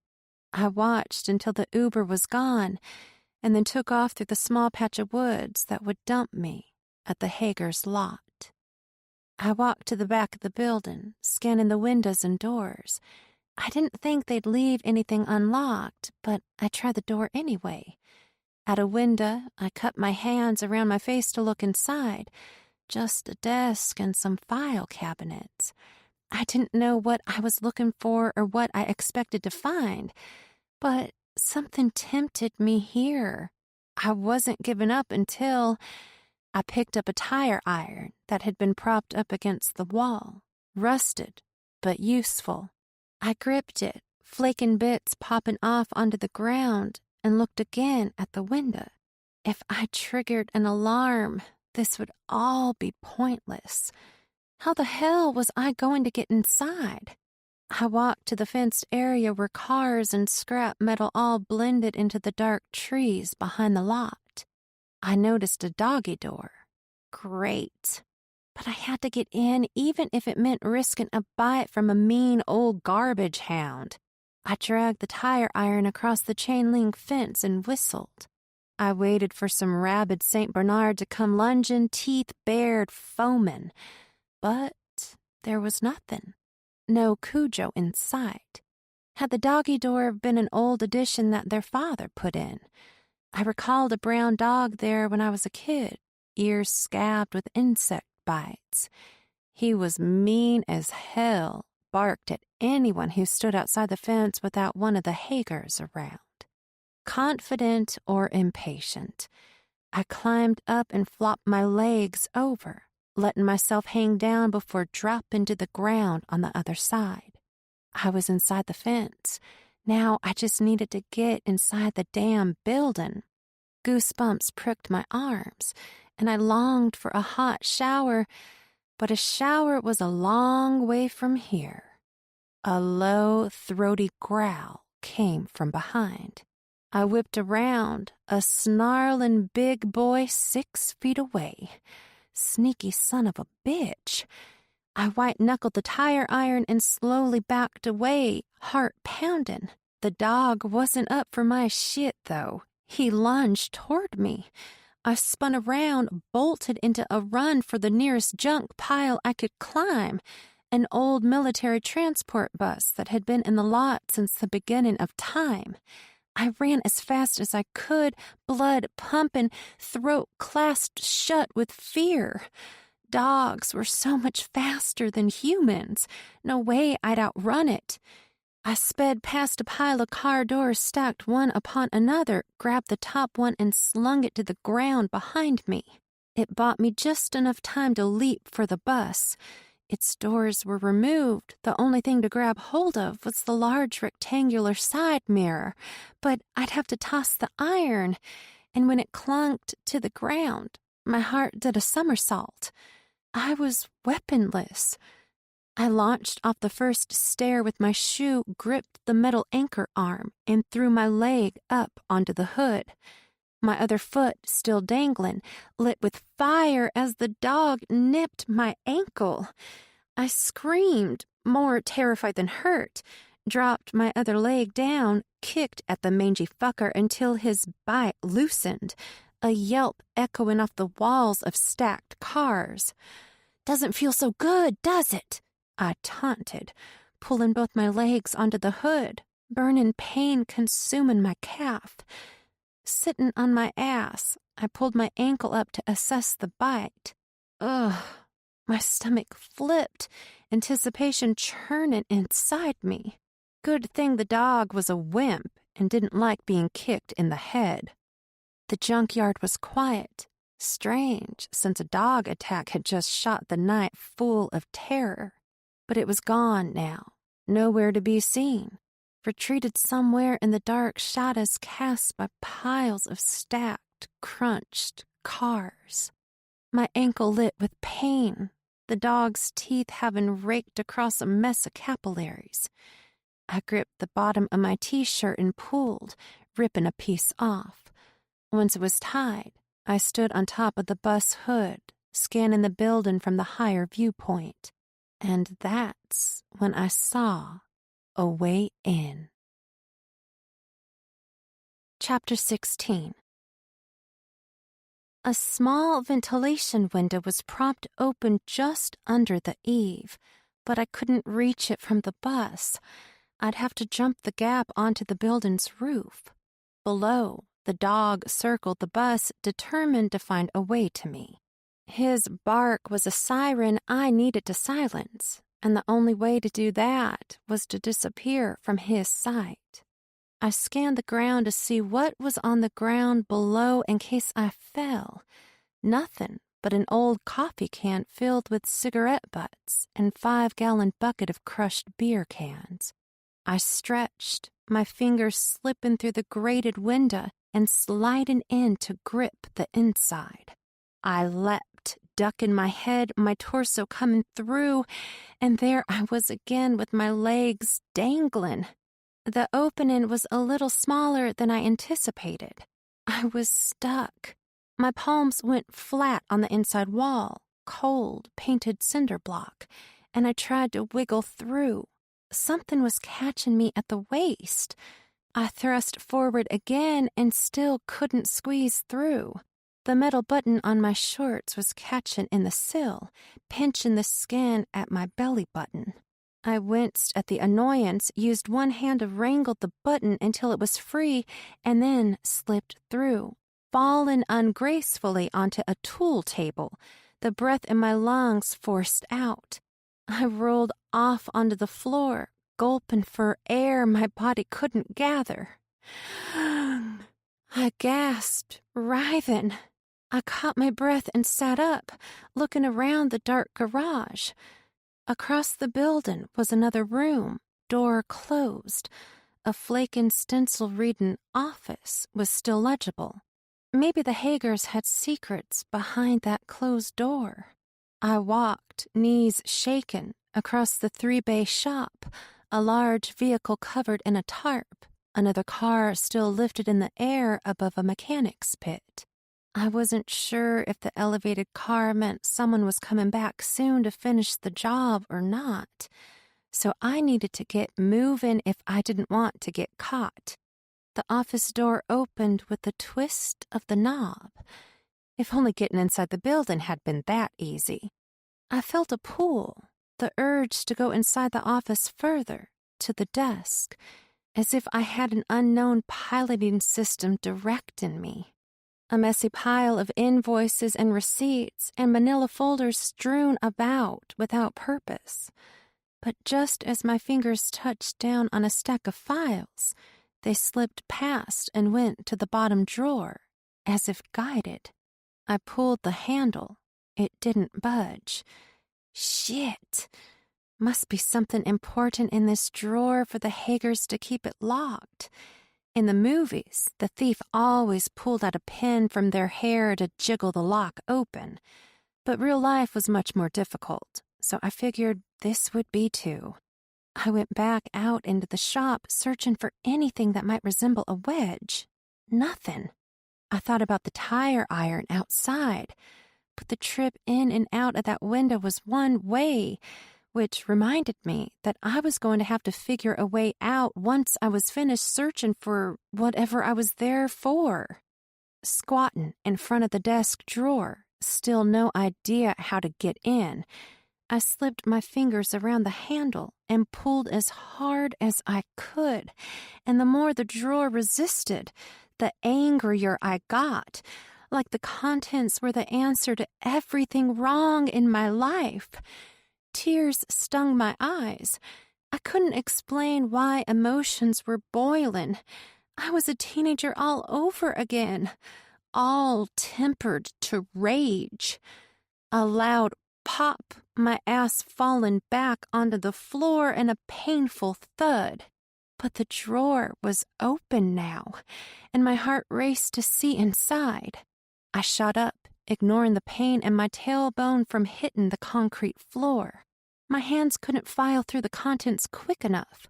A half-empty bottle of cheap whiskey, a somewhat creased white t-shirt, 3 packs of Marlboro cigarettes, a letter-sized envelope taped closed. I struggled to lift it out, the liquor bottle clanking loudly. But now the envelope was in my hands, and discretion flew out the window. I ripped it open, dug my fingers inside, and retrieved the papers. The lease to the garage the Hager brothers inherited from their father when he died. Fuck! I slumped back, my ankle burning, the dog bite wound bleeding through. All of this was for nothing. Why did I have the urge to stop here? The absolute certainty that something was in that drawer. I slammed the drawer shut, my hands shaken. I didn't want to think about having to break out of this place, and empty-handed to boot. Fuck that. I went back out to the bay, scanned the large space for anything. My eyes landed back on the covered car. It wasn't out of the ordinary to see a tarped car in a shop, right? I stared at it, my head tilting in thought, and the longer I stared, the more I wanted to pull off the cover. So I did, and there was Ori's car. A million hammers beat inside my chest. Why was her car here? Was she having it worked on before she went missing? How come no one mentioned that to me? Shannon had to know Ori's car was there. I threw open the driver door, the smell of old nicotine and weed hitting me in the face, crawled inside, and began rummaging like the criminal I had become. I flipped open the console, picked through a chewing gum packets, strawberry lemonade body spray, but nothing revelatory. In her glove box was more of the same, a few drive-through fast food receipts and unopened cigarettes boxes. I stood up, cupped my sore ass, and shut the car door, not paying attention to my surroundings. "Hey!" a voice shouted. It only took a second to recognize Kimber's voice. I spun around, flinched at the sight of him, metal pipe tucked to his side. "Shit, Chana." He stepped closer. "You just don't listen." I was looking for clues. Kimber's expression twisted, wrinkles in his forehead pushed down his eyebrows. "And you think you found one?" He motioned to Ori's car. "Is it?" I backed around Ori's car with each step he moved closer. It was a dance of cat and mouse, and I was the tiniest mouse in a lion's cage. His eyes narrowed as he moved to block me on the other side. "Of course, you think the mean old Hager brothers got your sissy." The way his voice hissed out "sissy" sent me to rage. "That's her car, isn't it?" My tone was slick venom. He nodded. "Oh, it's hers all right. Perfumed and whore and bubble gum." I knew it when I saw that picture of him and Ori shotgunning that joint. Kimber wanted her, and she dissed him, just like I had dissed him, and he hated both of us for it. "What did you do to her?" He laughed, almost gagged on his own spit. "Me?" He put his hand to his chest, as if I'd offended him. He was close enough that I couldn't move anywhere now that he couldn't reach. It was me wedged between two walls of cinder block and no way out. Kimber lifted the pipe, stretched it out to keep me wrangled as he stepped inside my space. "I thought I was done with you bitches."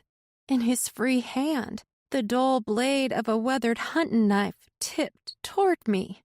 "My life is about to get a whole lot easier." His image blurred before me as tears pulled my eyes. It was hopeless. All I could do was lunge for him, try to catch him off balance.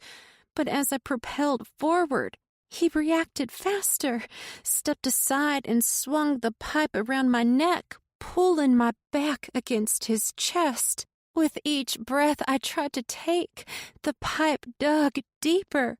Just let it happen, Jonna. I'm not going to prison for y'all bitches. Kimber bit, tucking the pipe into his elbow and squeezing tighter. If I just let it happen, then Ori's killer goes free, and the thought of him hurting someone else. I reached my hands up to his face, digging my nails into his skin and pulling down. If he killed me, at least the cops would find his DNA on me. Ugh! He screamed, pulling back a little. Not enough. I gasped, the last of the air in my chest rushing out. White light flashed in my vision, a high-pitched hiss in my ears. All I could think about was if Barrett felt this same exact way while I was killing him. I smiled. My body was weightless, the world muffled. I flicked open my eyes to a wet darkness, unable to see when clouds covered the full moon. It was like looking through a dirty window out into the night. I screamed, water rushed in, and I coughed out all my air. My limbs flailed a seatbelt across my chest, trapping me. My hand bounced off a steering wheel. I'm submerged in a car. A glint of silver caught my eye.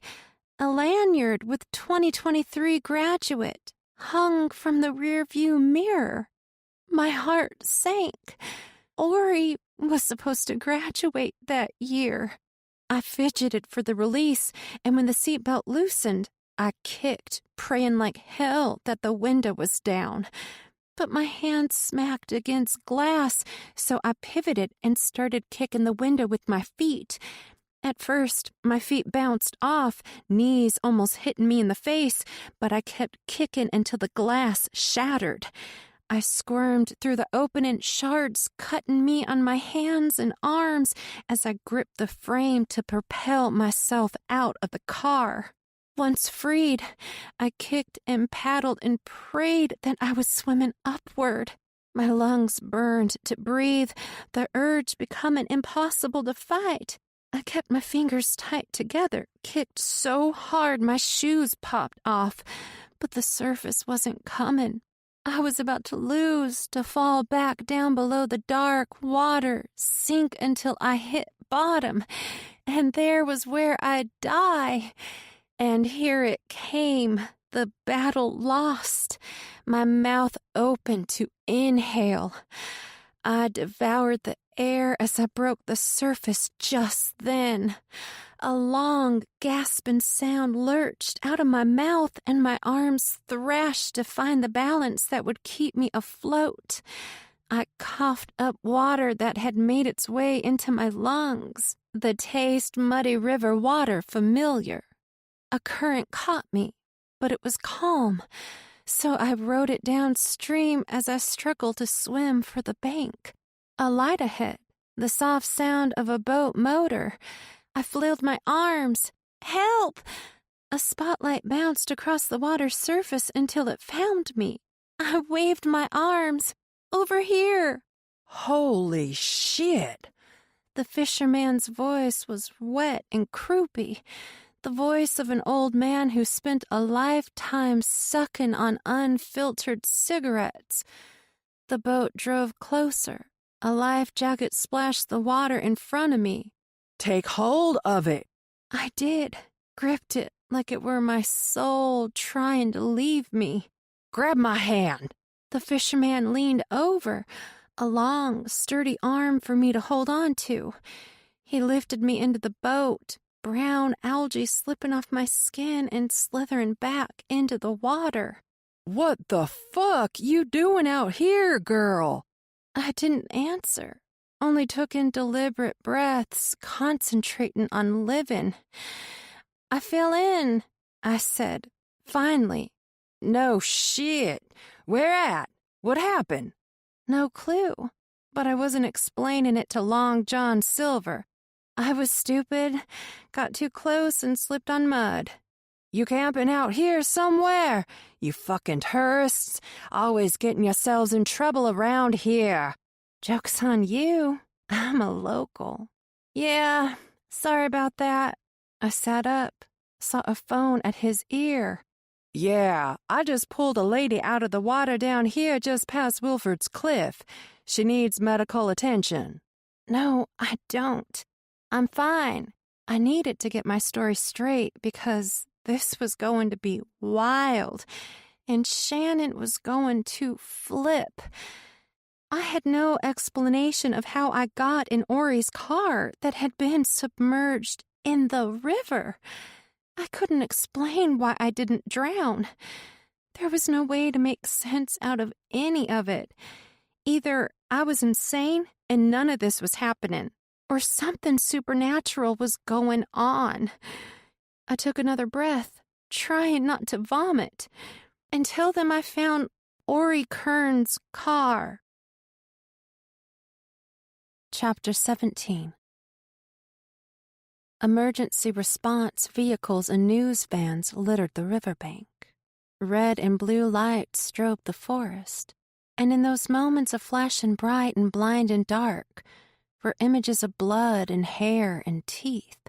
I blinked and rubbed my eyes, but the images wouldn't stop. So I closed my eyes, trying to see them more clearly. If they kept bombarding me, then maybe I needed to be seeing them. Shards of glass glinted in the night, a bright light nearby illuminating them. Screams, shrill, guttural, cut through a blaring car horn. I opened my eyes and looked down at my hands now. Small cuts from the shattered glass car window burning with river water.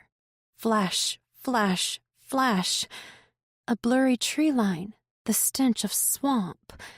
My eyes were still open. The vision came through still. I turned away from the forest, afraid I'd see something staring back at me. A dull white tinged the horizon. Dawn overcast and gray from yet another summer storm. It had to be a record of some sort. The amount it had rained just since I had arrived was astronomical. I rubbed my fingers together, the tips pruned from being underwater. But I couldn't have been under long enough for my skin to become waterlogged, or I would have drowned. Nothing made sense, and I couldn't stop crying. How was I supposed to tell the police what happened? A medic gave me a hot coffee, and I pulled the blanket tighter, watching the scene from the hood of Shannon's police truck as divers searched for Ori's car. When I saw Shannon walking over after speaking with the fisherman, my stomach coiled in on itself. How bad are those cuts? His brows dipped, wrinkles lining his forehead. I popped an arm out of the blanket. They're fine, just needed some ointment and bandages. I stuck my hand back inside the blanket when he reached for it. It was bad, needed stitches, and I wasn't about to show him the dog bite even though a medic dressed the wound. But I wasn't leaving until they found my sister's car. I needed to know that it wasn't a dream, and if it wasn't, this town was too small for no one not to know something about this. He leaned next to me in the car. Jonna, what the hell were you doing down here so late and alone? He kept his eyes on the search party, boat lights glaring off the water's surface. Shannon? I gripped the hot coffee and brought it to my chest. I need to tell you something. He hugged me, wiped a fallen tear off my cheek. It's okay. You're safe. His hug was so reassuring. I knew if anyone would believe me, it would be him. I fell asleep in my bed last night, and the next thing I know, I'm waking up underwater. I choked, let tears spill until there were none left. I'm so scared. He squeezed me tighter. We'll find out who did this to you. I bit back Kimber's name before it had a chance to live. Honestly, I wasn't sure Shannon would believe me if I told him the truth, that his own brother tried to kill me. But it wasn't me that needed a voice. It was Ori. And Kimber needed to pay for what he'd done to her and Dahlia. Shannon took my hand and inspected it, giving me a side eye. These need more than ointments and bandages. Look. He lifted my arm. They are bleeding through. He scanned for help. Hey. He caught an EMT's attention and waved them over. My coffee sloshed around the disposable cup's eyes, my hands still trembling. Shannon, I need... We'll get a blood sample from you. If someone drugged you, it'll show up. Until then, I'm not leaving you alone. No one drugged me, I said through a sniffle, and took another sip of coffee, its aroma snuffed by river debris still lodged in my nose. He shuffled to face me. What do you mean? How do you... Just say it.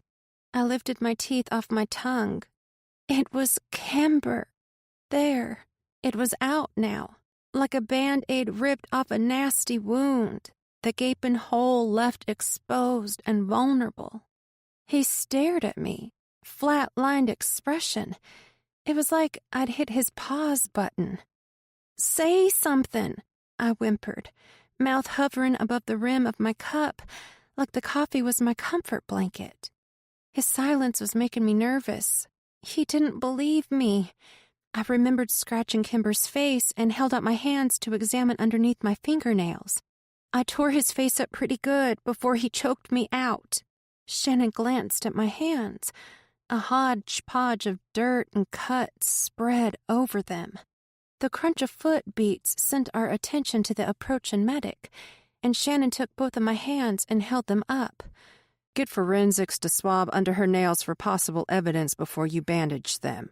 He dropped his hands, and mine stayed in the air, the medic gauging the wounds.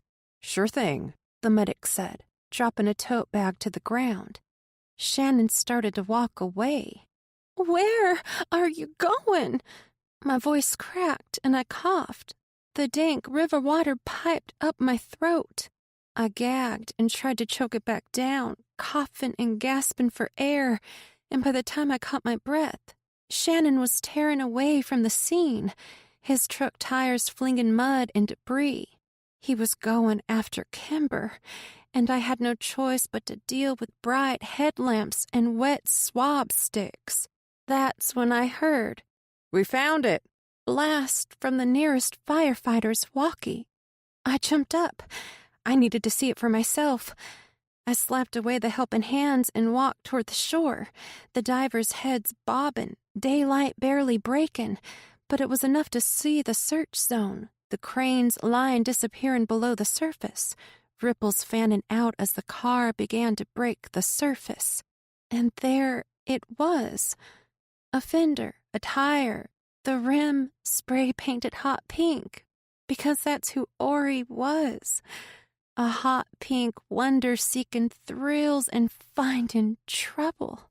The back quarter panel, still shining with its factory black paint. And then the license plate, Wild Child. I grabbed my temples and squeezed, as if that would erase everything. The crane still had Ori's Hyundai dangling like some prized fish, and I ran for a nearby tree, buckled and puked, the taste of coffee stinging the back of my throat. I wiped my mouth and went back to the riverbank, sat my ass on a piece of old wood. My stomach had all it could take for one day. I dropped my head to my hands, unable to process what was happening. "We've got a body," an agent yelled, his hand still on the hood of the open trunk. The world slowed as I searched for the sheriff. His mouth was moving, but I couldn't hear what he said, like he was behind a wall and I was on the other side. My mouth went dry. I swallowed. A golf ball of dread grated my throat. I wanted my feet to move, to walk me over to the car so I could see, but they didn't budge. Shaking began in my knees and ribs, then consumed me completely, and no amount of mylar blankets could warm me. I knew it was her. I'd just found my sister's body. The whole time I'd been in Sweetwater, she'd been stuffed in the trunk of her own car, all alone, like a forgotten gym bag. And Kimber put her there. My eyes blurred. A fist of heat expanded in my stomach. He killed my pregnant sister, then put us both at the bottom of this fucking river. I screamed, dropping to my knees and sobbing in my hands. Someone knelt next to me, cupped their arms around me, and held me while I cried. I didn't know how much time had passed between then and when another agent's words backhanded me. It's not her. Everything around me went still. The dizzying emergency lights, the rushing waters against the bank, boat motors, voices of so many people. It all stopped. My ears rang, high-pitched and ready to burst. It's not the Kern girl, I heard someone say. Huh? I muttered, trying to stand, and when a helping hand reached for me, I looked to see the medic beside me. Thank you, I said through a glob of snot and tears.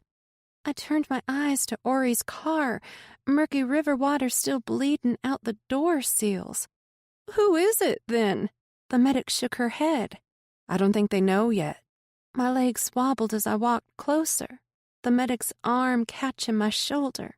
Miss LaGrange, you don't want to see what's in that trunk. I stopped, stared at her car. Are they sure it isn't her? She shouted to the search and rescue agent. Hey, does she need to confirm? No, it's a male. They shouted back. She turned me away, gently. You don't need to see. I almost complied, but I needed to know if the horrific corpse I'd been seeing looked like what was in the back of that car. I have to. Debris cracked under my feet as I walked closer. Leaves, twigs, small pebbles, and the bare skin of my soles flinched with every step. I guess I'd gone soft living in the city for the last 10 years. But when I was a kid, my feet could walk over broken glass and I wouldn't have felt a thing. I was at the trunk, just a peek away from seeing. I inhaled sharp and quick, the corpse staring at nothing. Eyes milky blue, skin slick with river sludge. Jamie, I muttered, the back of my hand on my lips, stifling an urge to puke. Chapter 18. We approached the interrogation room at the station, heard a mangle of voices behind the door, and before I was ready, the sheriff pushed it open. This way, he said, his tone as close to comforting as it could be, considering no amount of sugar could fix this. I wasn't ready for the eyes, a set of 6 blinking back at me, expectant, judgmental, curious. Have a seat, Miss LaGrange. The sheriff motioned to a vacant chair. I sat, wiping sweaty palms on my pants. I looked like someone they'd just pulled off the streets, still wearing the clothes they saw me in last night, sans bra. You can call me Jonna, Sheriff Locklear. You've known me since I was a baby. Miss LaGrange, how did you find your sister's car? Each of the agents shuffled in their seats, except the one standing behind me leaning against the wall. She kept popping her gum. My chin trembled. I'd already told the police what happened, but this was formal, and FBI were investigating now. Kimber Hager attacked me. When I woke up, I was in Ori's car. Tears pooled. My vision blurred. I broke then, shoving my face into my hands. The sheriff cleared his throat. We've got a team out looking for him, and Officer Hager. He added, "When was the last time you saw Jamie?" I sniffed, sucking up nose strips. "The other night at the motel I'm staying in." "Do you know anyone who wanted to hurt Jamie?" He adjusted his pants at the waist, shuffled himself to realign his uniform. "No, I just got here a few days ago." I looked around for tissues, but saw none. His eyes darted to the other detectives. "What was the circumstances of you seeing Jamie last?" Oh, shit. I hadn't thought about that night, how angry Kimber was. I was inside my motel room and heard a shouting outside. When I looked at my window, I saw Kimber and Jamie yelling at each other, and then Kimber peeled out of the parking lot. Kimber did this. I wanted them to catch his ass before Shannon. He yelled at Jamie, saying Jamie was going to fuck them. I don't know what he meant. The sheriff nodded. "Did you speak with Jamie that night?" "Yes." "No, I stayed in my room." The lie came out so easily. I prayed the cheap motel didn't have surveillance outside. He scribbled on the notepad in his hand. "Have you had any correspondence with Ori since she disappeared?" That one pissed me off. I could have punched him on the nose, made it redder and shinier than it was now. His effort at hiding his drinking was less than professional. Even Laurel could hide it when she wanted, and she was a mess. "No, sir. I'm down here looking for her in case you missed that part." My sarcasm didn't fall on deaf ears. He huffed a coy laugh. "No, I know you came here from the city." Again with the city shit. These fucking people. It's not... Never mind. Can I go now? He looked around the room for approval. The agents nodded in agreement. "We're going to keep a patrol car outside of your motel room. You'll be safe." There was a deluge of uncomfortable throat clearing in the room. "Ms. Kern needs to be notified. The department is preparing to put a massive search party together. We're doing everything we have in our power to find your sister." Swallowing a world of despair down, I said, "No, I know. I'll tell Laurel." I stood, looked at the men. "Is there anything else you need from me?" "Don't leave town." He looked at me, bushy brows creeping over his eyelids. With all that had been going on, I hadn't had a minute to actually organize a search. I didn't even know where to begin, but I was relieved that the police were going to search now. It would keep them occupied while I kept investigating on my own. I wasn't planning on it. I snipped. The sheriff stood, put his hand on my back, and ushered me gently to the door. "We're going to find her." He sounded as confident as a deadbeat on the stand defending all the reasons why they needed yet another chance. I thought of Michael's girlfriend. Like how you found Dahlia? Do y'all even have a suspect yet? His cheeks flushed red. "We are doing everything we can. Don't think for 1 second otherwise." I walked through the open door, kept my head down, wrapped my arms around myself because, fuck, I needed some kind of comfort. The sheriff was ushering me out through the main entrance where a group of police and detectives were gathered, swapping stories about last night, and then Gabe Engel walked through the doors. I was ushered out of the station quickly. I couldn't get a word in with Gabe. I'd have to wait to hear from the detective about his statement. He could still be a suspect in Ori's case. Ties ran deep in Sweetwater, and I had no way of knowing if Gabe was tangled with the Hager boys. The officer took me to the farmhouse. I didn't want to be left alone at the motel. It was sad when Laurel's company was better than my own. The police car rolled up to the farmhouse, a news van already set up, the reporter hitting on a vape while scrolling through her phone. A cool lean against the porch stair railing. I had to admit, she was ballsy. Her black Louboutin heels propped against the undersiding. "This is private property," the officer begrudged her, slamming his car door. He turned to me. "The press shouldn't be here." I looked down at my clothes, pushed my hand through my hair. "It's fine. I don't mind talking to them. I kind of got used to it in my line of work." He looked at my clothes. "Do you want the world seeing you like this?" I couldn't even remember if I'd brushed my teeth for that matter.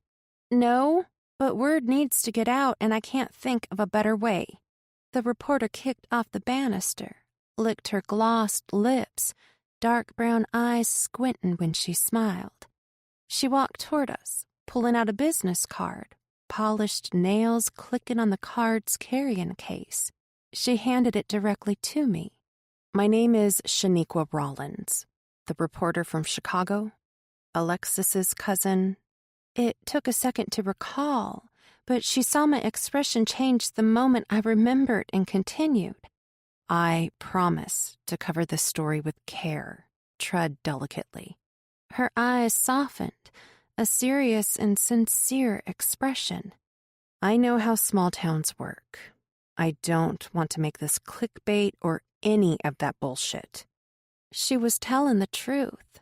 How could anyone wear a face like that while lying? Besides, I was stupidly gullible for pretty girls. "Thank you, Shaniqua." She asked the same questions as the police, and I answered them truthfully, except on how I found Ori's car. I didn't mention Kimber, and when the officer noticed I was deflecting, he nodded in agreement. After the questioning, her personality zipped up smooth like a Coach purse, swift and precise. She was done with me. She popped her hip when she turned away. Her only worry was getting the story, and she just sealed the deal. "You know her?" The officer watched the reporter until she was in her rental and driving away, paper company plates flapping in the wind. "No," I choked. The reality of Ori likely being dead swelled inside. I stayed on the front porch, sitting on the top step, letting the sun warm me. I could land on its surface and still never find warmth again. I'd called Michael from Laurel's cell. She was still sleeping and knew he'd be there soon, but Shannon was still MIA, and I was worried he'd found Kimber. I needed my phone. The grind of tires over crusted mud drew my eyes to the driveway where Michael pulled up. I limped down the stairs, hopped inside the car, and tried not to cry. His face was pure confusion. "Okay, I guess we are going somewhere." I wiped my face with the palm of my hand. "I'm checking out of the motel." He raised an eyebrow. "Are you leaving town?" I wanted to say yes, but I had to find Ori, and Shannon needed me. Plus, my SUV was totaled. So many things were keeping me there. I felt more locked to this town now than I ever had before, and it made me sick. "No, I'm staying a little while longer." The town was getting closer as I procrastinated telling Michael the news. My throat was sore from screaming and crying, and to know Michael would be feeling all that sent a fist to my heart. But putting it off wouldn't help. "Michael, they found Ori's car." There, I dug my fingernails under and ripped off the scab. It was at the bottom of the cape. Vomit acid burned my throat. When he didn't vocalize, I turned to him. "Hey," I said, "did you hear?" He snatched his phone from the console. "I heard you." His fingers tapped at the screen, eyes looking away from the road. He presumably sent a text, clutching the phone in his fist as he drove, his bottom lip getting the chewing of its life. I tried to read him, but Michael was like a reptile, all dead-eye stare and vacant. "Did you text Laurel?" What? He turned to me. Yeah, I texted Mom. We pulled into the motel lot. Jamie's vehicle sitting there. I avoided it like it were a contagion. "I'm going to shower and grab my things. I promise I'll be quick." He nodded and took out a cigarette. "Don't leave." I needed him to promise he wouldn't. His eyes bugged out and he blew a puff of smoke at me. "I'm not going to leave you. Go." In the room, I snatched my phone and texted Shannon, and when he didn't respond after my shower, I called. No answer. Back in the car, I rifled through my bag searching for my charger. My hands shook. They might never still again.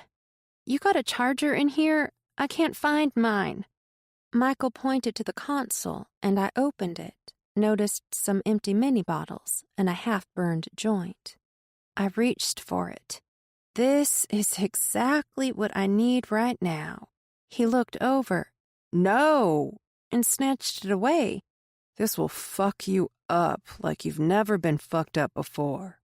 "That's kind of the point." "Here." He leaned across me, opened the glove box, and pulled out a Ziploc bag. "You'll like these better." I opened the bag, pulled one of the many joints out. If that's not prepared, I don't know what is. I lit it, took a long drag, and didn't pass.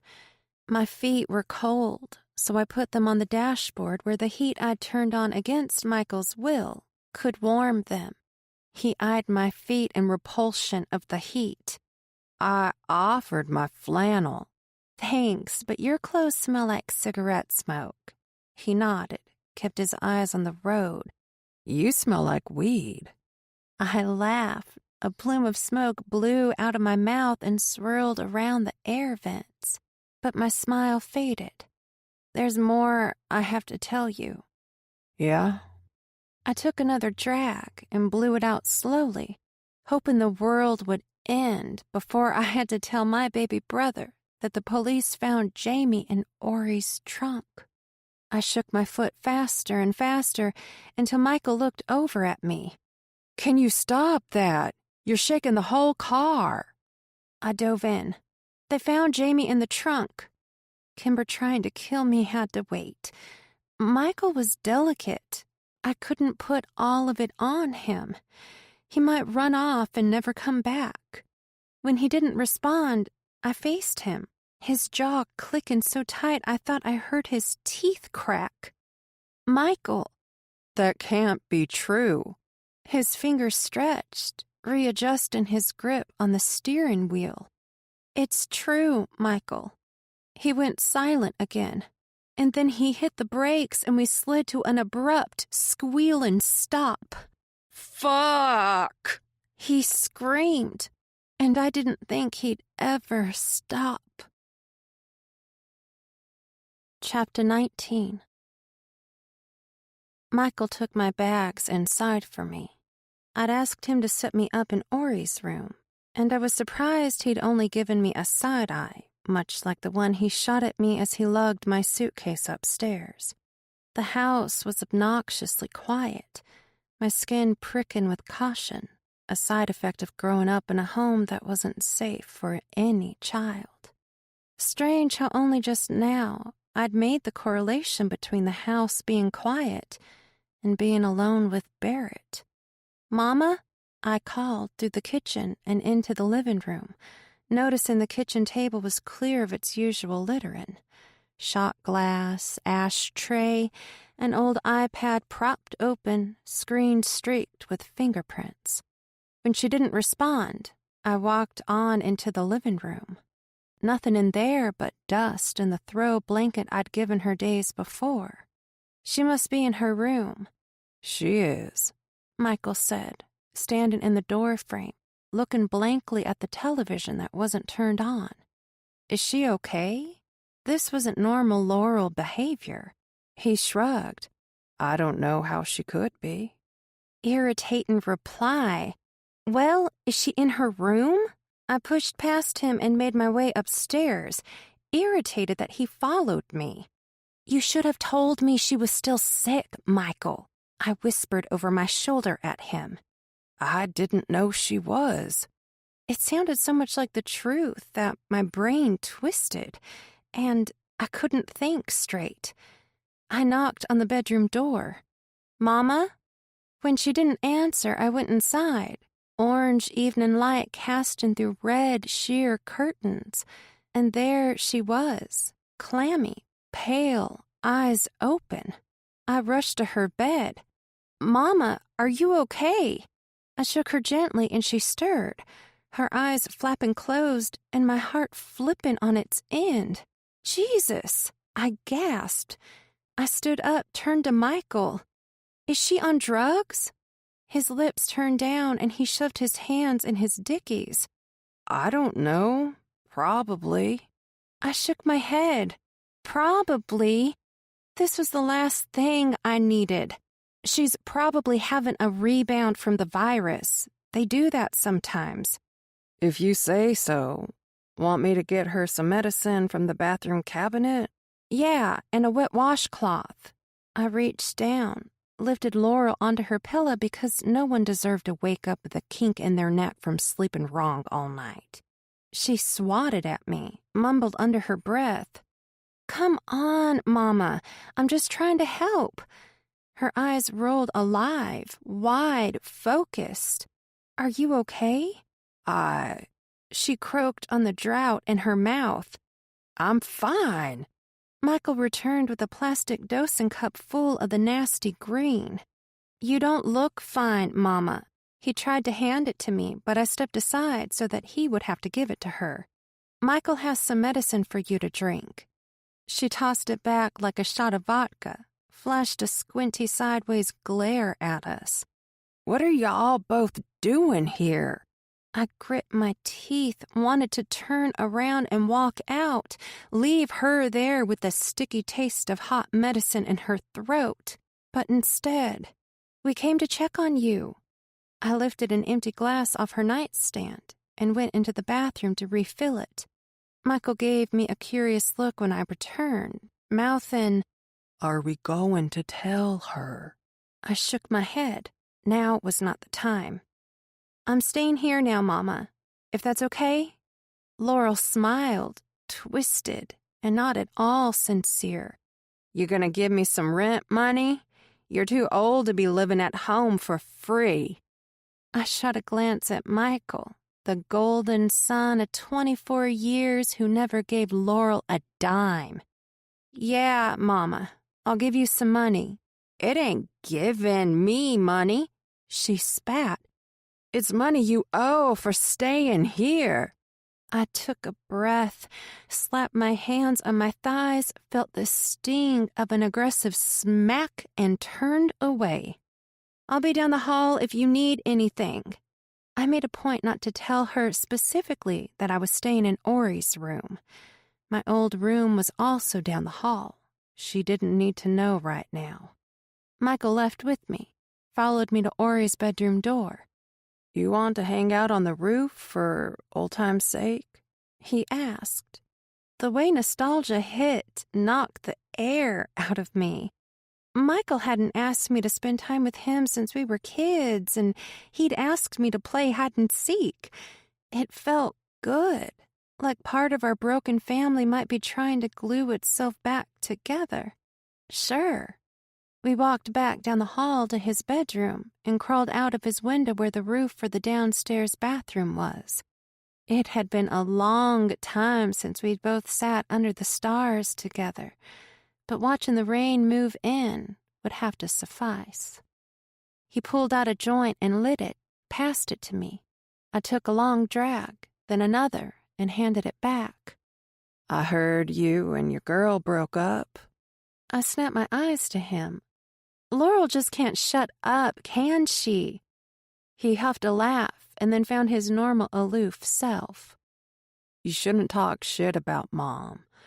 And you should call her Mom. What the fuck? I took a drag, handed it back to him and laid back, letting my eyes drift as far upward as they could. I should be asking you about Dahlia. How are you? I slapped at a mosquito on my leg. I don't want to talk about it. I understand. I pinched my fingers at him so he'd pass the joint back. She's gone, he said, turning his head away from me to blow out a stream of smoke. Talking about her won't bring her back. His energy sank, and I felt him drift from me emotionally. I stared out into the darkness, frogs chirping along the swamp banks, fireflies flashing their bellies to assure me the darkness wasn't growing closer. Shame, they were wasting their pretty glow on this place. The quiet lasted a long while. Both of us laid on our backs, our eyes to the sky. I wondered what life might have been like if Laurel hadn't married a pedophile. We might have moved into her mother's house in South Carolina, where my grandma would have kept a watchful eye out for us kids. She was the protector, and once she died, Laurel abandoned me. Jonna? Michael's voice cracked. I turned to him. Yeah? I saw you that day. He sat up. So I did. What day? I saw you twist Barrett's breathing tube closed. I watched you kill him. My ears hummed, static rolling across my skin, panic knocking at my captain's door. It wanted to be inside the cabin where it could hijack me completely, but I knew I couldn't deflect, spin a lie that he'd believe. I was tired of hiding my sin. Why didn't you tell on me? He was a piece of shit. He deserved to die for what he did to you. My stomach dropped, and my heart filled with fondness and appreciation for my brother. All these years, I thought no one in my family believed me, but he did. Maybe I could trust him now. I didn't tell you everything, I said, blowing out smoke and passing back to him. He took a drag, his brows creased, and when he blew out the smoke, he said, Everything about what? I wished I'd not said anything, but I had to tell him. I was the one who found her car. I watched him to see how he'd react. He pulled the joint back up to his lips and sucked it halfway down. How? He said, through plumes of smoke. I looked up at the stars, sparse as they were since clouds covered most of the night sky. It was in the Hager garage. Kimber found me there. He attacked me, choked me out, and put me in her car, then drove it to the Cape and pushed it in, me strapped in the seatbelt. I couldn't bear to look at my brother. His breaths were choppy, like mine got when I was about to have a panic attack. Did you tell the police? He stared, waiting for my response. Yes, He smacked the butt of his hand to his forehead. Fucking Christ, Jonna! His feet shifted and he lost balance, stumbling to catch a footing. God damn it! He stomped to the window and crawled through. Chapter 20. Ori's bed wasn't hospitable, not with memories of the swamp thing attacking me still fresh. I wasn't sure if I'd see the corpse ghost again, but it wouldn't be for lack of trying. I lay down, then went to Ori's social and scoured through her photos again, hoping, praying for a clue. I had a true crime podcast playing on my laptop and soaked in everything I heard, as if listening to a few podcasts would give me a leg up from the detectives working the case now. Ori's posts had begun to feel familiar. I'd scrolled through them 1,000,000 times. Frustrated, I dropped the phone to my side and stared at the ceiling, counting all the glow-in-the-dark stars. I'd helped her put them there long ago.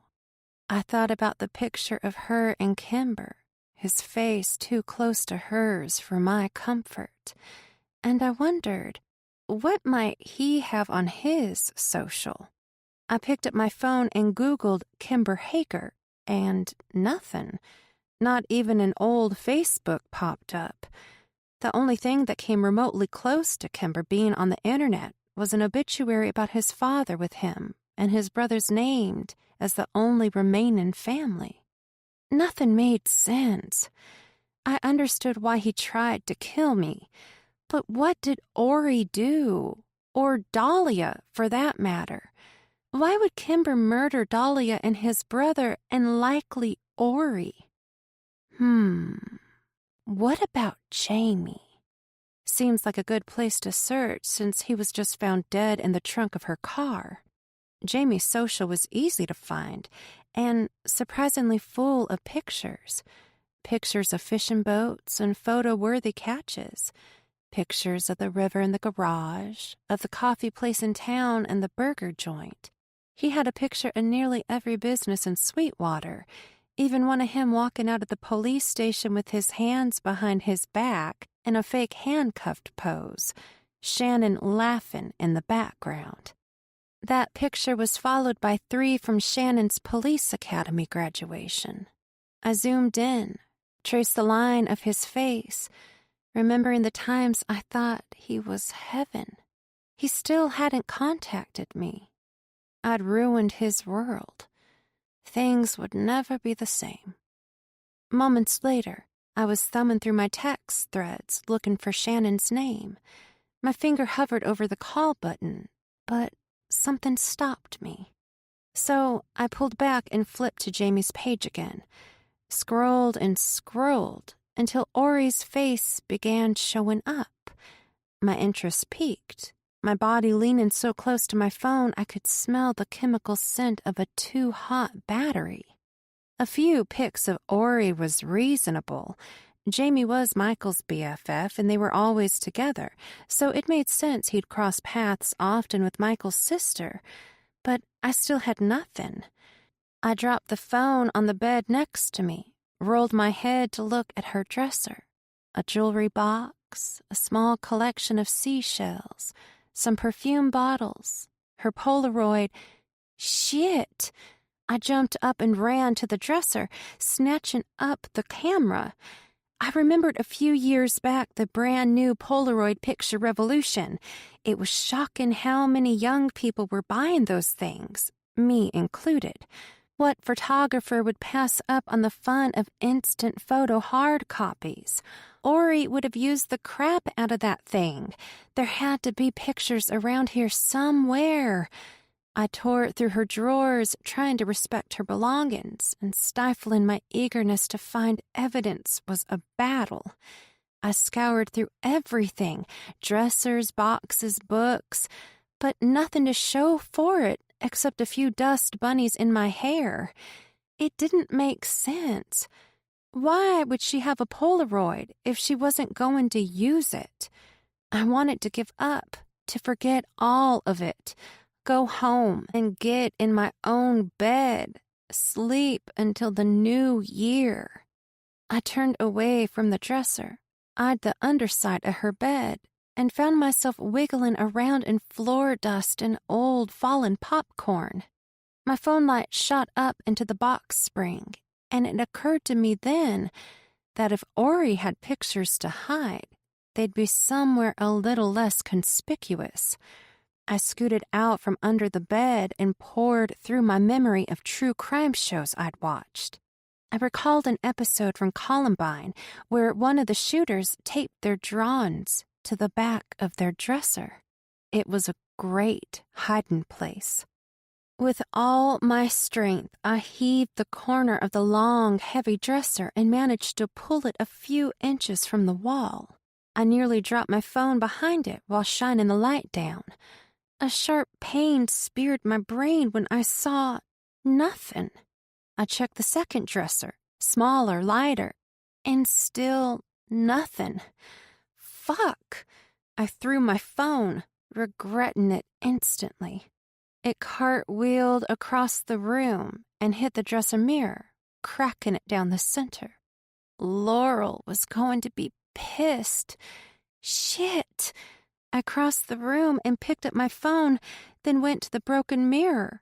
I traced my finger down the crack. A knot growing in my chest. I thought about all the times she'd looked in that mirror, brushed her hair, tried on outfits, wiped off makeup. It would never reflect her image the same again because of me. A sharp pain tore across my fingertip, and I jerked my hand to my face, examining the sliced flesh. On instinct, I put my finger in my mouth and licked off the blood, looking back at the mirror to see a red drop streaking downward. Before I could catch it, my blood dripped onto the white doily underneath her jewelry box. Damn it! I hurried to clean it up, lifting her jewelry box and taking up the lace, rushing it to the bathroom sink, praying I could remove the blood with cold water before a stain set in. I'd already wrecked her mirror. Ruining her doily would send me over the edge. I could barely keep my shit together without having this guilt hanging over me. The water finally ran clear, the cut on my finger an afterthought. It didn't even hurt anymore. I hung the doily over the shower rod and went back to the dresser with a wad of toilet paper to clean up the mess. There was a bit of blood on the jewelry box leg, so I leaned it on its side to wipe it away, and that's when I saw the envelope taped to the bottom. Jamie, written in purple marker. Holy shit. I pushed my finger into the opening and flipped it open, and my heart jumped when I saw the Polaroids. I snatched them out, flipped them over to see what selfies look like in the 80s. Ori, her long black hair and big eyes, pursing duck lips. Ori taking a hit from a joint, and then Ori kissing Jamie. I shook my head, as if I could shake away the images. Another and another of the two making out, posing, half naked in some. On one of the pictures, a date was written, February 14th, 2022. Another one, more graphic, hands underneath clothes taken a week later. More and more, some more cringe than others. My stomach shriveled, sour climbing my throat. She was with Gabe then. Had been for a year, he'd mentioned. So why the hell was Ori kissing Jamie? I heard Jamie's voice in my mind, screaming how Ori was a whore. She might have been playing two guys, but she didn't deserve to be killed. Motherfucker, Jamie was with Ori. Maybe Kimber was jealous? I needed to tell Michael what I'd found. My feet hit the hard woods with a thump, and I stomped all the way to Michael's bedroom.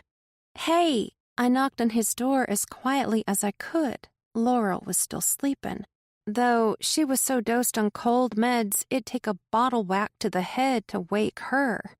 Michael! I reached for the knob. It was locked. God damn it! I forgot he said he wanted to go work on his truck in the barn, and I didn't feel like walking all the way out there.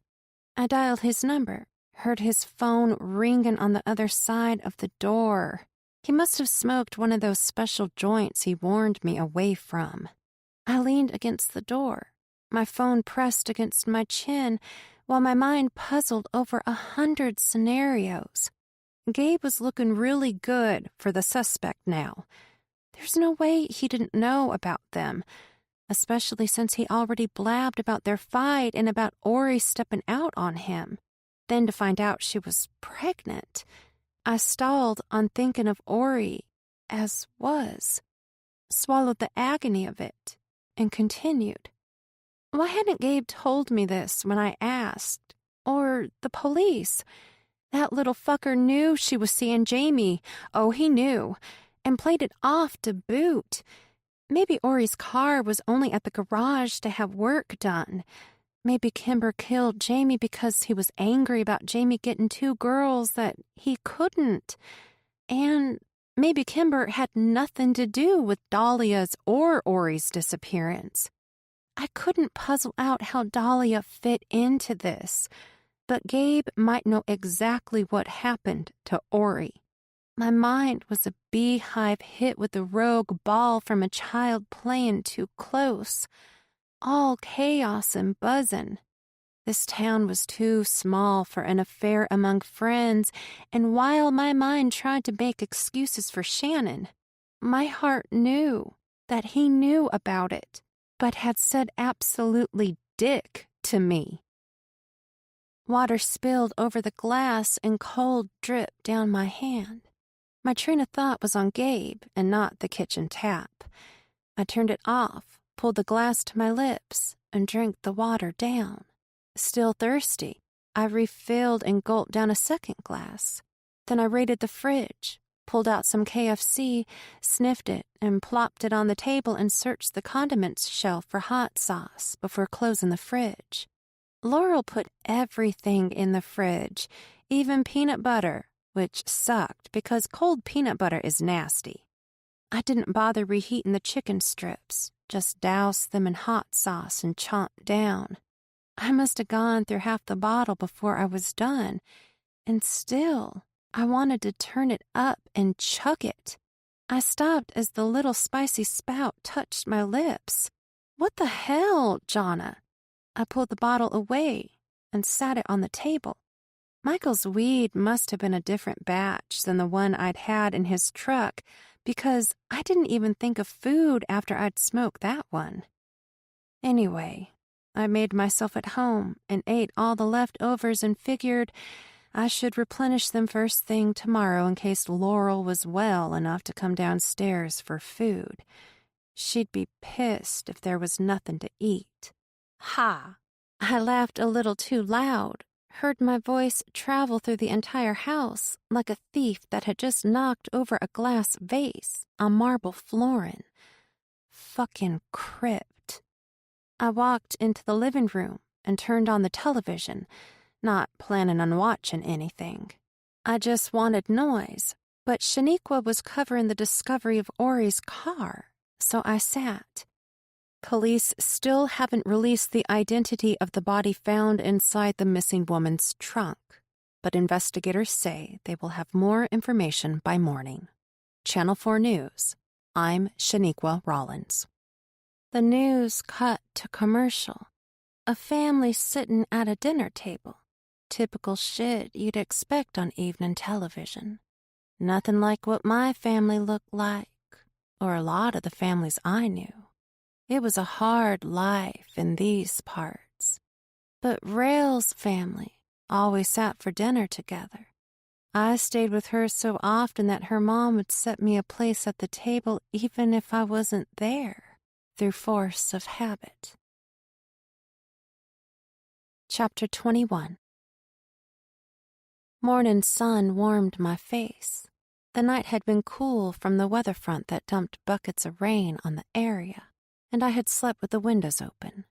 I laid there, in Ori's bed, on her pillow, watching the curtains blow, letting the breeze dance its fingers across my arms, its soft caress throwing me to a memory of the day I killed Barrett. I had watched him for so long, standing in the doorway, praying for each breath to be his last, but it never was, until I intervened. I rolled over, stretched my body, the tension flowing out like pus from a lodged splinter that'd been under too long. I was off, the dream eating away at me. I knew I'd find the whole truth, but first I had to call Shannon. I felt around the covers for my cell, and when I didn't find it, I slapped the nightstand, looking over when my fingers hit the phone. Dried mud crusted over them. I jolted up. What the fuck? I turned my hands over. The mess dried down to my elbows. Oh my God. I flew to the bathroom and looked in the mirror, dirt smeared across my face. What the hell had happened? My heart pounded, heat flushing my face. I jumped, ran to get Michael, and didn't bother knocking. I twisted the knob. The door opened and I bolted inside. "Michael?" I called out to an empty room. Maybe he was downstairs. I ran to the banister, then stopped in my tracks. I didn't know if Laurel would be down there too, and she'd have a lot of questions. I was covered in dirt when even I didn't know why. I stood there, steadying my thoughts to plan my next move, my eyes falling past the banister spindles, landing on the muddy footprints leading from the front door, up the stairs, and I craned my neck around the railing post, into Ori's room. "Oh, shit," I whispered. I ran back to her room, scanned the floor, barefoot mud tracks going straight to the bed. No, no, no, no, no. My breath stopped in my throat, fear strangling me.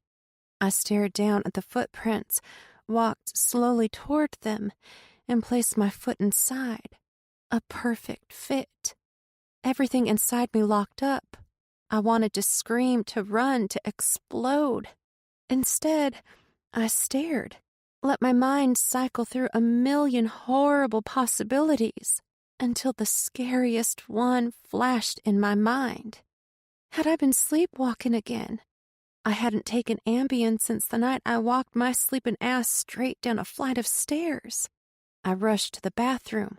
My feet matched every step, filling them perfectly, making me sicker. What was going on?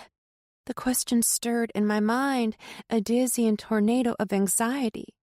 I thrust my arms under the tap, hissed at the pain on my fingertips when water hit them, and scrubbed like the mud was acid, burning through to the bone. The water swirled in a dark brown and red pool, my fingertips in flaming pain. I pulled them up close, fingernails and meat missing in small chunks across all my fingers. I wiped dry, spot-checked, changed my clothes, and ran downstairs, checking over my body with each step. A knock. I froze.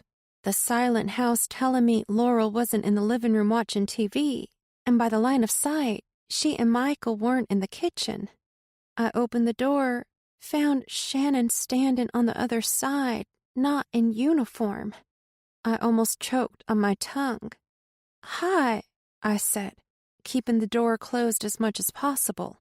I wasn't sure what he knew about Jamie. "Your boss was looking for you." He nodded. "I've talked to him."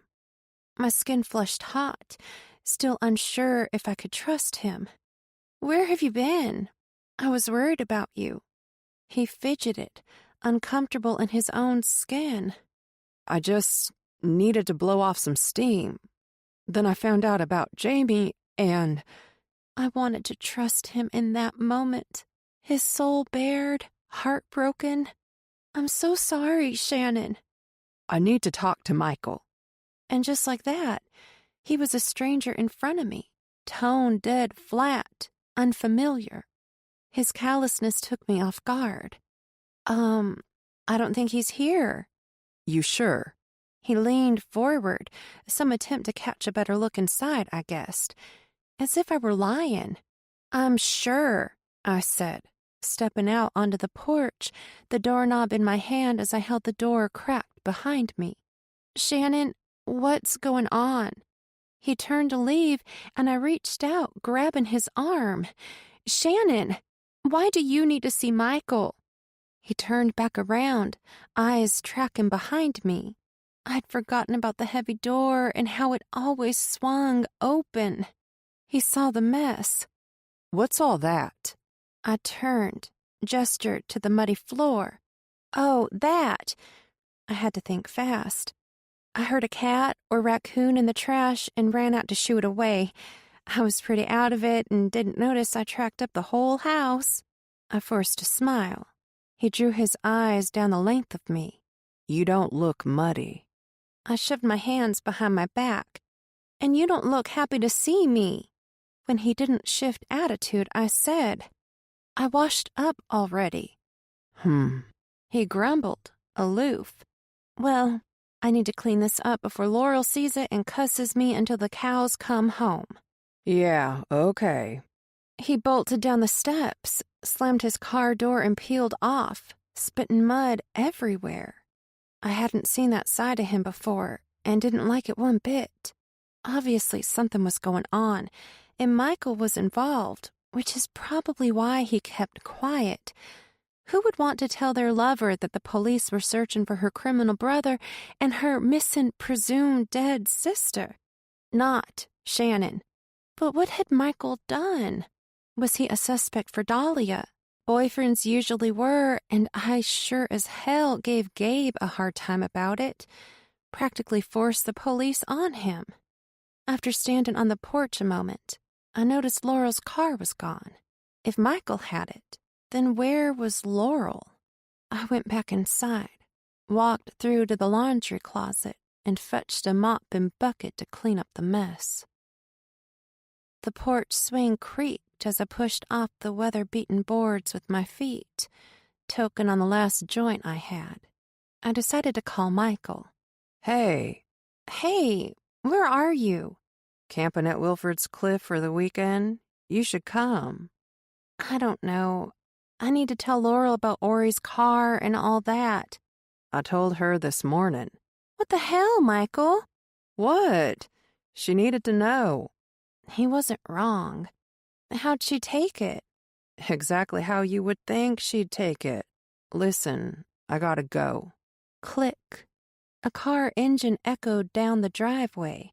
I waited outside to see who it was. Didn't recognize the white hatchback when it pulled up, but Laurel got out and the driver left with little more than a nod. Who was that? I stood to open the door, Laurel's hands full of Dollar Tree bags and one very stocked black liquor store bag. What do you think?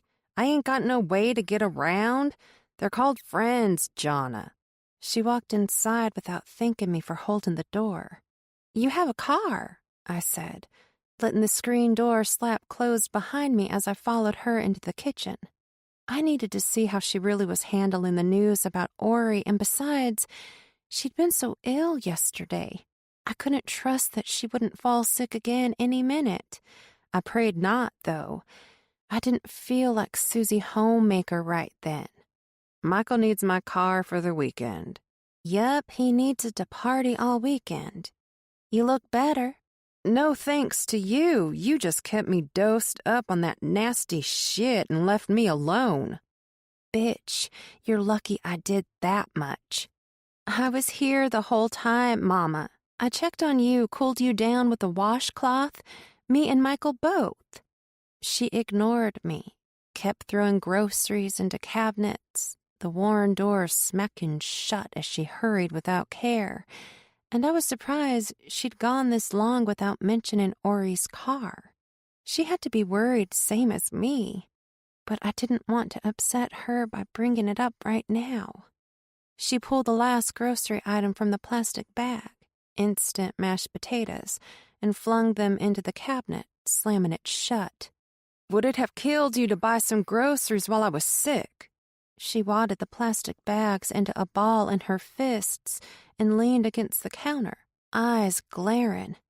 My jaw dropped. Mama, why are you so difficult? Her eyes narrowed as they lingered, but after an awkward silence, she turned to another cabinet and opened the door, reaching in for a rocks glass. Whatever sympathy I had for her died just then. I didn't care if my questions upset her. I wanted to find my sister, and I could feel something awful was close enough to home to pry. I know Michael told you about the police finding Ori's car. Laurel leaned her body into the cabinet door she was holding, slammed it so hard it bounced and slapped shut a second time. What is with you? She turned angrily toward me, rested her palms flat on the kitchen table as she leaned closer. You perpetuate death. I've seen those pictures you take to make all that money. You ain't right. Normal people don't occupy themselves with shit like that, but you just love it, don't you? You'd love your sister to be dead. Maybe you could snap some prize-winning photos of her. I swallowed bile, settled the snarled twist in my mouth, and ran upstairs to pack an overnight bag. I walked down the drive to meet the taxi and didn't say a word to Laurel when I left. She could rot in that fucking house for all I cared. "Take me to Wilford's Cliff," I confirmed with the driver. She nodded. We'd been on the road a few minutes before I noticed the driver's stolen glances in the rear view. She saw I'd caught her and said, "You're Ori Kern's sister, right?" It wasn't her fault asking. The shit was all over the news, and I hadn't prepared myself for that yet. I lifted my hand to prop on the door ledge, but when my eyes landed on my Band-Aid fingertips, I dropped it to my side. Yep. I didn't glance back up, hoping she'd get the hint that I didn't want to talk about it, especially to a stranger. They found anything yet? Christ, guess she didn't get the hint. You should watch the road. You don't have to be a bitch about it. The whole town's curious. She turned the radio on, turned it up loud, and smirked. We parted ways at my drop-off, neither of us giving courtesy to the other. Muffled noises of people yelling and playing music and the smell of early afternoon mosquito fires peeked through the trees. I made my way to the campsite, heard someone shout my name. I turned, saw Michael waving me over. "You came!" He hugged me up, and I patted his back. "I don't think we've ever hugged," I said, and he let me go. No time like the present. There had to be a pharmacy full of drugs in his system. I'd never seen him this carefree, happy. He was a whole other person. I preferred this Michael. Too bad the asshole part of him was never too far behind. I almost felt the urge to clock it. Like, how long would it take for one of these other drunks to piss him off, make him fly off the handle? For now, though, I'd hang with him, see if I could find out why Shannon was looking for him. "I'll have some of that." I snatched the joint he was holding. He laughed. "Whoa, sis, that's the crazy shit." He reached for it, but I took a drag before he could snatch it. "Ah, you're crazy." His laugh rolled off the water's surface. A nearby woman, young, pretty, extremely drunk, climbing for her turn on the rope swing. I'd jumped off that janky rope so many times. Childhood on a stick. The simplest, most fun thing to do at the riverbank was to swing off a rope. I scanned the partygoers, wondering if any of them were involved with Ori's disappearance. There was no trust for me. Everyone was a suspect until I knew otherwise. I thought about Dahlia and how these people must have known her too if they were hanging around Michael all the time. And that's when I figured out the reason for the awkward vibe. They were all scared. I turned to Michael, watched him gaze at the crowd. Was he thinking about Dahlia? "Hey," I nudged him playfully. "Want to go for a swim?" He shook his head, looked out across the river. I took one more drag when he passed the joint, and by the time I exhaled, the noises of everyone had wormed into my mind, splashing and yelling, music blaring. They all squirmed in my ears like some awful maggot infestation of sound. I stumbled toward the river. "You shouldn't get in the water on this shit," Michael shouted. Diluted from the drugs coursing through me, I didn't answer, my tongue glued to the roof of my mouth. Nothing in the world seemed to matter, not even Ori's disappearance, which now seemed more of a plot I'd read in a book and less like my own life. I reached the edge where brown waters lapped the muddy bank, algae burping as the waters rose and fell from all the commotion. I pointed my arms above my head, bounced off my feet, and dove in. the world sinking above me. Under the water, I let out just enough air to keep me submerged.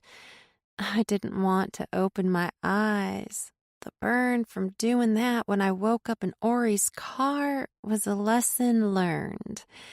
Warm rushed over me. It could have been the drugs, the pressure of water surrounding me.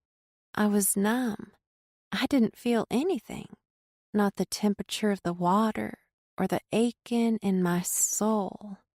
I was completely relaxed, unburdened, at peace. And just as I relaxed, something grabbed me. My eyes flew open, and I saw Ori. Her face was hollow, like a doll with its eyes cut out. Her hair drifted like a cobweb on the water's surface. She wrapped her arms around me, clamping her hand over my mouth.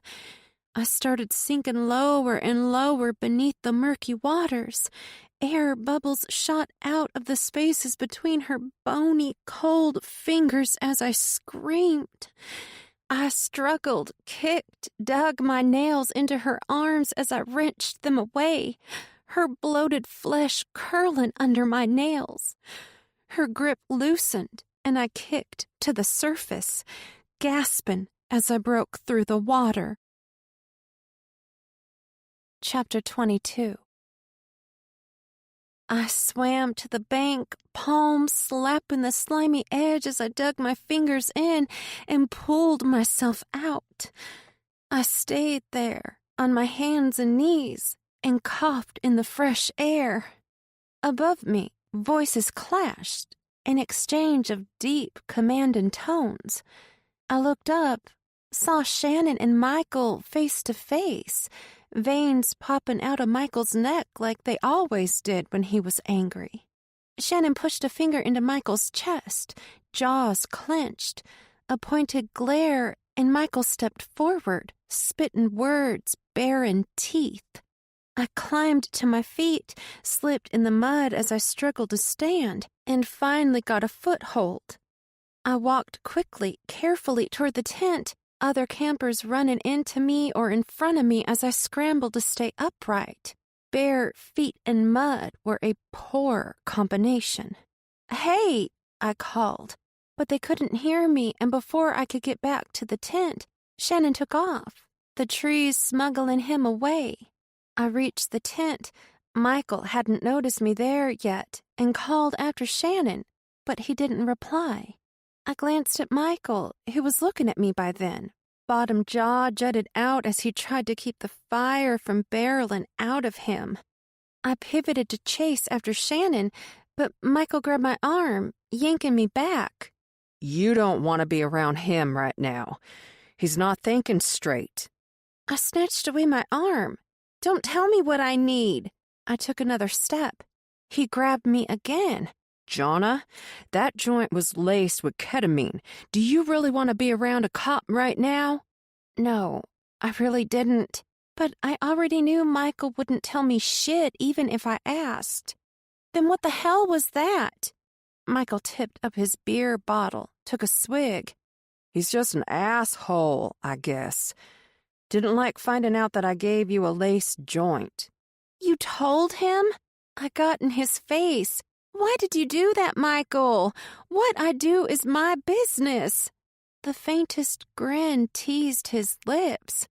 Well, he's a cop, and I have a shit ton of drugs here. So I figured if he knew you were participating in my festivities, he'd leave me alone about it. I hate my life. You're an asshole. I stomped away, then stopped, turning back to him. Is Kimber out here? He glared at me, confused. Why? Because he tried to drown me in the river. Just curious. He squinted, suspicion in his eyes. Haven't seen him since yesterday. He's not answering his phone. Fuck. All right then. I'm going home. See you later. I tried to puzzle out where I left my car, then realized I'd taken a taxi. I pulled my phone from my pocket. Water dripped out of the casing. Fuck. My hair stuck in tendrils to my neck and cheeks, and my wet denim shorts were already chafing between my legs. My ears played a wah-wah sound that pulsed in my skull like a soundtrack to a bad horror movie. So, this is what a ketamine high feels like, huh? I hated it. And I hated myself for smoking Michael's joint, knowing there was something in it that I hadn't put there myself. Sure, I'd crushed some Ativan in my weed before, but it was nothing like this. Ugh. I grabbed my stomach, nausea sloshing back and forth inside me. Out of the woods at a main dirt road, I flagged down a car, a group of girls giggling inside. "What's up, chicken butt?" the driver asked, her face bright with fun.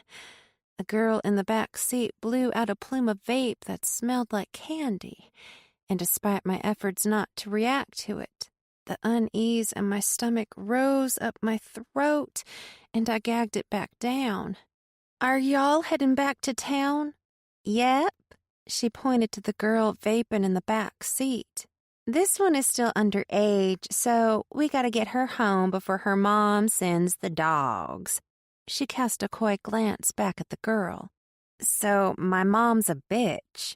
The girl shrugged and then disappeared into her phone, the screen illuminating her face, old eye makeup running from a hot and humid Carolina day. "Can I catch a ride?" I grabbed my stomach, feeling some relief as it started to settle. "Yeah, hop in." I walked around the front of the car, headlights casting my shadow in the trees. "Thanks," I said, closing the door. The driver peeled out, throwing mud behind us, and she laughed like she'd just pulled off the world's most dangerous stunt. "Did you all see that?" she boasted, one hand on the wheel, the other thumbing over her phone screen. You shouldn't text and drive. I was officially an old lady now. "I'm not texting."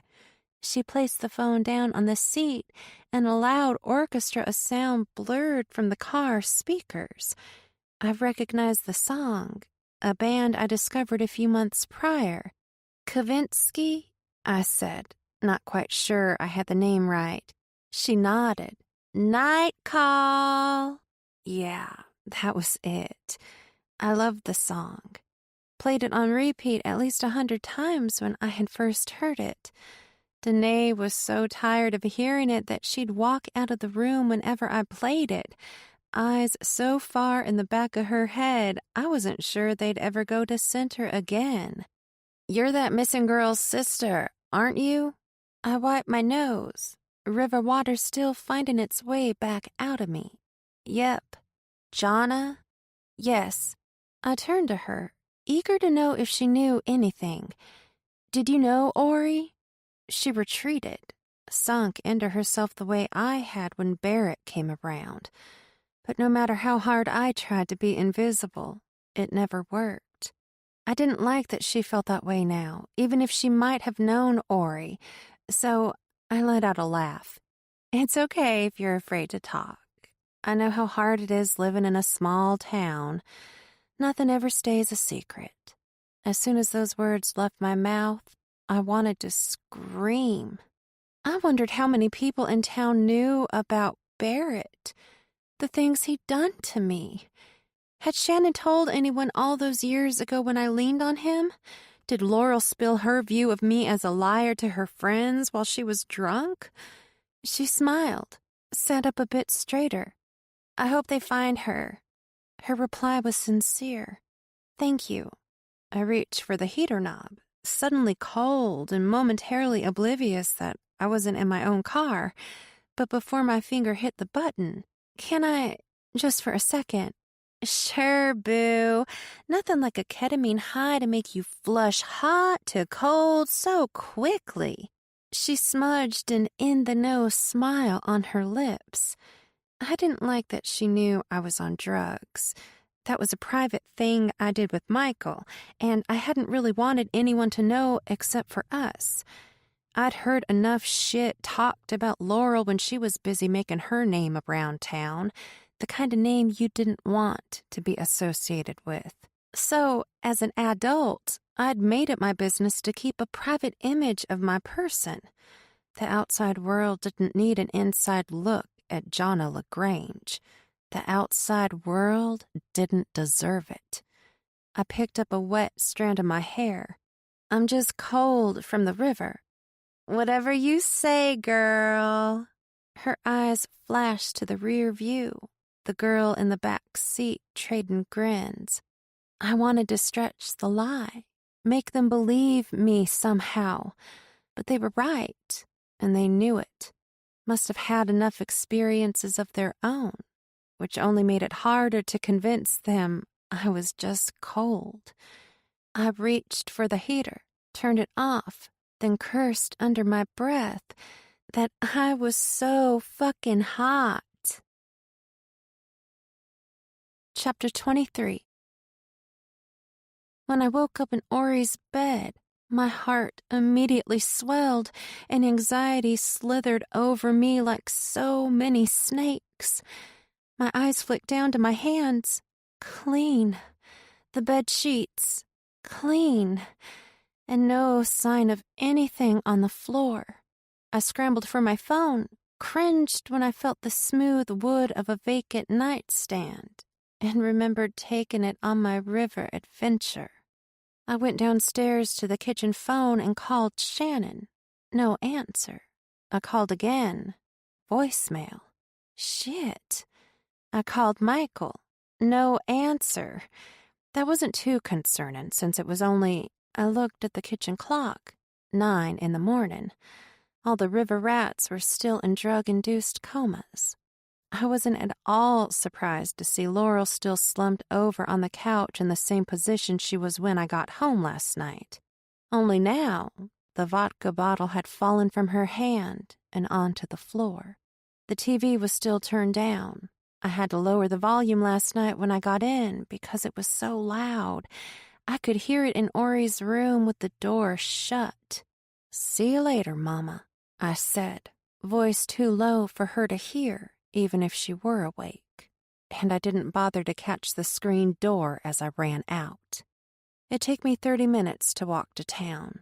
Sweat ran down my back, heat like it was mid-July, and the cloud coverage was the only thing keeping me from not 100% regretting that I'd walked. A short cut through the woods put me out between 2 old brick buildings on Main Street. One was a consignment store, a marquee sign on the sidewalk telling us that everything is 30% off. I'd have gone in normally, but today was not that day. Too far gone were days anywhere close to normal. The other building was a barber shop, the old-fashioned barber's pole stagnant, broken since I could remember. I stepped onto the sidewalk, hardly took another step, before the clash of media and police vehicles blocking off the road ahead stopped me dead. I ducked back behind the barber shop. I didn't want attention, and certainly not to be caught while a reporter was live on air. I poked my head back around, old brick scratching my fingertips as I gripped the corner. I circled behind the consignment store and crossed the street, walking up a parallel back street and into the gas station, flinching when the door squeaked and 2 patrons turned to gawk at me. I ducked into an aisle, baby diapers and pain reliever, automotive oils, nothing I needed. I headed straight to the coolers in the back, opened the door and pulled out a bottle of water, opening the cap and drinking before I'd paid. I must have gulped it half down before stopping, checking to see that the clerk had been watching me, a woman too young to look as old as she did. I wondered if she was staring because I was sampling the merchandise, or because she recognized me. I tried to recall her, filtered through as many high school faces as I could remember to see if any were hers. After coming up with nothing, I assumed she'd stop staring if I moved up to the checkout. Last in line, I plopped the empty bottle on the counter along with a full one, and a pack of Camel Lights. I hated cigarettes, but I was out of pot and pills, and if I didn't get something in me to calm my ass down, I was going to vibrate into oblivion or hit up a liquor store. The attendant dipped below the counter and stood back up with the cigs. Horrible what's happening, ain't it? Her eyes went outside to the incident. What happened? I pulled out a $20 bill, wincing as I remembered that I'd ruined my phone, and handed it to her. They identified the body they found, her tone closely flirting with fear. My heart stopped beating. Hearing a random store clerk talk about what happened at the river made it more real and horrifyingly awful. Who? Small talk poured out in small towns. I knew who. Of course I knew. And still. Kimber Hager. She looked down at my items. Want a bag? I nearly choked, and though I tried to tell her I didn't want a bag, nothing came out. I snatched up my things and hurried for the door, pushed through them, the cigarette pack already ripped open and my fingernails pinching for the filter end. I bit my lips around it, struck a match from the pack I'd lifted off Laurel's living room table, and took a long drag, blowing the smoke into the sky.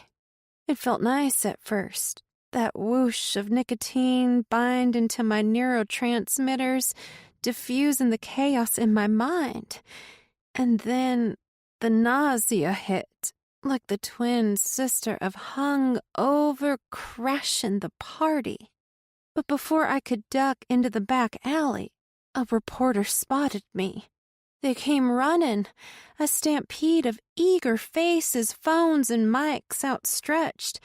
I turned to run, taking the nearest edge of the gas station, but I ended up at a fenced-in dumpster area and was blocked.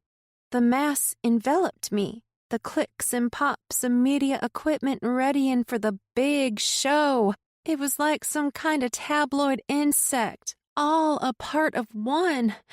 My stomach flipped. "Miss LaGrange, can you tell us?" So many voices shouted. They all sounded the same, uncaring, eager. I tried to catch my breath, but the smell of perfume and armpits hit me. My vision was spinning, skin flashing hot to cold, a panic attack boiling to get out.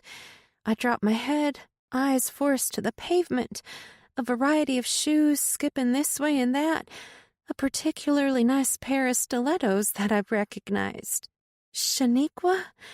I didn't look up. Instead, I pivoted, trying to avoid vomiting on her heels, but the urge was too strong, and my conviction was weak. I buckled, vomit purging from me like the end of a water hose once the kink was suddenly straightened. Everyone jumped back, a voice in the background shouting for everyone to disperse. Through it all, I managed to not get anyone, which would have been only slightly less embarrassing than puking in front of a dozen cameras. "I said move," Shannon ordered, and relief of him being there overrode the doubts I was having about him. I stood up straight, locked in on him bulldozing toward me, and when his arm went around me, I wanted to collapse into him. "I got you," he said, stiff-arming reporters to clear a path. We darted through the crowd, pushed our way out, and made it to his squad truck. The door closed, and the noise of hustling life outside muffled just enough to breathe. But the longer we sat, the thicker the air grew, and I knew what was going through his mind. I heard, "I'm sorry," was all I could manage. What else was I supposed to say? Sorry about the Hager brothers' bad luck?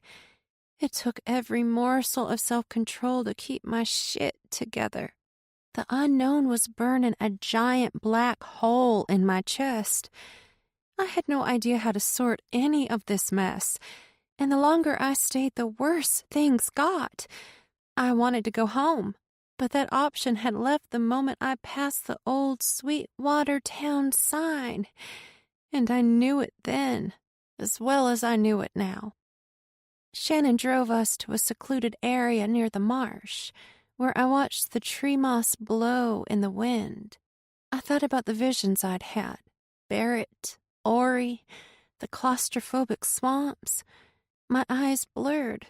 I wiped them, looked over at Shannon, a locked expression, clenched jaw. Shannon, He was crushed to death by a commercial truck at the garage. Marbles of guilt bulged in my throat. Guilt for thinking Shannon had killed Kimber. Guilt from knowing I was about to ask, "Did you have anything to do with it?" Laurel was right. I must like to stir shit up. I would do anything for you, Jonna, but I didn't kill my brother. I believed him, but someone killed Kimber. And if it wasn't Shannon, then who? And with Kimber dead, I wondered if it were someone else who killed Jamie now. They were into bad things, Shannon. You know that. This is probably a retaliation of some sort, which might mean that Dahlia and Ori could have been in the wrong place at the wrong time, saw something they shouldn't have. He nodded, chewed on the inside of his bottom lip. Is Michael home? Strange transition, but okay. Why? What would Michael have to do with any of this? Nothing. I just want to tell him myself about Kimber. I know they hung out a lot. I wouldn't say Michael and Kimber were BFFs by any means, but Shannon was in despair, and I wasn't going to keep him from trying to function on what little bit of spirit he had left. He's still at the river. Shannon gripped the wheel, squeezed it, then let go and threw his hands up. I have to bring him in for questioning. My face got hot. What? He's a suspect, Jonna. We can't just ignore that he's now a Gabe in all this. I knew it was all procedure, but that procedure was the same a week ago, and they never questioned Michael about Dahlia. Not formally. I was caught between pissed and afraid. Shannon, Michael didn't kill anyone. He laughed, forceful, uncontrolled. You know better than most what people are capable of. Damn, Shannon. You really went there, didn't you? He wasn't wrong, but throwing it in my face that I was molested was harsh as fuck. He took in a sharp breath. You're right. I'm sorry, but sure sounds like you're sorry to me. Now I was pissed. What is it that you think he did here, Shannon? You think he killed our sister and then decided to take down the biggest assholes in the county who, not to mention, are brothers to a cop? Cool.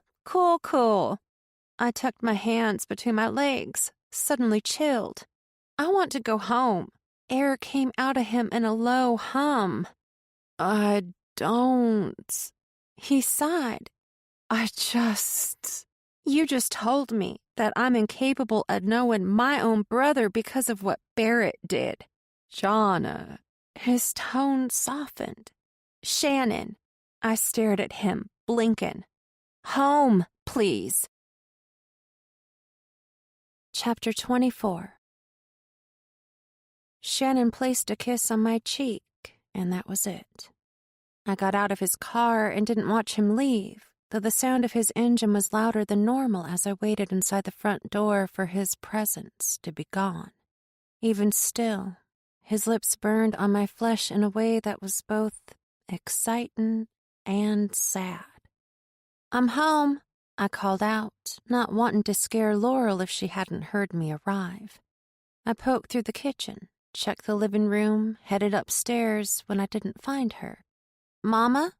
I was at her door, knuckles on the wood, ready to knock. When she didn't answer, I pushed open the door, stepped inside. Her bed was made, nothing unusual, so I walked across the room to check her bathroom. "Mama, you in there?"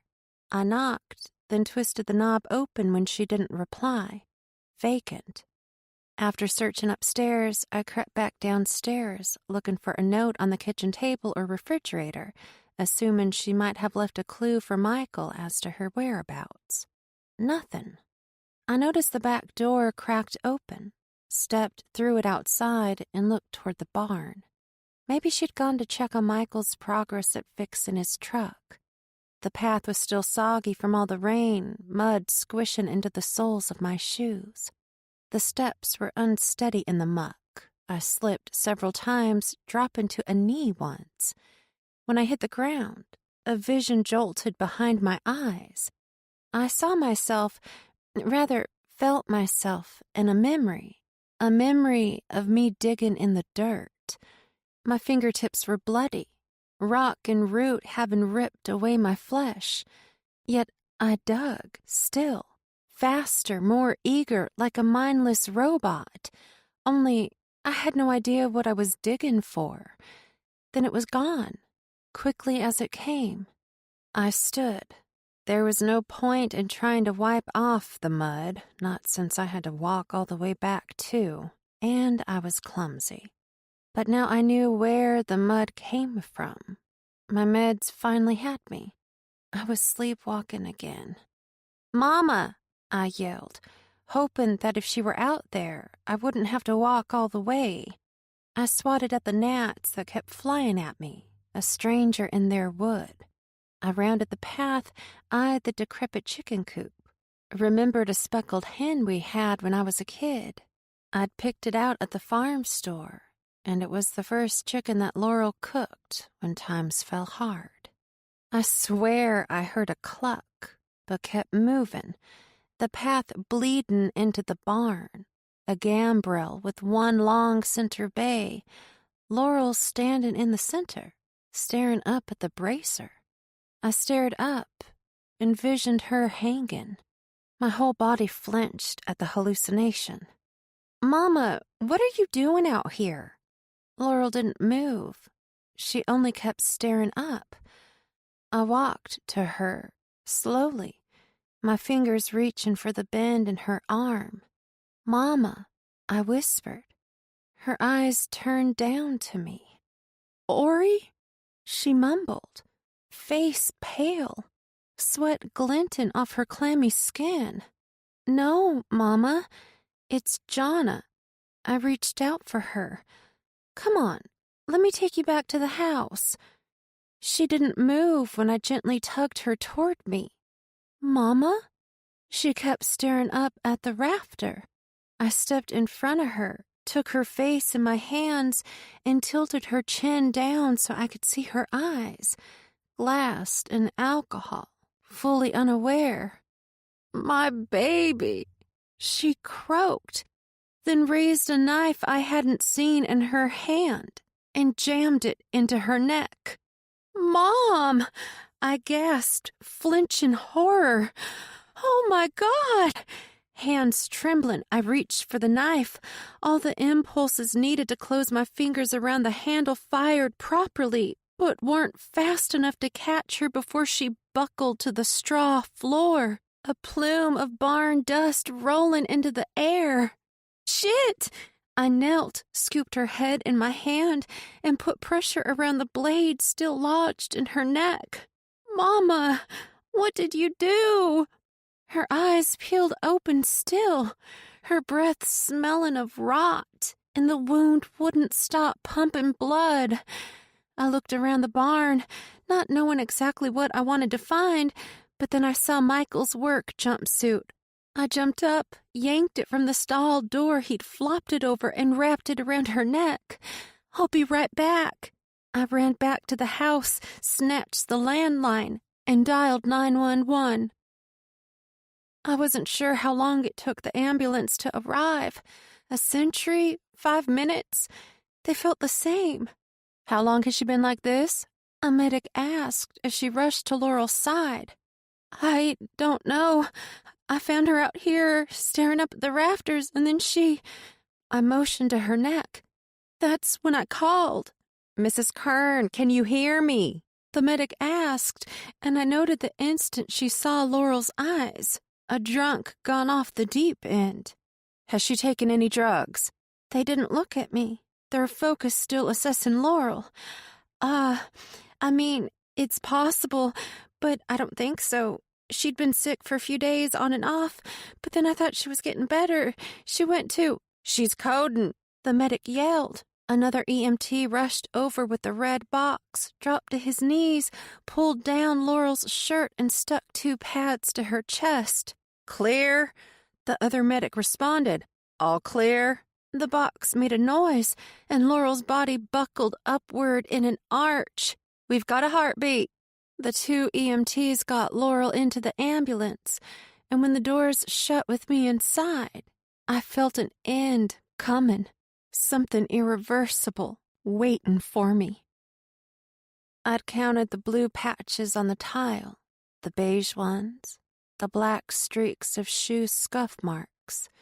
I hit up the vending machine 3 times, walked 2 full laps around the hospital, and tried calling Michael a million times from the nurse's station.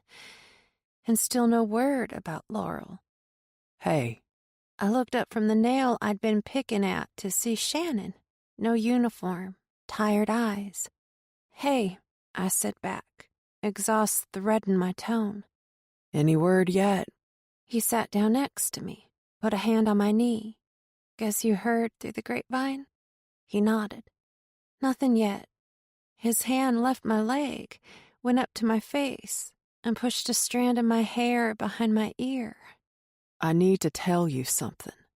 When I faced him, he dropped his hand away, turned his eyes to the windows where the setting sun was pulling down the night. "What is it?" I asked. He cleared his throat. I'm not supposed to be telling you this, but... "Hi, folks," the doctor said, startling me. I stood. Shannon followed. "How is she?" I asked, squeezing my shaking hands. The doctor, face lined with years of stress, shrugged. She's still unconscious. We can't find anything aside from the self-inflicted wound. Her blood tests came back normal, negative results for all common viral and bacterial tests. The EKG showed no signs of heart issues. He shifted his glasses up his nose. "What about brain function?" I knew to ask because of what happened with Danae. We did an MRI with Di, but it only showed some signs of reactive gliosis. What's that? Typical in most people who suffer from migraines or have experienced some kind of central nervous system trauma, but these are non-threatening and would have nothing to do with what's happening to her now. "So, what now, then?" I tried not to sound like an ass, but it came off that way anyhow. She'll stay here until her injuries heal, and then she'll go to a facility for a while. "You mean a mental institution?" That's exactly right. He said, very plainly. I wasn't leaving her. She didn't deserve my loyalty, but I wanted to stay. I turned to Shannon. "Can you get Michael? He should be here." Yeah, no problem. Do you need anything from the farmhouse? I shook my head, instinctively reached for my phone in my back pocket, felt my soul crush when my fingers didn't slide over the smooth, velvet caviar case Danae bought for me, newspaper writing with the capital VC standing out. "Can you get me a prepaid phone?" I dug in my purse for my wallet, pulled my debit card, and handed it out to him. "Here, my code is—" No, I'll take care of it. See you soon. He walked away, eyes scanning everyone as if suspects were abound. And maybe they were. It wasn't unusual for the criminal to be in places where they could witness their crime's effects. I was alone with the doctor then. "Can I see her?" Of course. He turned, motioned me to follow. The hospital hallways loomed in dim lighting. A silence that could only be compared to a funeral home made the ringing in my ears louder, more defined. The smell was reminiscent of a childhood memory, I couldn't quite place. I knew it had something to do with Laurel's side of the family, because she'd cried a lot. In there. The doctor pointed to a closed door. Thanks, I said softly, wishing he would have come in with me so I wouldn't be alone with her. I sat in the corner chair, didn't slide it closer to her bed the way I'd done when Danae was in ICU after her attempt. I wanted to climb in the bed with her that night, but I was afraid my angry, pounding heart would disturb her. She didn't know I was even there. I sat down, maneuvered on the faux leather awkwardly. The idea of it sticking to my skin another irk to add to the list of irks Laurel had brought into my life. I traced the contraptions around her bed with my eyes. The lead in her elbow bend, the patches on her upper chest, monitors detailing lines of information I only vaguely understood. Her face was pale, like the gray color of a skinned rabbit. I kept thinking about how I'd found her, just staring up like that, as if she'd been hypnotized by a bright light in the sky, like in those alien abduction movies. I hadn't expected to feel so uncomfortable alone with her. I'd been alone with her before, only recently when I was caring for her while she was sick. But something was different this time. She wasn't exactly herself in look or in vibe. I knew how to conduct myself around her, learned it as a child, and evolved it as I grew. But sitting there then was as if I was with a total stranger who might be very unhappy with an unwanted observer. Laura likely wouldn't want me there. She'd prefer Michael, but he wasn't there, and I was angry at him for that. An hour had passed, and nothing changed in her. Shannon wasn't back, and I wondered if he'd gotten called into work, unable to reach out to me. I walked out of the room and found the nurse's station. "Has anyone called for me?" I asked. A young girl with a sharp nose and a pleasant smile set down a stack of papers. "What's your name?" "Jonna LaGrange." She clicked at the desktop. Nope, I'm not seeing anything." Her eyes flicked up to mine. A youthful spark too strong to hide behind her sympathy beamed back at me. "Can I use the phone?" I looked down at her name tag. "Carly?" "Sure." She left me, the sound of her mobile computer wheeling down the hall. I dialed Shannon's number. He didn't answer. Then Michael's. No answer. I slammed down the phone. Where the fuck are they? I turned and leaned against the desk, my eyes drifting down the long halls. Still shots of the swamps and marshes and other local scenery hanging on the walls. I imagined how the halls would look adorned with my photos. How inappropriate, yet ironically accurate they'd be. Dead things, dying things, wounded things. That's all this place was. Footbeats came rushing up from behind. "Hurry!" A nurse shouted, calm and firm. Shocked by the commotion, I watched as a team ran into Laurel's room. Shit!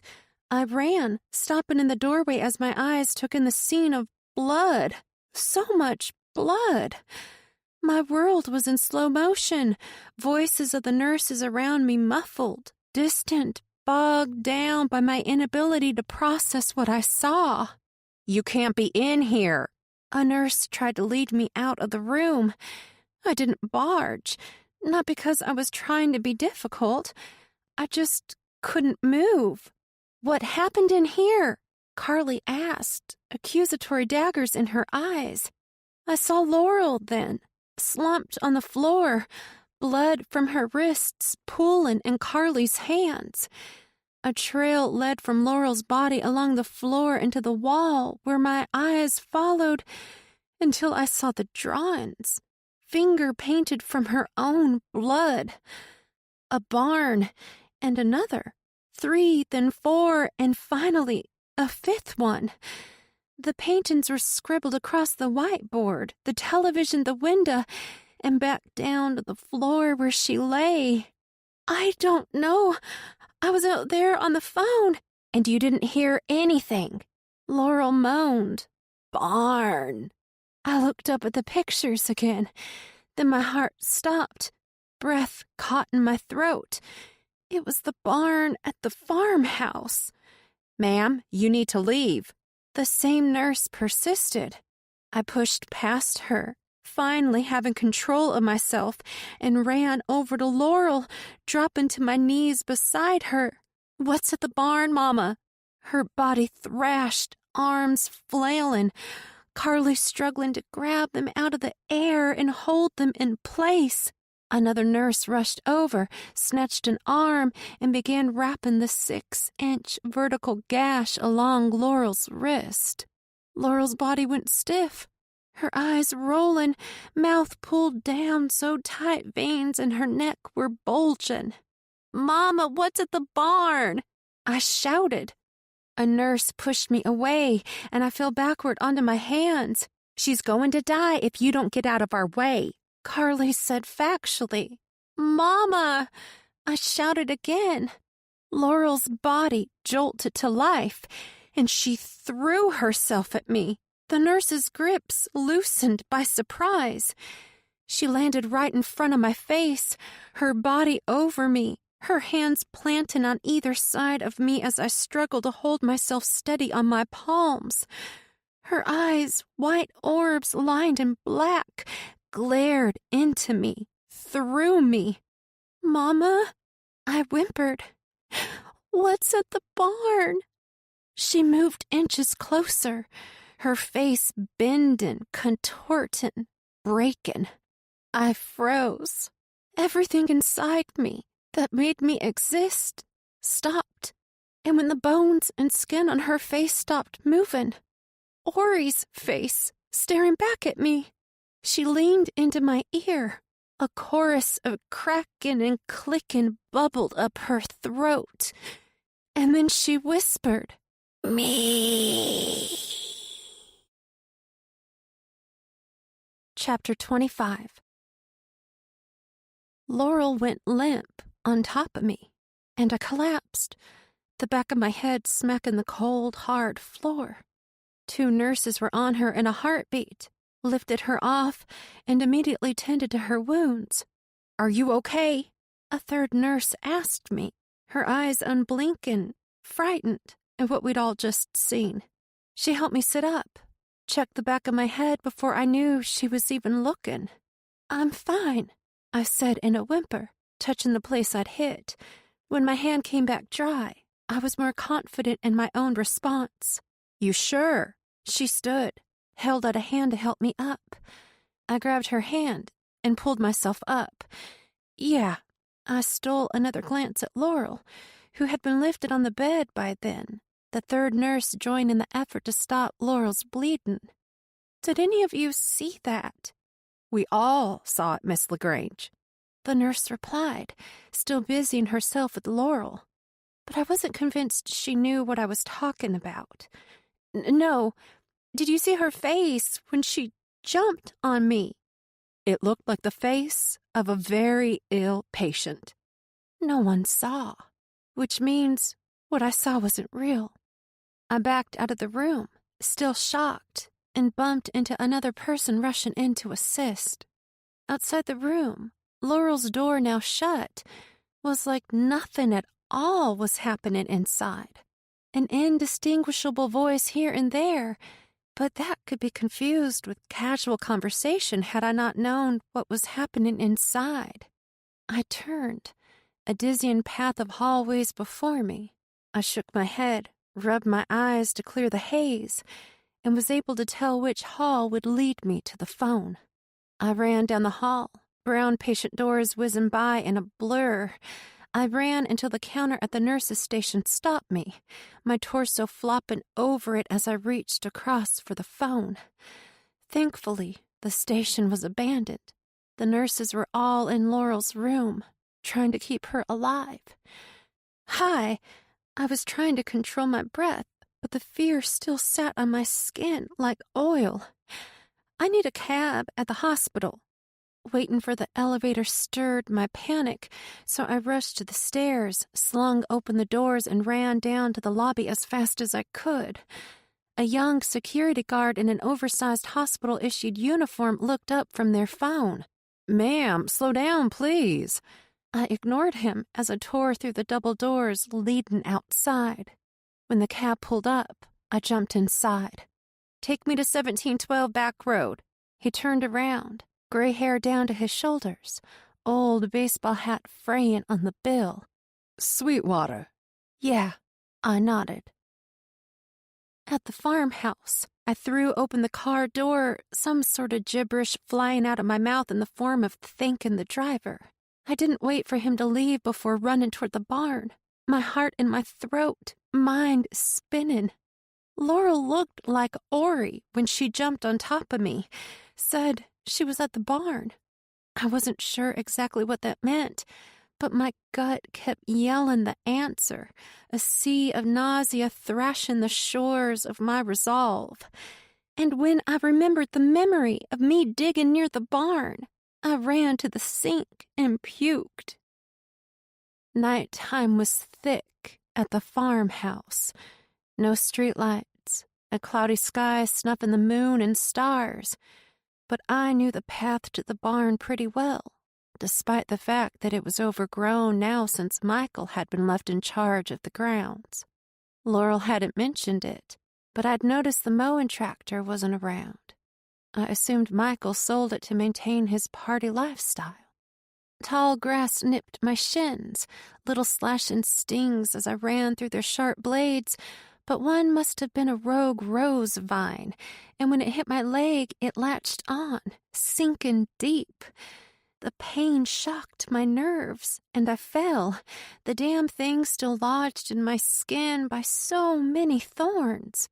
In the dark, I couldn't see well enough to extract the vine with a precision that meant less pain, so I just grabbed it and ripped.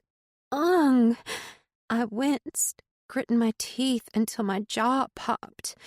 But it was out now, and the barn was just around the corner of the forest patch that cut in throughout the farmland. Back on my feet, I took a step toward the barn, and that's when I heard the noise. The faint sound of steel stabbing through the ground. Someone was digging. I crept forward, a glow from inside the barn reaching its yellow fingers outward, the rest of my path lit in mystery. Who could be out there now? Shannon was supposed to be picking up Michael from the river, but I hadn't heard back from either of them, and with Laurel in the hospital, no one should be there. Every bit of debris beneath my feet snapped, the whole while I was trying my damnedest to be quiet. Finally, as I inched closer, the sound of my breath louder than a freight train, I saw a white box. I moved closer, carefully searching for what Ori wanted me to find, eyes flicking to the roof, the windows, to the side stalls, back to the large white box. I wanted to turn away, to back up with arms held high above my head like I was trying to scare off a rogue bear, but I couldn't stop analyzing the 90-degree angles until a memory formed into something familiar. I wasn't sure exactly what I saw, so I walked closer until I could see the object clearer, a white freezer with band stickers on it. What the fuck? It was the freezer at Shannon's. But what was it doing there? "Jonna?" The voice was shaky, a startled tone. Shannon was walking out of a dark stall, hand smacking his thighs to brush off dirt. My mind whizzed in all directions, took avenues of every possible scenario, and nothing I came up with made sense. Shannon! I couldn't take my eyes off the freezer. What are you doing here? Did you find Michael? He walked toward me. I backed away, and he stopped. "I couldn't find him." My eyes dragged down the length of him. Dirt-stained dickies, face smudged in dust and sweat. What are you doing out here? And why is that here? I pointed to the freezer, my muscles remembering the hard edges jabbing the back of my thighs. You fucked me on it, I yelled. It wasn't like that. He shrank. You weren't supposed to be here. You weren't supposed to be here. Fire was in my throat. Ori's face burned my vision as I recalled the words Laurel said at the hospital. What's in that freezer? Thank you for listening. Relax, enjoy some soothing music, and continue your reading. Here is a small gift, just for you.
Shannon.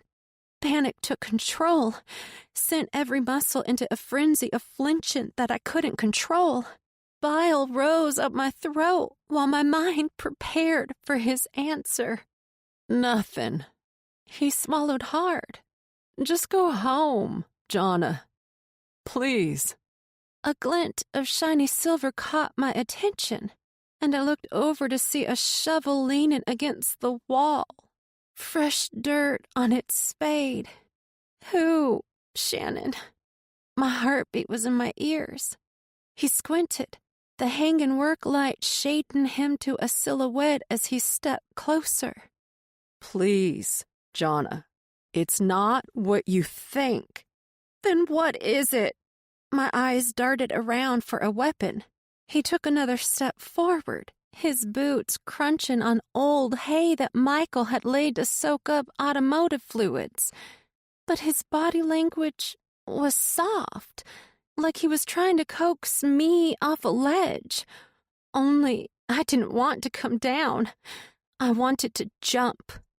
Tears pulled my eyes, fear, anger, rage, all vying for me to buckle under one of them, and just before he got close enough to grab me, I bolted into a nearby stall, slamming the door closed behind me. While he fumbled with the lock, I jumped over the wall into the next stall.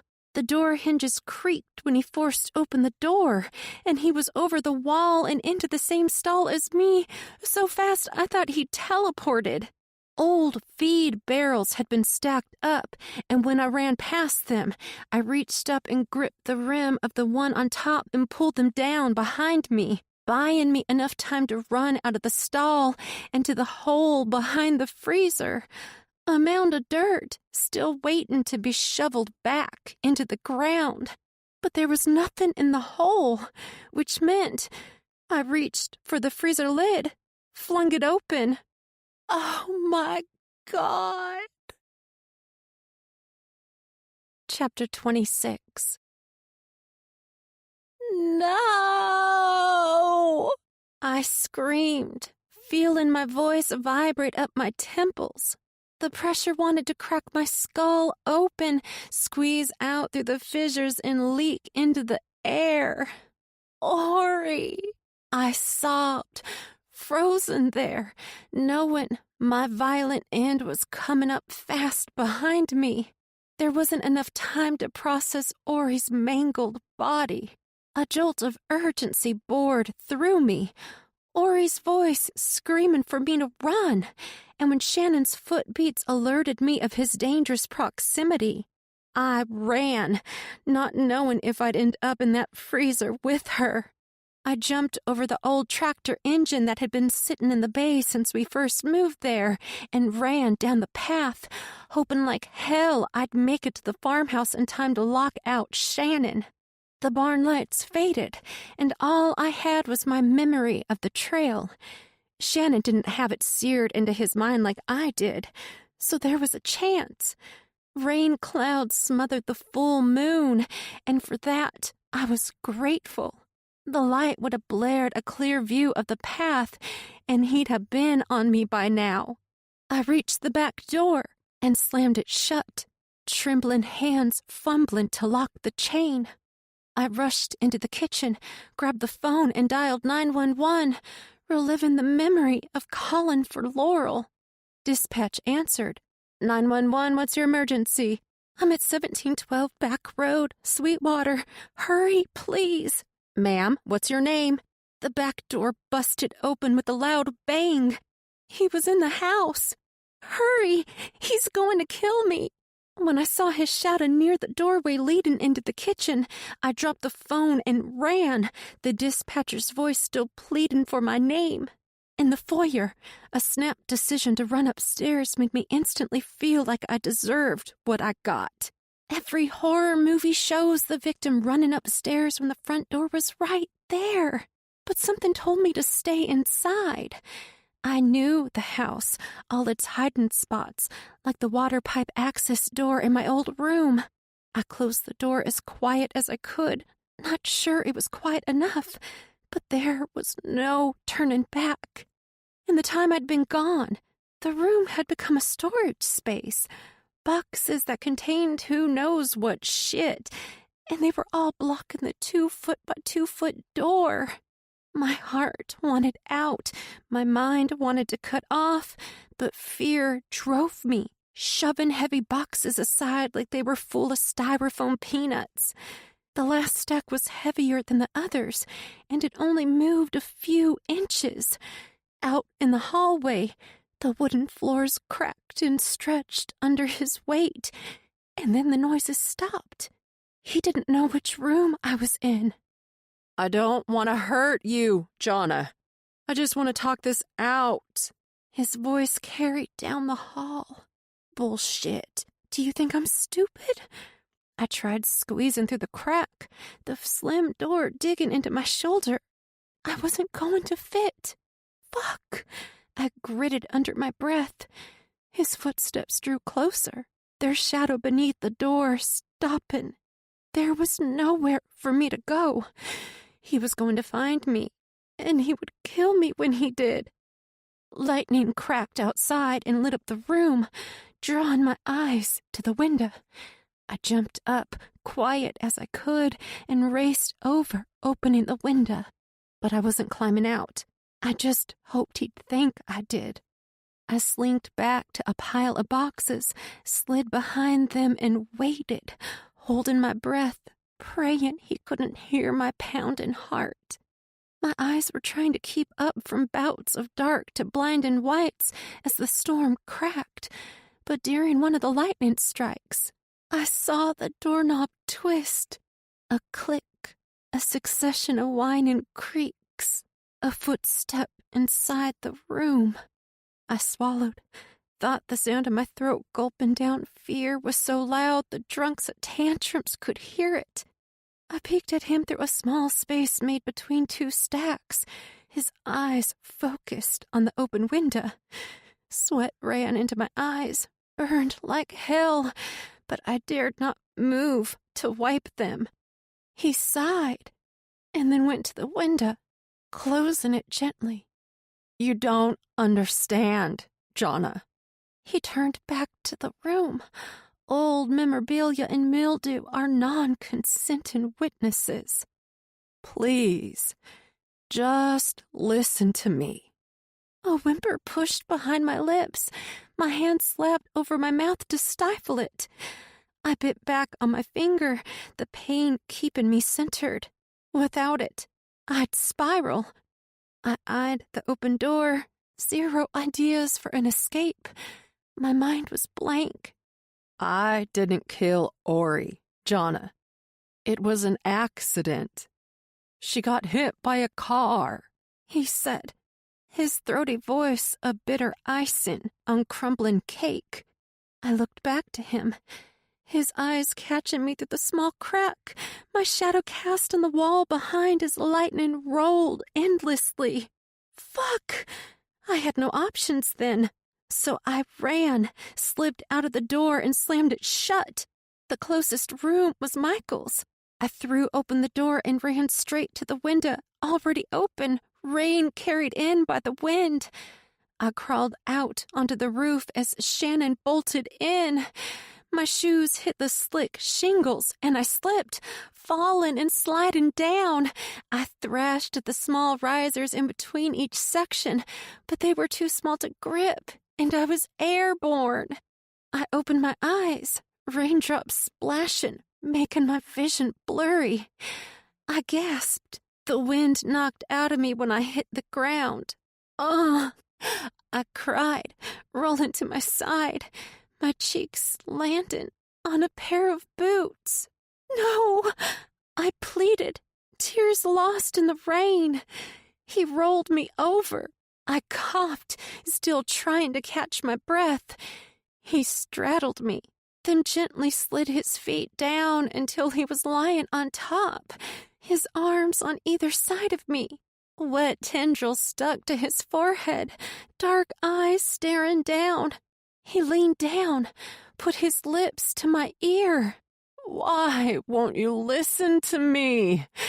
I asked you so many times to leave this to me, and you just couldn't. Pressure crushed my abdomen, his full weight on me now. His hand slid around my neck and cupped the back of my head. You are everything to me. I did all of this for you. He cried. Lightning splintered the sky above him. I kicked and bucked, but he was too heavy, and I was still out of breath from the impact. Stop! I gurgled, but my pleas caught in my throat. Pressure clenched my head, and pain shot out in all directions, an orb of fire that couldn't be squelched by the pouring rain. I don't want to hurt you, Jonna. Just calm down, he begged. Sirens bled through the rain. and Shannon stood, his head snapping around the encroaching police cars. He didn't run, though. Instead, he pivoted away and jogged toward them, flagging down the squad car, pointing to me when the officer rolled down the window. "She fell," he yelled over the storm. My stomach pitched, and nausea flushed away what was left of my will, a ringing in my ears so loud I wanted my head to explode. But all I could do was watch Shannon convince his police buds I was unhinged about Laurel and had accidentally hurt myself. It would be an easy lie. A lie fabricated by 2 decades of town gossip about Laurel and Barrett. These cops would believe anything Shannon told them. My only choice was to stop fighting. I knew I was dying when I saw Ori over at the pecan tree where she and I used to scour the ground for nuts, filling so many paper bags. She took my hand in hers, both of us sheltered from the storm by sprawling branches thick with the fresh bloom of leaves out of winter. I was painless there with her, a weightlessness I'd never felt. She smiled, leaned in, and kissed my cheek. "My sweet sister, you aren't done yet." She backed away, police lights beaming blue across her pale face until she had vanished away. Chapter 27. "Welcome back, Miss LaGrange," a doctor said, dark eyes scanning an open file in her hand, black hair in a perfect bun at the base of her neck. "I'm Dr. Chen." She crossed the room and stood by my bedside, light pen in hand. She clicked it on. "Can you look at me?" She clicked it off. "Okay. Follow my finger." I followed right to left and back again, up, then down, all the directions an eye could look. "We're going to get some blood work and run some tests, an EKG and an EEG. If those come back good, we can release you to the CTC. My brain was mud, and I felt like a truck had hit me, so abbreviations weren't cutting it. CTC. Crisis Treatment Center. It's policy. Anyone who comes through here because of self-harm goes there for a few days," she said plainly, her pen scratching over the clipboard in her hand. "It's just for observation," she added. "I don't need observation. I need to talk to my brother." My words slurred, and I realized I was still lagging. Dr. Chen stood straight, hands at her side. "You jumped off a roof." She blinked. "The police are already involved. Nothing you or I can do about that." She took a sharp breath. "Do you remember that? Do you remember jumping?" "I remember Shannon chasing me. I didn't jump. I fell because—" "Officer Hager said he watched you jump." The doctor's focus dropped everything and pulled its seat up to my bedside. "Is that inaccurate?" I was afraid now. I wanted to tell her the truth, but as the words formed in my throat, I clamped my lips shut. Dr. Chen would no doubt take my statement back to the police, and they would have plenty of time to cover it up before anyone voiced the need for an external investigation. I'm really tired. Can I please just rest?" She gave me a polite, professional smile. "All right. Someone will be by in a while to check on you." And out the door she went. I looked down at the gauze taped on the crevice of my elbow. A yellow bracelet that read "Fall Risk" hung loose on my wrist. The mounted TV was off, the room quiet, and the silence only let in choked pleas I remembered as I begged for my life. Fuck. I stood less stable than I'd anticipated, and when I wobbled, I grabbed the steel pole to the motoring machine. It squealed its wheels behind me as I crossed the room to the window, the dark outside reflecting my image back to me. Dirt crusted in my hairline, specks of blood dotted my face, and as I reached for the twig in my hair, I laughed. There was nothing at all funny about what had just happened. Shannon, the love of my life, had murdered my sister and tried to murder me, and now everyone thinks I tried to kill myself. Still, though, the irony wasn't lost on me. What the fuck? I reached a hand to my face, dragging it along my swollen jawline. Then my fingers found another little tangle of ground debris. I moved my hand down farther to tired, mud-streaked arms, and then my eyes locked on a huge spread of dark purple from my shoulder to my elbow. My heart clenched, ached to fold in on itself, pulse beating in my ears, and all I could think about was how completely bruised and broken Ori looked in that freezer. Footsteps behind me. I turned to see the nurse. "Miss LaGrange, you need to be in the bed. We haven't cleared you for brain trauma. You could fall," Nurse Gonzalez said. She came to my side and ushered me back to bed. I thought about Barrett, how Laurel would have to fight with him some days to get him to stay in the at-home hospital bed. "Now, don't worry. A police officer is on their way to ask you a few questions, but after that, you can rest," the nurse said, tucking the sheet under my legs and patting my foot once the task was finished. This was bad. Did she mean Shannon? "Who? Excuse me?" she asked, pressing buttons on the machines above my head. "Which police officer is coming?" My body flashed hot. I wasn't at the county hospital. They'd taken me to Cape Fear General, the hospital closest to home. I guess they thought I really was about to die. "Oh, I'm not sure." She smiled, then turned her gaze to the equipment. I had to get out of there. I'm feeling nauseous. Could I please have some ginger ale or Sprite?" "Sure thing. I'll be right back." Night shifts were usually low-staffed, which was good for me.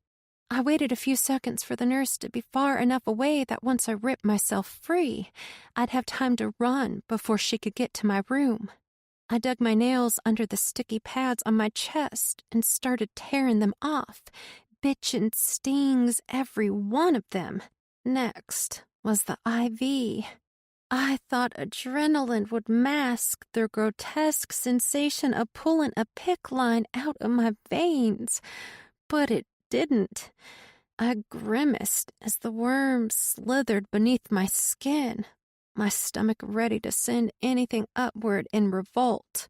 I ran for the door, pressed my ear close, listening for the sign of a clean break. I cracked it open, straining to see down the hallway, my eyes landing on an abandoned custodian's cart. Eager, ready to be free and to get to Michael, I popped my head out, getting a full view down both ends of the hallway, all the way to the elevator. The coast is clear. I slipped out of the room and darted toward the elevator. It was so close. Closer than I'd expected an elevator to have been to a patient's room with all the noise that came with elevator cargo. Crying babies, bratty kids, inconsolable parents and loved ones. I was in the critical care unit after all. I pressed my finger onto the cool, silver-plated elevator button, the down arrow lighting up, chewing a thin line of skin off the inside of my bottom lip while I waited. Anxiety was a bitch. Ding, the telltale sound of an elevator about to open its mouth. I looked up, metal doors reflecting my trembling image, when the doors spread open. And there he was. "Shannon!" I gasped, his face twisted in confusion. I heard my heartbeat in my ears. If Shannon got his arms around me, I'd never escape, and he'd try to kill me all over again. I pivoted, pushed off the wall with my hands, and sprinted toward the stairwell. My feet smacked the floor in little thuds that made me miss my favorite pair of Vans. But my coordination was off, and my legs were confused, and I busted my ass right in the middle of my getaway. The side of my head slapped the floor, and I froze in pain, sterile white walls spinning. But then spite kicked in, and I pulled myself back up, Shannon an arm's length away. I ran again, reaching the stairwell, flinging open the door, and reveling in the thought of smacking Shannon in the face with it. He was so close. I wanted to turn and look back at him, see exactly how close he really was, but I needed to keep running. I leapt the stairs by threes, off, center, and wonky, like some jacked-up slinky, but I was still upright and keeping distance from Shannon. When I turned the flight leading to the next level, I braved a glance upward. Shannon too close for me to outrun him once we reached a straightaway. Damn, he's fast. Maybe I could lose him on the next floor. At the next access door, I threw my body into it to keep momentum, pushing it open and bursting down the hall on the hospital's second level. My hair whipped behind me in matted tendrils, the hospital gown coming loose from its barely tied bonds. I snapped my head around, Shannon coming through the door before it even started closing. On my left was a room, but it faced toward the hospital's interior, so I darted into the room on the right, its door wide open.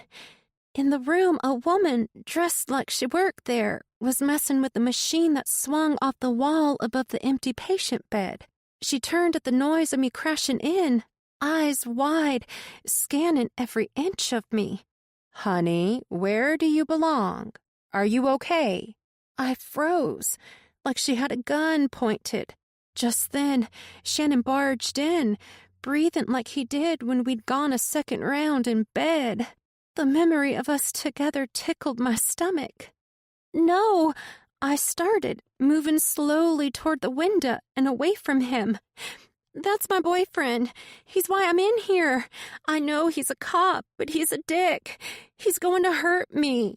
Shannon held up his hands. I'm not going to hurt anybody.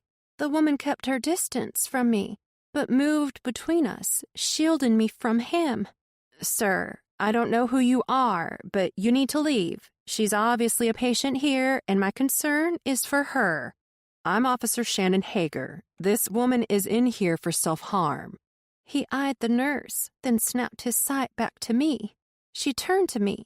Honey, I need you to tell me your name. Her voice was calm, but her eyes were focused, and I noticed movement. The woman's hand raised into a blue button above the empty bed.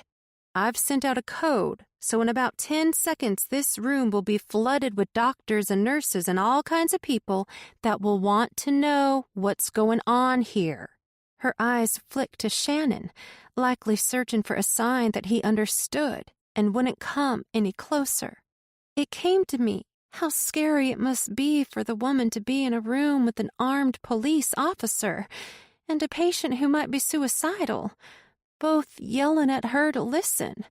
But help was coming, and if they caught me, Shannon would have a lot of time to pin all this on me, or worse, Michael. Shit! Light from the full moon slipped in through the window and cast my shadow on the wall across the room. Looking out, I counted windows on the adjoining building and knew I was on the second floor then. I have to jump. It was my only way out and would hurt like hell. Solar lights dotted the landscape, and I could see the ground was a steep hill, ornamental shrubs and flowers spread out, just all in my way. And if I were lucky, I'd land in a way that I could buckle and roll, like in those movies where the main character falls from a helicopter but lands on a sand dune and just rolls up like one of those little gray bugs. It was the only way I'd leave the hospital and find Michael. I would never get past Shannon or a horde of medical staff. It wasn't happening. But the glass was thick. tempered to withstand hurricanes. How the hell was I supposed to break it? I searched the room. There was a chair for waiting family members an arm's length away, but that arm's length was a movement closer to Shannon. What the fuck am I going to do? I turned back to the nurse, her eyes locked on Shannon's like he was some snake all coiled and ready to strike. Next to Nurse Mama Bear was a drip bag holder, nice metal tip. Without another thought, I snatched it and smashed the window. It shattered like that delicious red candy on an apple. But that's what you get from hospitals in low-income areas. Old-ass windows. No funding. Shit politicians who couldn't care less. I took a split second to scan the only two people who could stop me, both still facing away from the splintering glass, their hands instinctively covering their faces from sharp fragments that went flying. Now was my chance. So I jumped. Chapter 28. My feet slapped wet grass, and I buckled, but I didn't roll into a ball. Instead, my body thrashed down the hill like a pair of open scissors thrown across the room in anger. A blinding pain cracked through my body. The world shifted from ground to sky to ground and back again, my throat burning with stomach acid, chest palpitating. I had to break my descent. A branch or root or boundary fencing. I just needed something to grab hold to. I flailed a hand out, snatched something solid, and yelled in pain as the object cut through my palm, forcing my hand off. I focused, cradled my head with my arms when the ground came, flung out my hands to reach for anything while I was upright, and finally, after so many cartwheels down the steep embankment, I slammed against a tree, and everything stopped. I opened my eyes to darkness, my mouth wide as I gasped for air. I rolled on the ground, beat my chest until finally I gasped, drawn in desperate breaths. Time was precious, though, and there was no time for recovery. I scanned the area, an irrigation pond to my left, the hospital to my right. At the back of the irrigation pond, a dark spot caught my eye. Distant streetlights couldn't reach the depths of the drainage pipe, but showed me enough of what it was. I pushed off from the tree and staggered toward it, each step a little less painful than the last, a little more coordinated. I crawled through the drain pipe, muddy stink squishing up and around my toes. When I poked up my head, I was across from the main street that ran alongside the hospital. A city bus squeaked to a stop. If I hurried, I could catch it. The street was coming alive with early morning work traffic and was wet from the storm, a feather's touch drizzle still falling. I ran round in the front of the bus, its doors open, welcoming me in. "You getting on or what, lady? I don't have all night." The bus driver scowled, lips pursed. Then she drew her eyes over me, noticing the hospital gown. "You okay?" The shop door behind me creaked open, a bell anchored above it ringing, the shop owner a thin woman with graying hair smelling of coffee and syrup, clumsily chalking on a street sign advertisement. Hot coffee and waffles, $3.99 for the late crowd. I'm fine. I turned around and ran into the cafe, never mind that the owner was outside writing on the chalkboard sign. But her eyes stayed on me, because everyone in their right mind knew it wasn't right for someone in a hospital gown to be running the streets.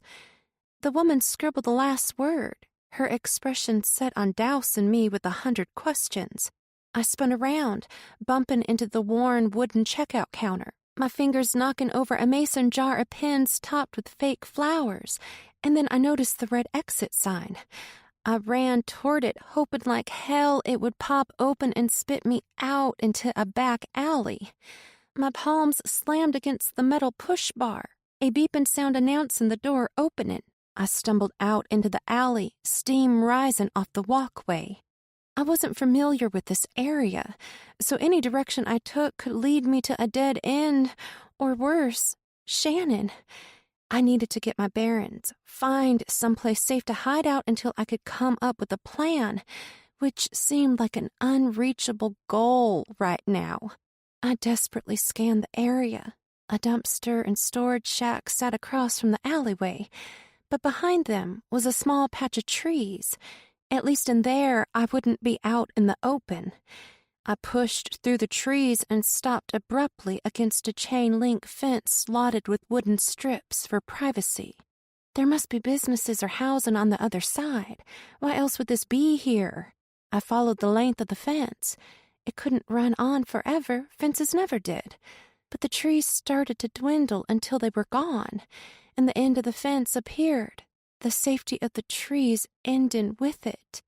I scanned the adjacent parking lot. Shannon wasn't stupid. He'd have officers at the next bus stop, and he'd probably be on foot right now, tearing through the cafe same as I had. Before I rounded the fence, pain gripped my head, an immobilizing fist squeezing tight. I dropped to my knees, the street lights a white flash of unbearable bright pain. I shouldn't have screamed.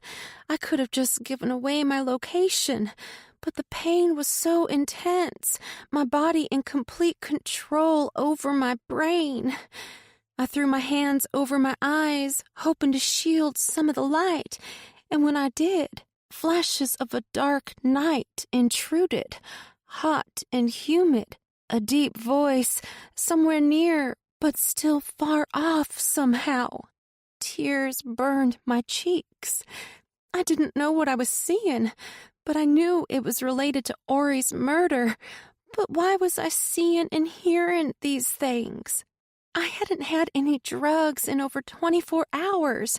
I couldn't be hallucinating. I had to snap out of this. Someone was going to see me if I didn't.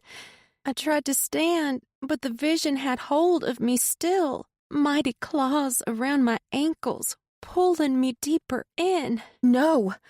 My fingers latched through the chain link, and I pulled myself up, hedgerows and the faint yelps of an alley dog smothering the memory. I looked around.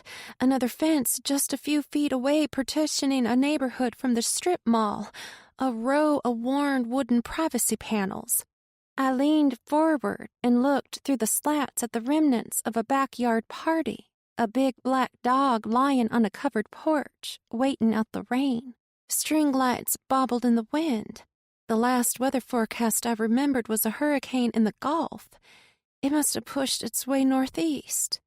In the yard next door, a clothesline strung with sheets and pillowcases flapped. They wouldn't do any better than what I wore now, so a quick snatch and run wouldn't work. I just need some clothes. I slipped behind a dumpster, feeling time crushing in. Shannon would be close behind, but there were a few storefronts opening. He'd sweep through 'em fast. Across the strip mall parking lot, a car rattled to a stop. A loud bang as an old man driving cut off the engine. I whipped my head around.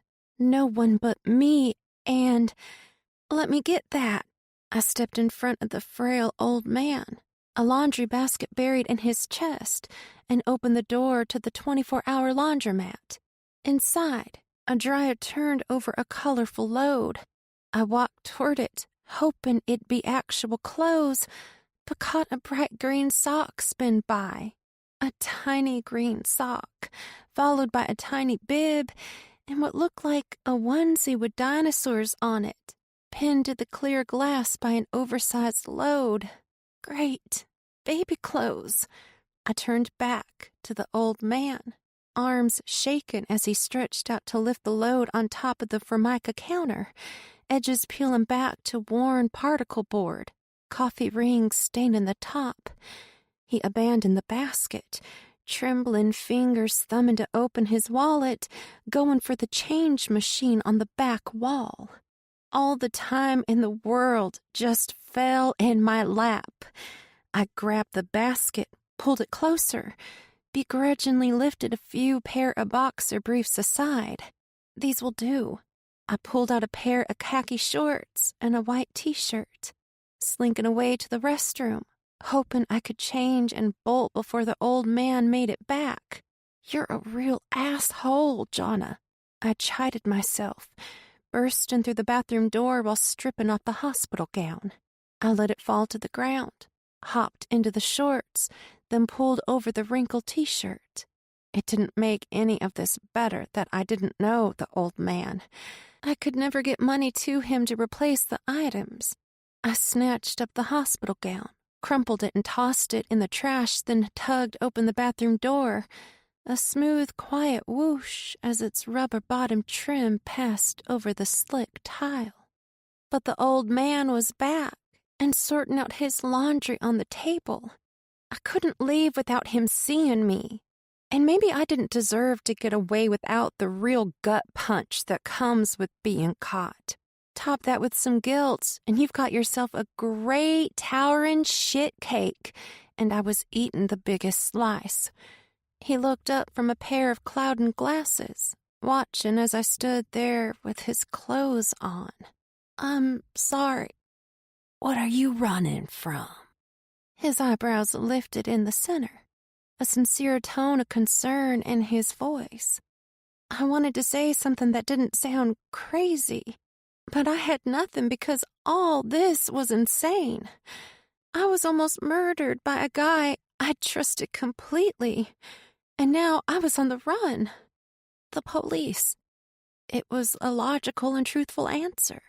He at least deserved some honesty since I stole his shorts and shirt. I didn't ask who. I asked what. Same thing, right? I don't know, I said feebly.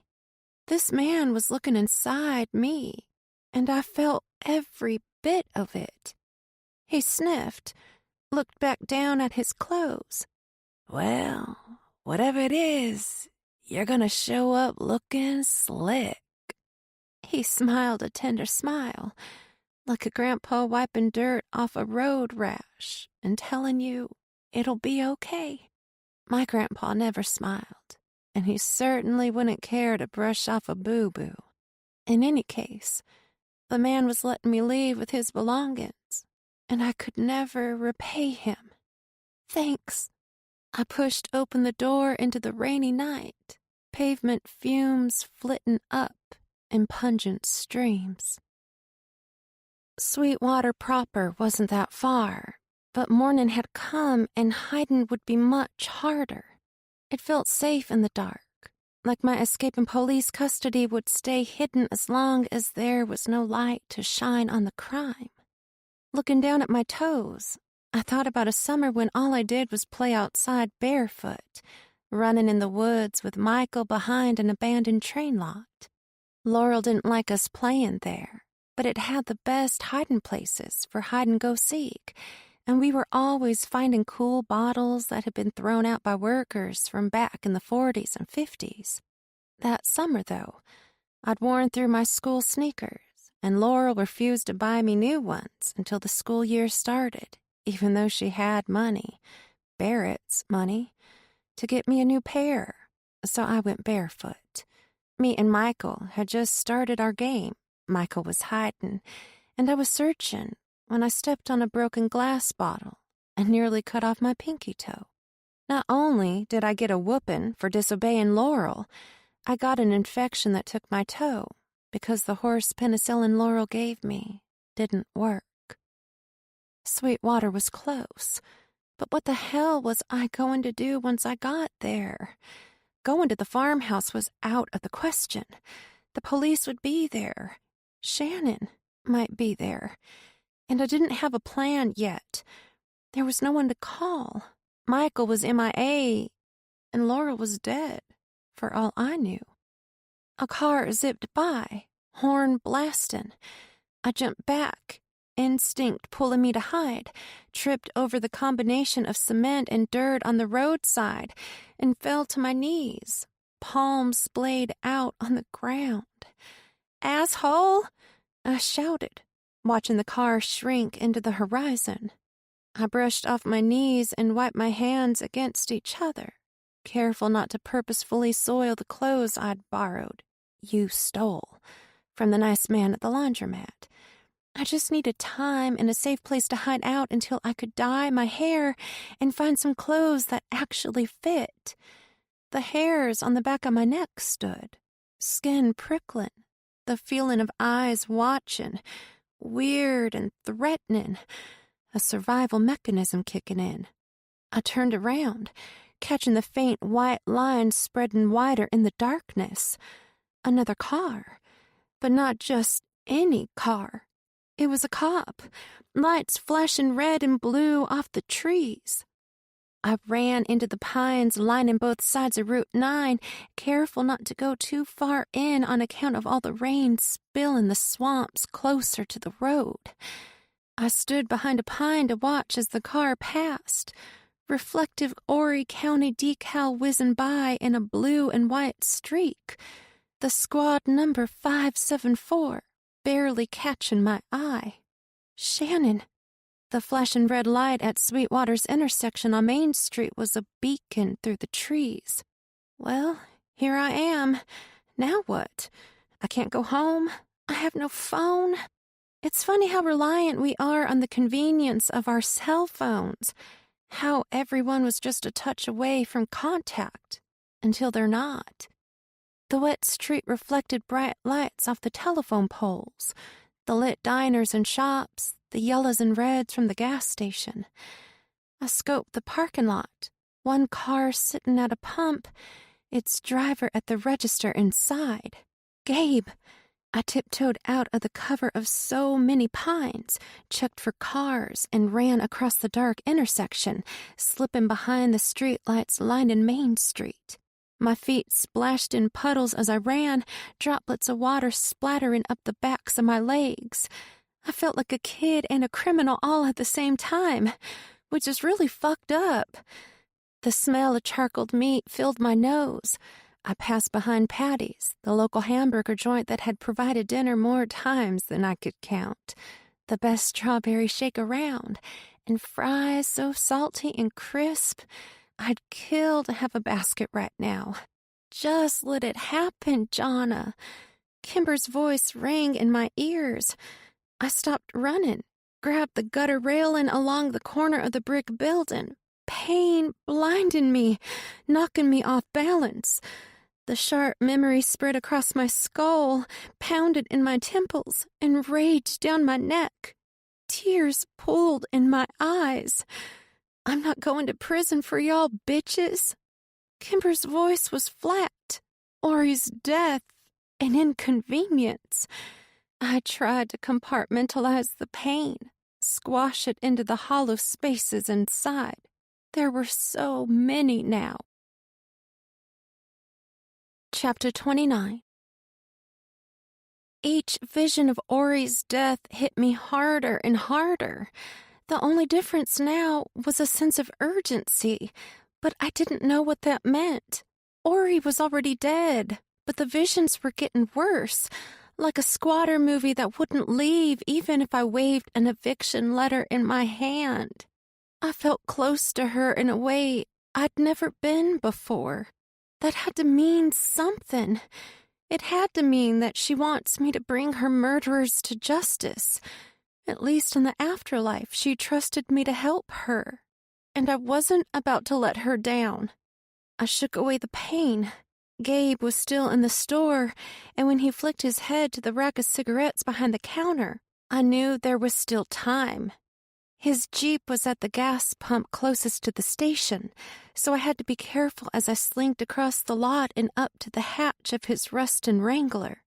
Popping my head up to catch a glimpse of him again, I stayed hunkered and opened the back passenger door facing the pump, slipping inside without being seen. A small victory. I'd take any success I could get. Slouching in the back seat, my heart pumped faster as shoe soles scratched across the lot, closer and closer. The Jeep bounced when he got inside, and I waited for him to start it up and drive off before popping out. Gabe, it's Jonna, I said, rising slowly, trying my best not to freak him out. Holy shit! He swerved and I fell into the back seat. The tires squealed, rubber chirping over wet pavement, and he pulled over in the middle of Main Street. Exactly what I didn't want him to do. Gabe. I sat back up, looking at him as he glared at me with giant eyes. Please, keep driving. We need to talk. No, fuck no. Get out of my car. He flew out of the Jeep and flung open the back door. Out. Please, I have nowhere else to go. He wasn't fazed. The cops are looking for you. They're saying you escaped the hospital. He pushed his palm against his forehead, stress or fear steering his movements. It's all over the news. Some people are saying you had something to do with Ori's murder. I wasn't sure how Shannon spun it, but I knew it had to be good because he fooled me, and I thought I'd perfected my bullshit detector since I depended on it for survival. I didn't kill my fucking sister. The night was lifting, the silver slit of dawn threatening my cover. I needed to get somewhere private. I'm on my way to work, Jonna. I don't have time for this. Please, Gabe, if it weren't for me, the cops would still be sniffing up your ass. You owe me. He didn't owe me shit, but I had no cards left. Nothing to rely on except his curiosity to hear me out. He sniffed, looked at his phone for the time, and squeezed his eyes shut in what seemed to be an inner battle with himself. God damn it. He got in the Jeep and turned around, heading back to his house. I'm going to be late for work, so this better be good. I lay on his back seat and told him what I'd seen Shannon doing at the farmhouse with Ori's body. I didn't hold back when I described Shannon's attempt at murdering me. He tried to kill me. Gabe went silent, his eyes searching for something in the air that wasn't there, something to make sense of what I'd just said, until finally he snapped to life. So if he tried to kill you, then why did he let you go to the hospital? That was a great question, and I didn't know how to answer because it made me sound crazy. But I tried. I don't know. Maybe he hoped he could finish me off once he got to the hospital. I lifted my head to see Gabe's reaction. If he bought my shit. He nodded. Okay, so what are you going to do? You believe me then. I needed an ally. I needed his trust. I don't know what to believe, but I do know them Hager boys have done some awful shit, and Shannon always turned his eye. He turned and glanced at me. He fooled you, the smartest chick in the world, according to Ori. I couldn't help but laugh. Sentiment wasn't new. Ori had said those exact words to me so many times. I was smart for leaving and getting a great job and making a life for myself in the big city. If she only knew how shitty it all turned out. Yeah, well, we all fall down. Only I fell fucking hard and fast with no safety net, head first into Shannon's endless pit of deception. We pulled up to Gabe's house, and I got out. He reached out his car window and fumbled with his keychain. Here. He slid a key off a large key ring. Take this. Thank you. I took it, a passing thought of wondering, had Ori used it before? Just stay inside until I get back. I don't want no one seeing you here. I nodded, shrank at the reality that had me pegged as the bad guy. Sure, of course. Feel free to shower and eat whatever you find. Not a whole lot besides ramen and beer, but okay then. He started his Jeep and waited for me to get inside the house, his eyes on my back sending an uncomfortable unease down my neck. It was only a few days ago, when I thought he was the reason Ori was gone. And now I was hiding out in his house, depending on him to keep me from being caught, at least for now. I was attacked by a pack of dogs when I was 7. Me and Michael in a circle of teeth and fur. Laurel got him out, took off running for the house while the mutts dug into my skin. A shotgun scared them off later, so I'm told. But I'd blacked out before all the saving happened. My granny said I'd been blessed, that the attack was a gift. The dogs had chosen me as their mantle, crowning in the afterlife. I'd never understood it, but it was all I had to help me cope with the trauma as a kid. Not so much the dog part, but the part of my mother leaving me. I'd take 100 teeth over the feeling of being left to die alone. I stared at the ceiling, heart beating out of my chest like it did every time I woke up. And just like clockwork, I reached for my arm, for the scars left behind by old wounds. No need to turn to look at it. I knew the scars were still there. Can't dream those away. You okay? Gabe asked, standing in the doorway, beer in hand. I'd dozed off and hadn't heard him come home. I stared at the gold flecks glinting in the ceiling. I'm fine. I rubbed my eyes, reached for the glass of water on the end table. I really slept through your entire shift? He shook his head. No, I got off work early. Told the boss I had to go to the station and talk to the cops again. They'd been hassling me so much it wasn't a stretch for him to believe me. I rolled my shoulders back, a pop in my upper back releasing the stress of these last few days. Gabe slid a pile of comic books off the couch seat and sat next to me. So, what are you going to do? The only thing I could do. I have to find Ori's body and prove they killed her. He tilted his chin up and chugged the beer. How are you going to do that? He let out a controlled, respectable belch, if such a thing existed. I don't know yet, but I need to warn Michael, and he's at the river. For all you know, your brother could have killed Kimber and Jamie. What the fuck did he just say? I tasted the sour sting of blood as I bit down on my lip. But before I shouted, the possibility of Michael killing the Hager brothers settled around me like a blanket fresh from the dryer. If I knew the brothers were connected to Ori's murder, Michael could know too. Maybe that's why he'd been trying to rush me out of Sweetwater. He could get away with a lot more if I weren't around. As if I'd forgotten the last few days, Kimber trying to kill me, waking in Ori's bed covered in dirt and blood, I said, well, he did the world a favor then. Gabe raised his eyebrows, took another cigarette from the pack and bit it between his teeth. You ain't taking my Jeep. The raw flick of a lighter flint cracked. You're going to make me walk. That would take a lot of time. Precious time. Time we could be spending trying to catch that asshole. His eyebrows screwed inward. I'll do it for Ori, but once we get to the river, you're on your own. I can't get caught up in all this. Some boyfriend.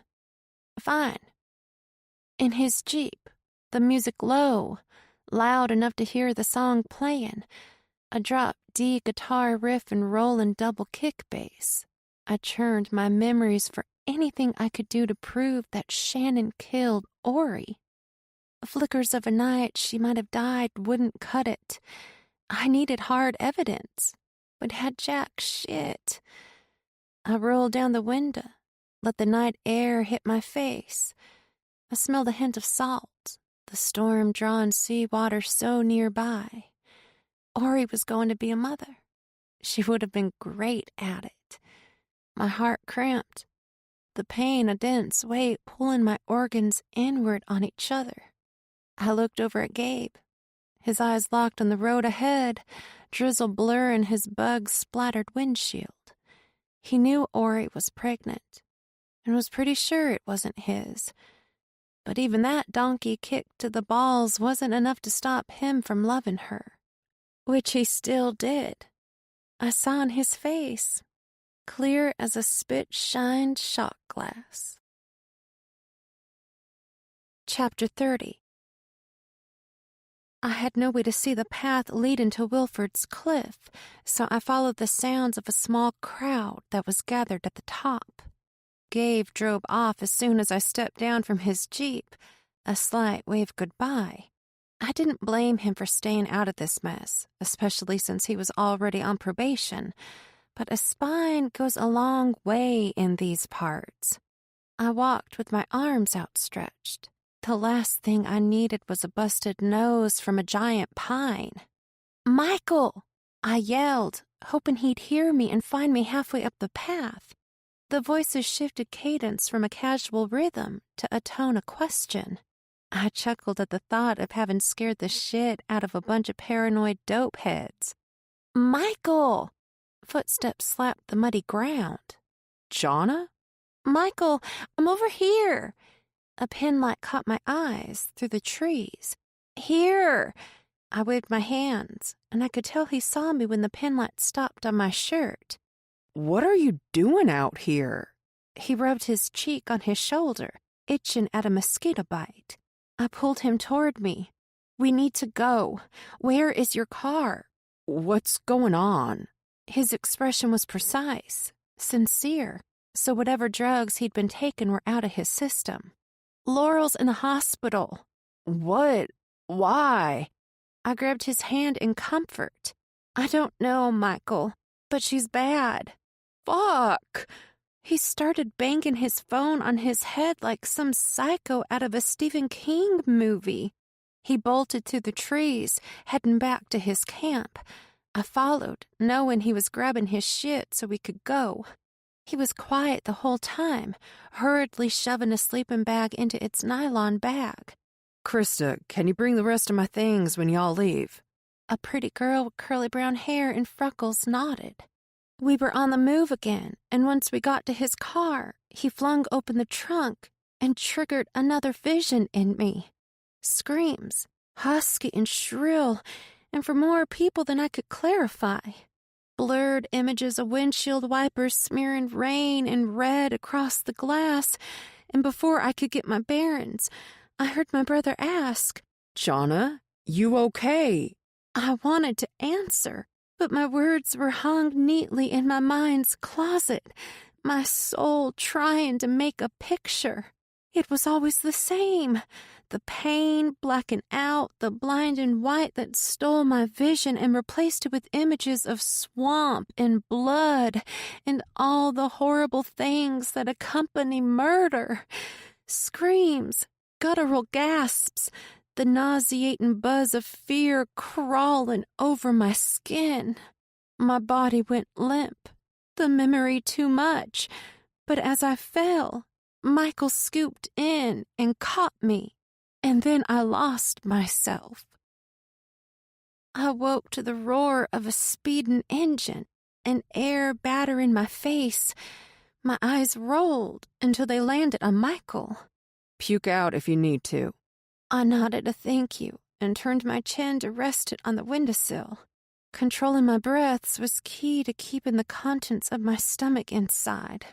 Slow, steady breaths, controlled in and out again and again until the feeling passed.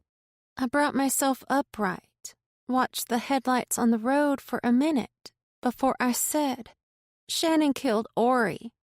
The words choked me when they came out, and I paused, waited for him to speak, and when he didn't, I added, "He tried to kill me."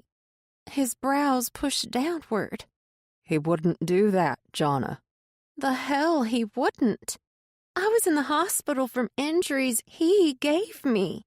I proffered my wrist, exposing a medical band with my name and the date on it, along with a fucked-up mosaic of scrapes and cuts, dried blood. My brother's face went pale. Are you sure it was him? Yes, I'm sure, Michael.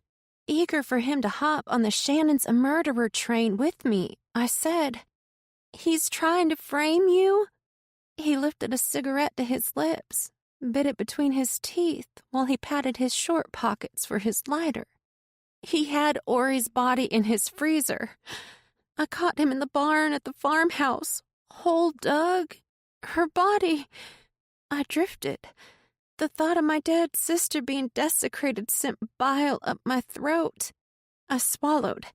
He thought I was dead when I fell off the roof, but I gestured with my hands to the obvious existence of myself. At first, I thought he didn't hear me, a blank look on his face as his foot sank heavier on the gas pedal. "Michael," he snapped a glance at me. Why would he kill Ori and then move her to our barn? My body flushed hot. He thought I was full of shit. I drew my hand to my throat, felt my resolve slide down. "Why don't you believe me?" He flexed his fingers around the wheel, bit on his bottom lip like it was a Jolly Rancher. I wanted him to listen, to respond, to act like I just told him I was almost killed by the same person who killed our little sister. "Michael!" Fuck, Jonna. Let me think. Spit sprayed from his mouth, and his unlit cigarette fell onto his lap. The only thing I wanted to think about was how to prove Shannon killed Ori, and Jamie, and Kemper. "Just go to the barn, Michael. You'll see. Even if he covered up everything, you'll be able to tell the dirt was disturbed. You know every inch of that place like the inside label of a Jack Daniels bottle." He spat out the unlit cigarette, pressed his foot down harder, and tore through the night to the farmhouse. Chapter 31. "We can't just kill him, Michael." He was hyper-focused on the road. Why not? Doesn't he deserve it? He killed our sister. Tried to kill you? This world will be better off without him. Michael wasn't wrong, but I wasn't ready to turn my brother into a murderer. That feeling ebbed every time I swallowed and was reminded of Shannon's hands around my throat. Could I really let Michael do this? We've kept secrets before, secrets of murder, and Michael proved he can keep his mouth shut. He does deserve it, but We will never prove that he had anything to do with Ori's murder. By now, he's gotten rid of every shred of evidence. I mean, he's a cop for fuck's sake. He knows how to cover this kind of shit up if it needs covering. Michael said Shannon would try to cover his tracks, but no one was good enough to make up a story debunking what I could tell the police. He dug a hole in our barn for fuck's sake. He shot her for fuck's sake. There's bullet forensics, you know? Easy, Michael said way too quickly. He's already told the police about me, given them a lot of good shit, I'm sure. Their sights will be so focused on me that anything you say will sound like you're covering for me. That department worships him. They'll never believe us. Fuck. I didn't want to believe him, but I knew he was right. This town has treated Shannon like some fucking superhero ever since he was in high school and took the football team to state conference every year. But as the pieces of the night Ori was killed tried to make a picture, I couldn't understand one thing. Why does Shannon think he can frame you? What? Michael's face flitted from me to the road and back again and again. I combed my fingers through my hair, irritated by the strands stuck to my face. I can't understand how he thinks that could even work. You have an alibi for this entire weekend.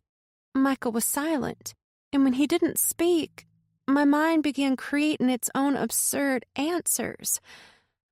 I don't know, he said, finally, a fresh cigarette in his mouth now. It doesn't make any sense. If him and his brothers were involved, how could he point any of this at you? I hadn't spoken to Michael in a long time, and certainly wasn't clued in on his life, but I knew that he would never hurt Ori, so the reason Shannon would have to try and frame Michael didn't matter. He's desperate, Michael said, smoke spilling from his lips. Could be. Desperate people take dumb risks and make worse decisions. Jamie and Kimber were killed, so pinning it on them wouldn't go far. And since Michael was close friends with Jamie, they basically hung out 24/7, then it could benefit Shannon somehow to bring up Michael as a prime suspect. We need a plan. We don't even know where he is. I winced as a searing pain jousted my temple. I can guess where he is. He inhaled the cigarette. Where? The only place he could ensure the privacy to hide a body. I could see Michael thinking. The salvage lot. Michael had a confidence to him that made me proud. Finally, he was acting like a big brother whose little sister was murdered, and not a hot-headed teen going through their emo phase trying to pretend nothing ever happened. He tore through a gravel lot and turned the car around and toward the salvage yard. We parked a half-mile down from the garage so we could use the woods for cover. Before exiting the car, I asked, "You got any food from camping in your backpack?" He gave me a quizzical look. Yeah, why? He reached for his pack and pulled it up to his lap from the back floorboard. We've got a junkyard mutt to distract. He pulled out a pack of jerky. That'll work, I said, snatching it from him.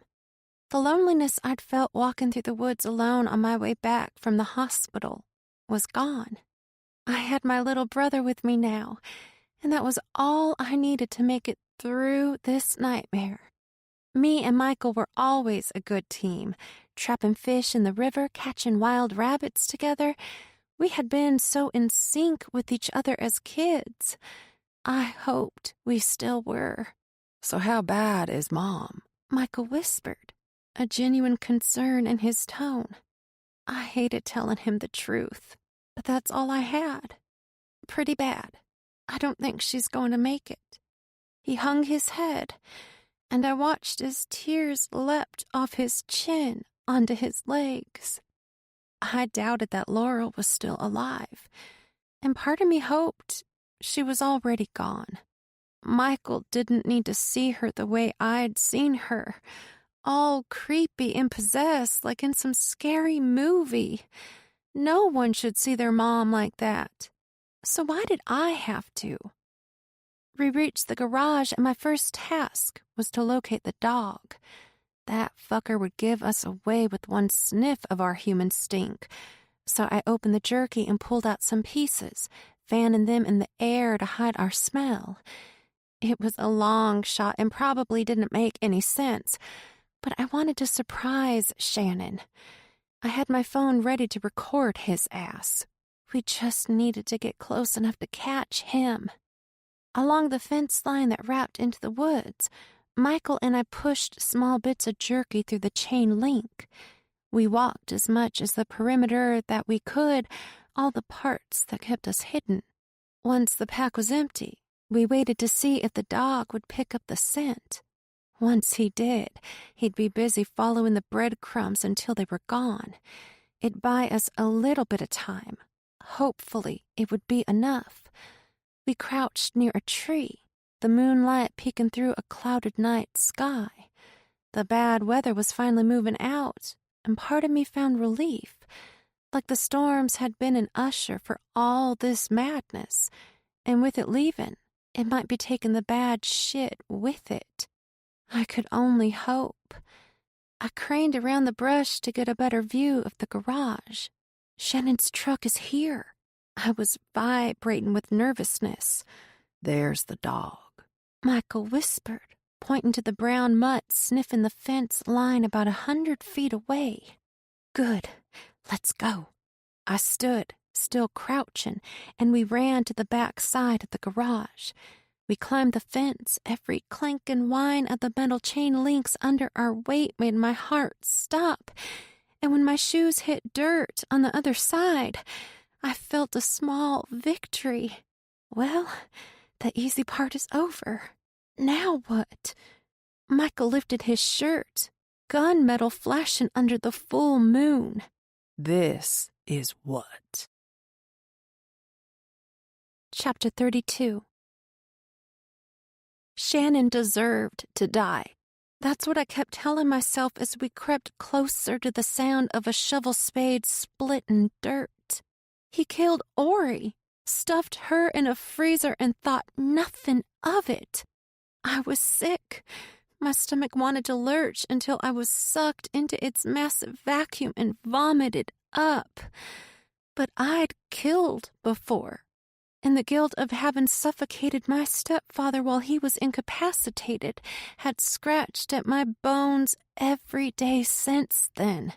And he deserved it. He was dying anyway. But did that really matter? I didn't want Michael to suffer the weight of murder. He'd already lost his sister and likely his mother, so the least I could do was remove that burden. "Give me the gun," I whispered. No. Why? He rebutted. I held out my hand. "You know why." He stared at me for a moment, his eyes locked on confusion, and when that look relaxed, I knew he knew why.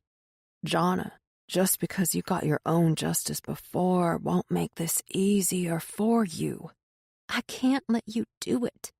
My legs were shaking, and the thought of him arguing against the idea made things worse. I just needed him to agree so we could get this over with. That asshole killed Ori, then he tried to kill you. How in the hell do you think I could feel bad for offing that bitch? My guts flipped. He wasn't giving up. "Fine. Just be careful and remember, when you pull the gun, you better use it. Shannon has to be caught off guard, or we're going to end up in that hole with Ori." He nodded, pulled the gun, and started toward Shannon. We saw him now, and I froze, my mouth dry, palms sweaty, mind circling a freshly cleared drain. This was it. Shannon, Michael boasted, his deep voice more threatening than I'd remembered. But at the announcement, Shannon's hand flinched to his gun belt. My stomach dropped as he pulled his weapon and shot Michael, hitting him in the shoulder. My brother's gun flew out of his hand to the ground next to me. "Michael!" I watched him fall, his head smacking the ground and bouncing. My eyes darted to the gun, and with an instinct to survive, I dove for it. A weight on my back knocked me face down on the ground, pressure building in my neck as Shannon's full body landed on me. It was the attack at the farmhouse all over again. I wasn't strong enough to roll over, and when I reached my free hand for the gun, his longer reach clenched it first and threw it behind me where I couldn't see. "Shannon!" I coughed, my ears buzzing, pressure in my temples pushing out. He flipped me over, and in the same motion jammed his gun barrel into my chest. Fuck, Jonna! Why are you doing this? He screamed, eyes bulging, veins popping along his temples. I heard every mechanism inside the weapon as his fingers squeezed down on the trigger. My ears hissed, my skin pricking in a frenzy to warm itself. I was about to die, and my mind was trying to power off. But there was nothing except the weight of Shannon on top of me, his gun pointed to the sky. Before I could scream, another shot rang out. Shannon's body quaked, and he looked down at me, blood spreading across his shirt. "I'm so sorry, Jonna." He spat, blood oozing from his mouth. "Get off me!" I reached up and yanked his arm, pulling him down to the ground beside me. his body limp, slapping the dirt with the thud that split my mind in half. He was gone, just like that. I took my time standing, my battered bones fighting me every step of the way, but there I was, hovering over Shannon's corpse, the fear he incited in me still beating at the underside of my skin, screaming to get out. The stark silence made me dizzy, but grunts of pain zeroed in everything. "Michael!" I rushed to his side, helping him sit up, ignoring the slight whimper in his voice because it was breaking my heart. "Give me the gun." I gently took the weapon, its weight pulling my hand down. I'm okay, He grumbled, wincing as he stood. I scooped an arm under his good shoulder. "We have to get you to the hospital." How are you going to explain this? I just killed a cop. "No, I did." My fingerprints were all over the gun now, and I'd rather it had been that way. Michael had done enough with saving my life and all. The least I could do was take the fall for him. Michael tried to examine Shannon's corpse as we walked around him to exit the garage gate. No way we were climbing over anything with a bullet hole in my brother. Well, we better get our story straight before we get there, He said. He was right. Only I had no idea how to explain any of this. No one would believe that Shannon killed Ori and then his brothers, and that after that he tried to kill me and Michael. I touched the spot between my breasts where Shannon had pressed his gun, fingers trembling as they traced a perfectly raised circle. I didn't care what the police thought anymore. Shannon was dead now. Ori could rest peacefully. Chapter 33. Michael and I had 2 funerals in as many days, and by the time Ori's and Laurel's services were over, I wasn't sure I was ready to go home. I'd bonded with my brother again. We were closer now than we had ever been, and I didn't want my leaving to ruin it. Something in him changed, too. His whole personality seemed lighter, like he'd been shackled to a wall in some nasty medieval dungeon for years and had finally been freed. I stood at my rental car and lit a cigarette, scanning over the people who'd come to say their goodbyes. Crazy how many friends she had, huh? Michael said, walking up to stand beside me. He leaned on the fender, lit a cigarette, and leaned his head back to see up into the expanse of oaks branching out above us. Yeah, well, Laurel knew everybody in this town, so I flicked my cigarette after taking another drag. My eyes landed on the cluster of police squad cars, feeling somewhat melancholy about Shannon's absence. I was fucked in the head and couldn't help having thoughts that didn't make sense. But my heart couldn't separate its emotions from my brain. My heart still cared for Shannon. I couldn't explain it, and no one needed to know. So, you ready to go to the station one last time? He scratched his freshly shaved cheek, chewed at his thumbnail, fidgeted crossing and uncrossing his feet. It's going to be okay, Michael. This is just us signing the final documents of our testimony. They've already cleared us. Stop worrying. I flicked my cigarette to the ground and stepped on it. I bent down to pick it up, and he laughed at me. Tree hugger. He chuckled. Just collecting my DNA. I shoved the butt in my dress pocket and got inside my car, turning over the engine to start it, but it stalled.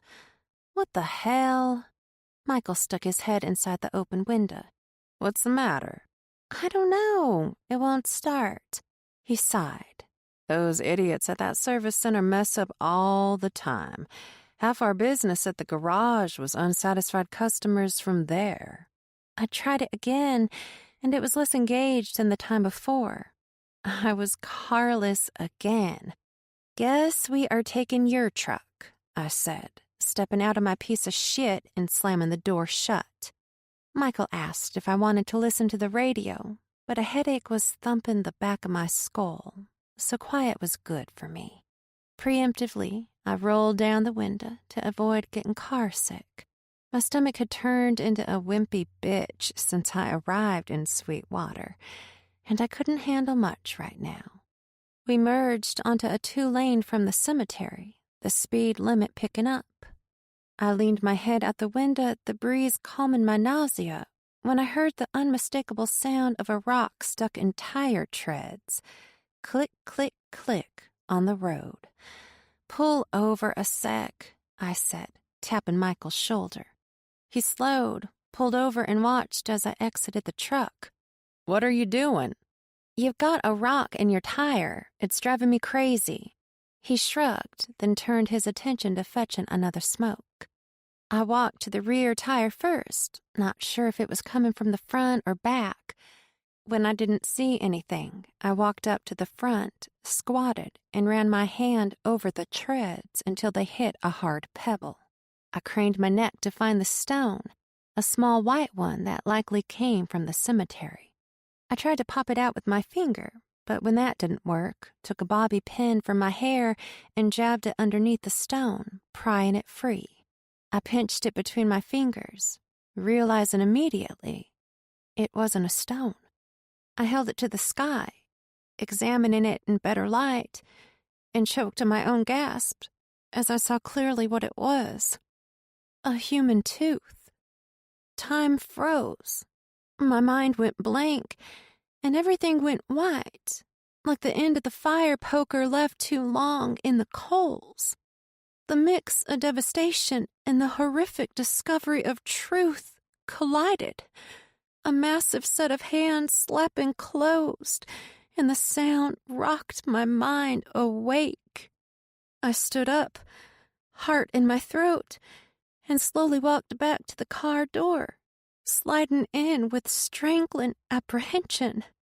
"Find it?" he asked, jovial.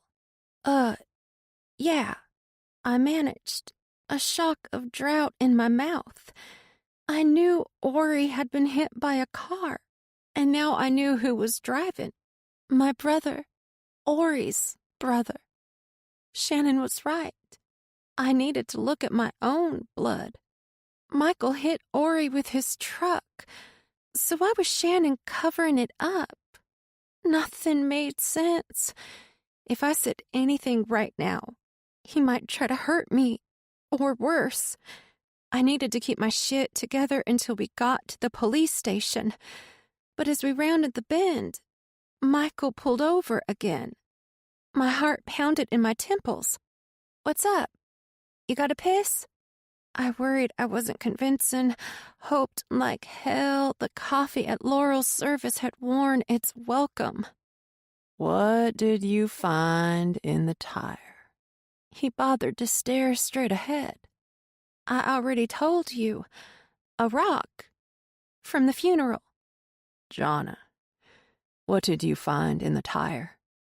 I studied him, saw the purse his lips made when he was cornered. Movement caught my peripheral, and I looked down to see his hand slide underneath his shirt, where he kept his gun. "Michael," I whimpered, desperation pulling down the edge of my plea. "You really don't remember?" He swallowed, a heavy lump sliding down his throat. "Remember what, Michael?" "She shouldn't have been in the back of the truck anyway." He chewed the inside of his cheek, tears streaming, a sheen of snot on his upper lip. "God, this is so fucked up." He choked. Tears pulled my eyes. He knew I found something horrible in the tire. "What, Michael? What's fucked up?" "Ori's graduation night. We were all celebrating." His stare was a key twist on a sardine can, as if he could force my brain open to examine it. And his nostrils flared. God damn it. He reached for the ignition and yanked the keys. Here, take my truck back to D.C. Just leave here and never come back. What? No! I swatted the keys away. Tell me what the fuck happened, or so help me God, I'm going to that police station and raising more hell than the fucking devil himself. You hit her, Jonna. You were the one driving. I wanted to punch him, poke out his eyes, set him on fire. He was a damn liar.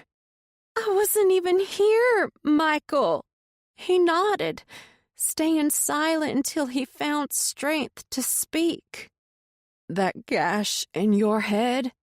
He pointed to stitched up cut in my hairline. That's why you don't remember being here. I really thought you'd remember at some point, but I tried to puzzle out his story. But then I remembered. My agent was with me that weekend. I fell down the stairs in my apartment building and had to go to the hospital. I'd been sleepwalking. His lips tucked into thin lines as he shook his head. You didn't fall down any stairs. I stared at him, waiting for more. Call her then. Ask her. She knows. I didn't have my cell, and there was no way I remembered her number. Even if that were true, what about Dahlia and Jamie and... Dahlia was there that night. She wanted us to take Ori to the hospital, and when we didn't, she lost her shit. She was going to tell the police on you. All I could hear was my heart in my ears. Who killed her? Me. He said it so quickly that I thought I misheard. You? No fucking way that he'd do that. She would have told the police, and they would have arrested you. I couldn't let that happen. My chest pounded, nearly stealing my breath. That's why she was found on the farm. He nodded, more tears falling like little confessions leaping off the cliff's ledge. It wasn't smart, I know, but I wasn't thinking clearly. None of us were. So Shannon knew Michael killed Dahlia. Why did Shannon help cover it up? He flashed an angry glare at me, eyes red with the horror of it all. Because he loves you. I sat quiet for a moment, my mind buzzing, thoughts scattered like marbles out of a broken jar. The visions I'd had of the accident. Ori was still alive, and I knew it. Why didn't y'all take her to the hospital? Because I knew Shannon was right. Ori wouldn't have survived. She was almost dead anyway. All those parts, everywhere. I tried not to imagine it, but my mind was quick, and the horror formed anyway. I still couldn't understand Jamie and Kimber's part. So who killed Jamie and Kimber? He wiped his hand across his nose. Kimber killed Jamie because he was cracking too. Shannon killed Kimber, I guess because he tried to kill you. My vision turned white, anxiety burning my nostrils, acid burning my throat. Why did you let me think Shannon did it, Michael? Why did you kill him? He frowned. He was the last one to know what really happened. With him gone, it was just a family thing now. Pressure pushed against my neck as I yelled, and I thought my head would burst. Laurel knew? Yes. His voice shook, and he started taking sharp, shallow breaths, the pitches of air getting faster and louder, spit flying, eyes peeled wide, and then his blood splattered everywhere inside the truck. I flinched when fluids and pieces of bone and brain ricocheted off cabin walls and hit me in the face. I kept my eyes closed for seconds, or minutes, or hours. I wasn't sure, but the sharp pitch of sirens forced them open. I turned to see out of the back windshield. Blue lights, red lights, orange lights, all the colors of the end of the world. This recording of Lies the Dirt Keeps was presented by Dreamscape Media, LLC. Narrated by Sarah Wellborn. Copyright 2025 by Heidi Christopher. Recording copyright 2025 by Dreamscape Media, LLC. Thank you for listening. Please check dreamscapepublishing.com for Dreamscape's latest releases.